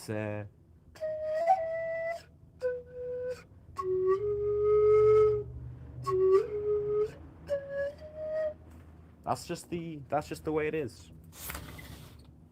Like, almost done. I kind of want to meditate out here. Just kind of like. Cool. Well, I'm gonna yeah. If you're saying that I can just go back and play guitar in my room, Sure. Yeah. Go because for you it. were Yeah. expressing yeah your Bullock's request.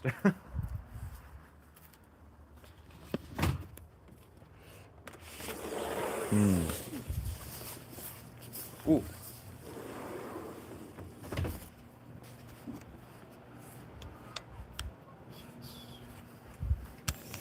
Let's plug this baby in.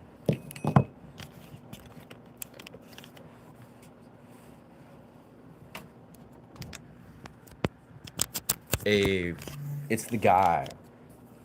You're the guy, Six Buzz. You're the guy, most definitely. Not that guy. Yeah, not that guy, but the guy.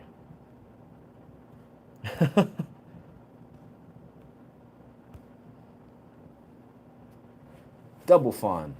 He's been granted the highest honor.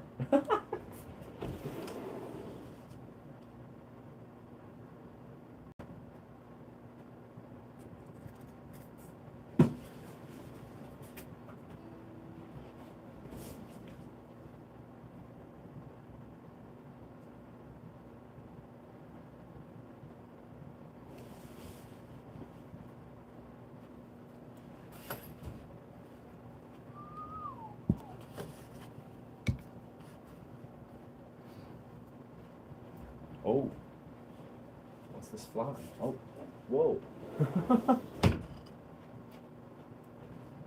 That's bonkers. Whoa, yeah, that's beautiful. What a guy. Homie's got granted the highest honor. Not just one band, but two bands. He's double banned. That's determination. That's raw determination to get booted.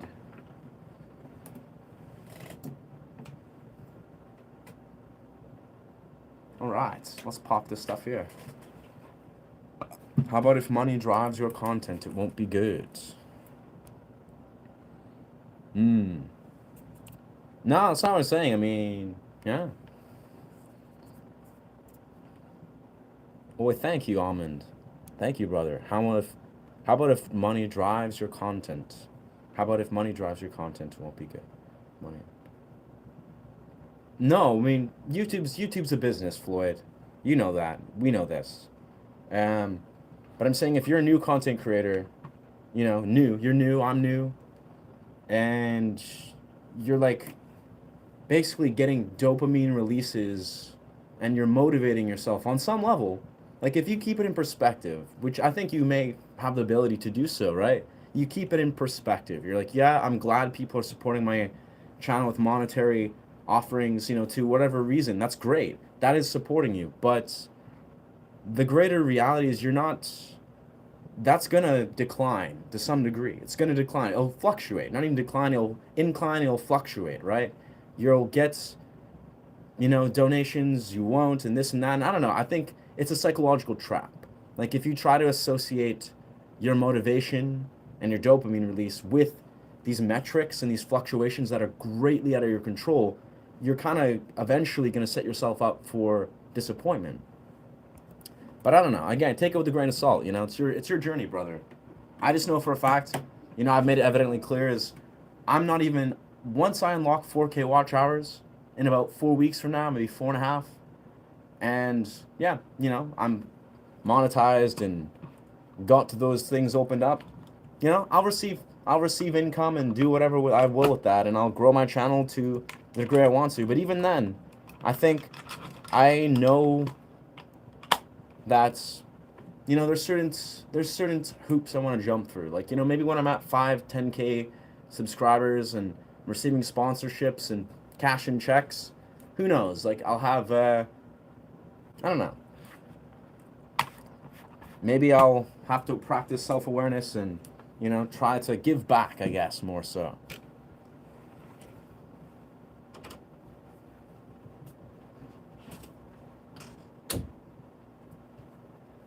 Let's see. Oh. Amazing. I think in the next 10 minutes, I think we're gonna put a close. Yeah. Honestly, bro, take what I say with a grain of salt. Like, I say it with respect. And I think you are a self-aware dude. Like, you've proven to be. You're a smart guy. I think you are not at risk to falling in maybe some of the mental traps or the warnings I'm heeding. Like, I think you're gonna be fine, brother. But that's just my intuitive response to how I think, you know, the dimensions of it. But oh no, you're not. I'm not offended per se. Definitely not. It's more of it almost like what's the word? It has me, you know, share. It almost like it triggers almost like a red flag in my mind, like relating to like the the domain of certain things. Again, it triggers maybe my belief. It's like playing into my own belief system. Oh, word! We're officially at 1.5K subscribers. Yeah, I think it's playing into my bias. That's the thing. I think if anything, I'm not personally offended, but it's like it's playing into how my bias is operating. And my bias is being like, hey, from my perspective, there's this, that, the other, and it's like, you know, it makes sense to me in my own realm. But again, I don't know. I think I need to probably grab a bunch of sweet potatoes and eat some food because I've been kind of like grinding this 4 hours, 4 hour stream, going walk through the forest. It's been a great 4 hours. I'll be perfectly honest. It's been a great day so far. But damn, this is rad. We're at 1.5K subscribers. That's legendary. Yeah, boy. It's a nice metric. Wow, look at that. Just big, fat 1500. It's just exact, balanced 1500. That's pretty dope. I like that. Wow. Let's see our analytics. Analytics. Nice. Done for wow. Wow. Wow. Let's see. What is this stream? Where is this stream? Where's the metrics going on? Interesting. I don't even know where the dashboard says the metrics are. Oh, 1501. That's nice. We'll find the metrics later. Yeah. That's tight, yeah. Glad to be here again. Next, thank for the content. Peace, dog. Peace. Much love. Yeah, I think we're, you know, respectively, we'll do a little outro. we'll do a little outro, and I think conclude in the next 5 minutes. Yeah. Feels like me. I think it always feels weird to leave a stream with a room full of people, but hey, these are the breaks. I think it's that's just the way. Boy, thank you, dog. It's cool. You know, subscribers, it's a great benchmark. It means a lot for the support. It means a lot for the quality of support, without a shadow of a doubt, and it just makes me excited. You know, we're that much closer to our 4K watch hour mark. I think we're at something like maybe 2 point something. What is it? Yeah, we're It's like probably like 2,200 maybe 2,200 watch hours. So 1,800 more watch hours, which is yeah. I love your streams. Steven, somebody's good elevates my agreement. This Gark here. Wow. Thank you, dog. Yeah. We're slowly becoming a little godling, getting magic. That's beautiful, brother. Thank you. Thank you, thank you. I'm trying to just keep it real and enjoy, just enjoy the things that I've had blessed into me and just kind of create this little portal. But yeah, dog. Now, thank you, thank you. Brother, you're authentic, pure energy. Yeah, that's so great. Honestly, yeah. So cool. Man, what a great moment. Yeah. I got all this dark red flowing through me, all these dark red color palettes. Got another dark red color palette. Yeah.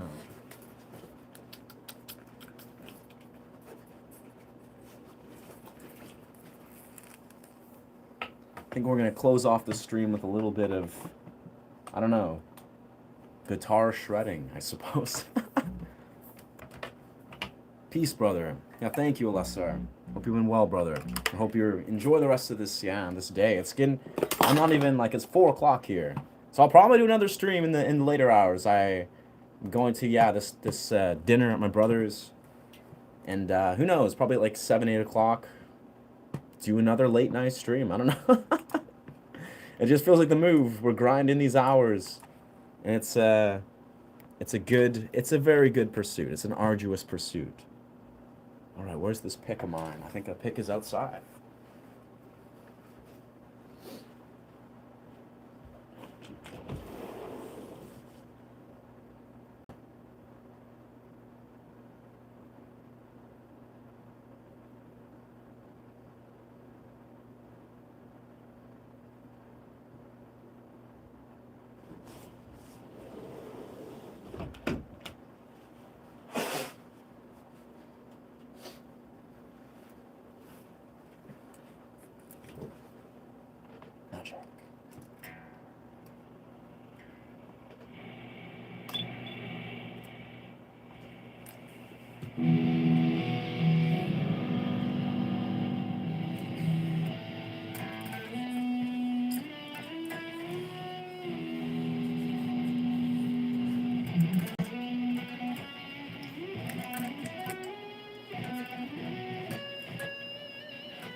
Ibanez. Gonna tell you about the ducks. Tell you about ducks. About ducks. Yes, brother. Yes. Please do tell me about ducks. That's another good idea. I think doing a sound journey to the sound of ducks. Strangely enough, whales, maybe dolphins and ducks. I think that's actually genius. Genius background sounds for sound journeys. What else? What other? I almost feel like, what's an ancient Egyptian animal? Like ancient Egyptian animals. Camels, maybe? I don't know. Maybe the sound of camels just making like camel noises. That feels like a move. I don't know. Negativity cannot affect you. Or ducks are waterproof and that's why they laugh in the rain. Oh. Hence the laugh of the ducks. You'll be immune to trolls. Oh. Negativity ducks are immune to it. Damn. That's super profound. Holy shit, bro. Holy. Yeah. Wow. Let's go. Yo. That's so cool about ducks. Play something, dude. I think you're on thin ice, brother. You're on thin ice.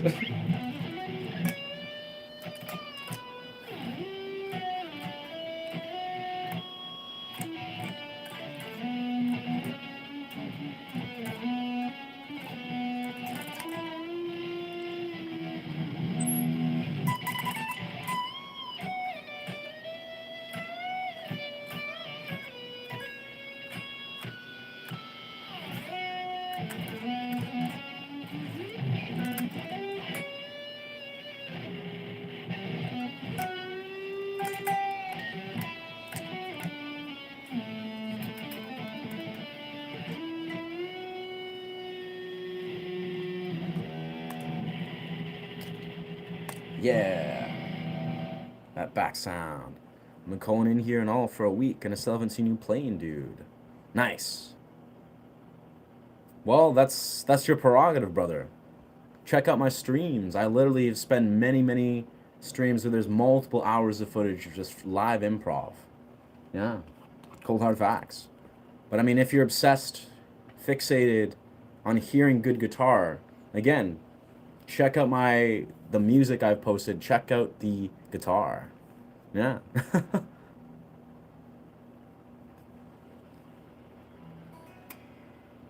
Till just then, sorry. Huh? Okay. uh.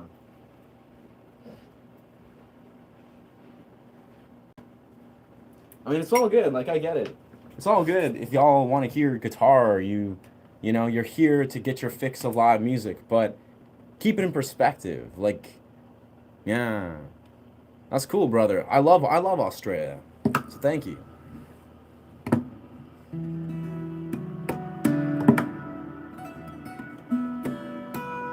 Yeah, deadass though. It confuses me. Like, this is a YouTube channel devoted to music. You don't have to look very far to hear me play live music. Like, check out the streams. There's like 5 months of streams of literally hours and hours of live improv. If you want to hear what my guitar playing sounds like. If you haven't heard it already, then you're not trying very hard, but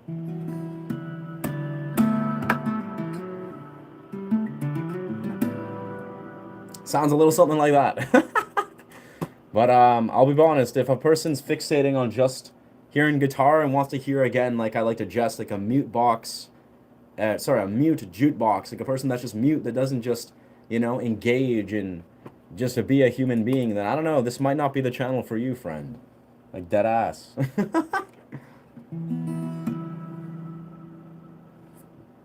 Low battery, hey? It's a low battery.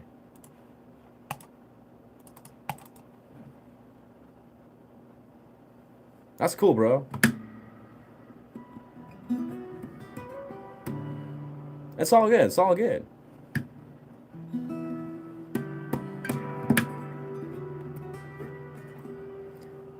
Yeah, no, I think that's honestly trying to. You seem to be well intended, brother.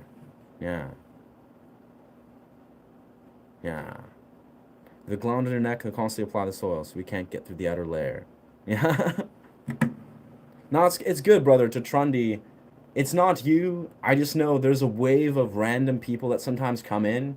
You're not. I don't think you really fit the definition, but there's the wave of random people that seem to have this fixation on hearing people play guitar and not speak. Like they're just like, oh, we want you to just play guitar, man. And it's just like I'm like, brother, the guitar is I'm the guitarist facilitating a YouTube stream.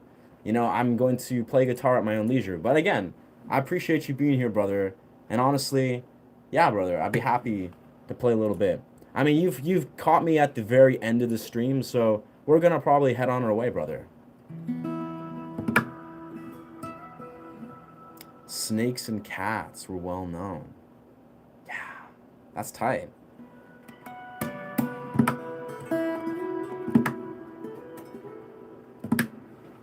Yeah, snakes and cats. I'll keep that in mind. The sound of snakes. The sound of snakes. I don't know if snakes or cats would work for a sound journey, but I mean that's not a yeah. For some reason, I feel like camels would be a excellent addition. Yeah.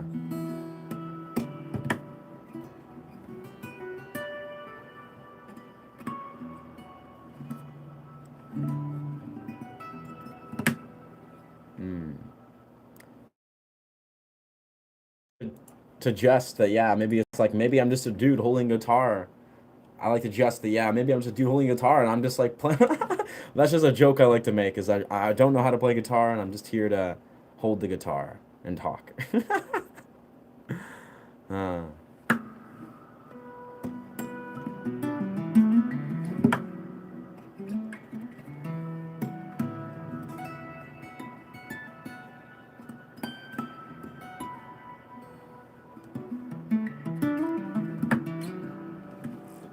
Damn, I really wish I need to get some batteries so I can get this preamp freshly reattached. Yeah.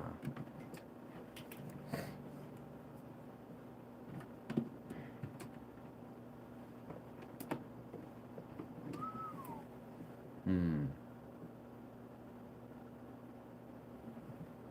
Yeah. Yeah. Yeah, well, I'm sorry if I, what's the word? I prejudged or predefined or threw you in a category of people trendy. Like again, I don't mean to do that. I think after juggling thousands of people, going through these streams for X amount of time, I see recurring patterns of people, and I don't know. That's I don't want to do that though. You seem chill. I don't want to be like assuming people are just kind of people are well founded. They want to hear guitar. They want to hear guitar, but it's like I want to play guitar, but I also like to just like verbalize and conceptualize, and it's all I don't know. It's all dependent on many things. Yeah. Hey, welcome, Amy. Yeah, magical. I think well we're at the end of this stream here. And yeah. That's a great idea, Billy. That's a great plan, brother. Honestly, I love strength training. Like it's just one of the simple joys in life.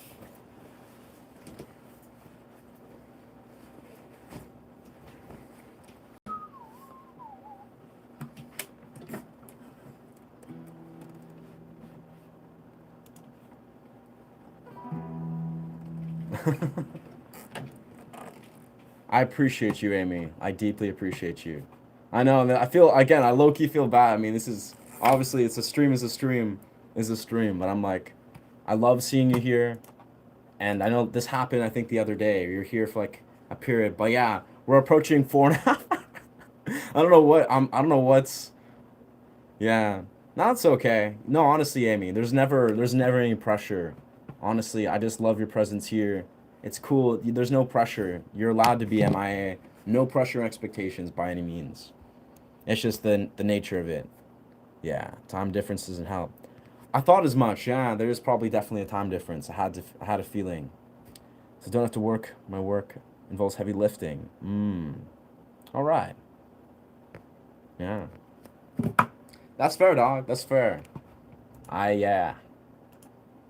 I don't know. Sometimes I'm in this state where I'm just juggling the comments, but I'm trying to do my best to try to like be present for the comments without just like, yeah. Well, that's magical. I hope to Amy, like I know for a fact, I will be back in the next, well, I don't know if this helps, probably maybe not. I don't know. In like the next 3-4 hours, like I'm going to a dinner, I'll be back and just do a late night stream, but if not, that's valid, you know. I think finding a good time frame.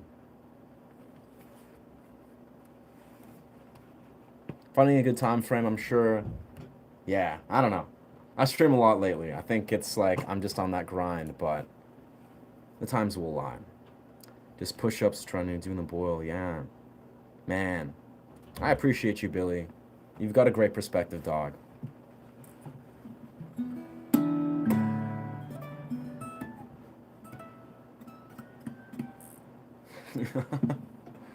Ah, magic. Me and Trinity are from the future. It's Monday here. Damn. Yeah, I guess you guys in Australia. Wow. I was just saying earlier, honestly, how I appreciate Australian culture for some reason so much lately. Like it's like I've met some really beautiful souls from Australia, and I've just come to see. I'm like, man, I would love to visit Australia. Like it seems like such a magical place. Yeah. Can you play a rock song for the gods? Whoa. Wow. That's a brilliant request, but I'm on my way, brother. Hard rock. Can you play hard for the gods? That we don't have that ability right now. I'm about to end the stream as it is. Yeah, we're reaching 4.5 hour marks, but appreciate you chiming in, Gulliver. NZ is beautiful. NZ. Anyone can do push-ups for 2.5 minutes. Yeah. Amazing. Yeah, we love strength training and calisthenics and movement training here. Honestly, it's just magic. It's magical. Yeah.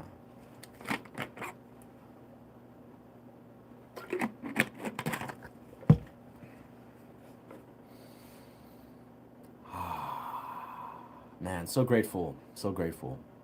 Just for this, for all this. Just this, like Ram Dass says. Yeah. Very layered, starting morning. Magic. You guys are dope. Well, thank you so much for those that have been chiming in. Yeah, we've really just been roving, chilling, talking about some interesting contexts and graphic, stuff. It's just beautiful. It's beautiful to hold space for this, and I infinitely feel grateful. You know, hitting the 1.5K, super dope. You know, I found myself, like I spoke of this yesterday briefly. It honestly feels surreal. Like I know when I was like, you know, new to YouTube and kind of observing and thinking outside in, from outsider in, I was like, man, I respect so much people that are on that path that are, you know, hitting 1,000 and beyond. It's surreal. It's surreal to be in this place, and I feel infinitely grateful. Yeah. Thank you so much. Yeah, for those of you that are new to this channel, welcome. If this resonates, feel free to subscribe to this channel. I teach guitar and I do meditative sound journeys among various things. Yeah. Magic. Remember to honor yourself and to honor each other. Yeah, I love you guys. Be well. Bless. Ashe.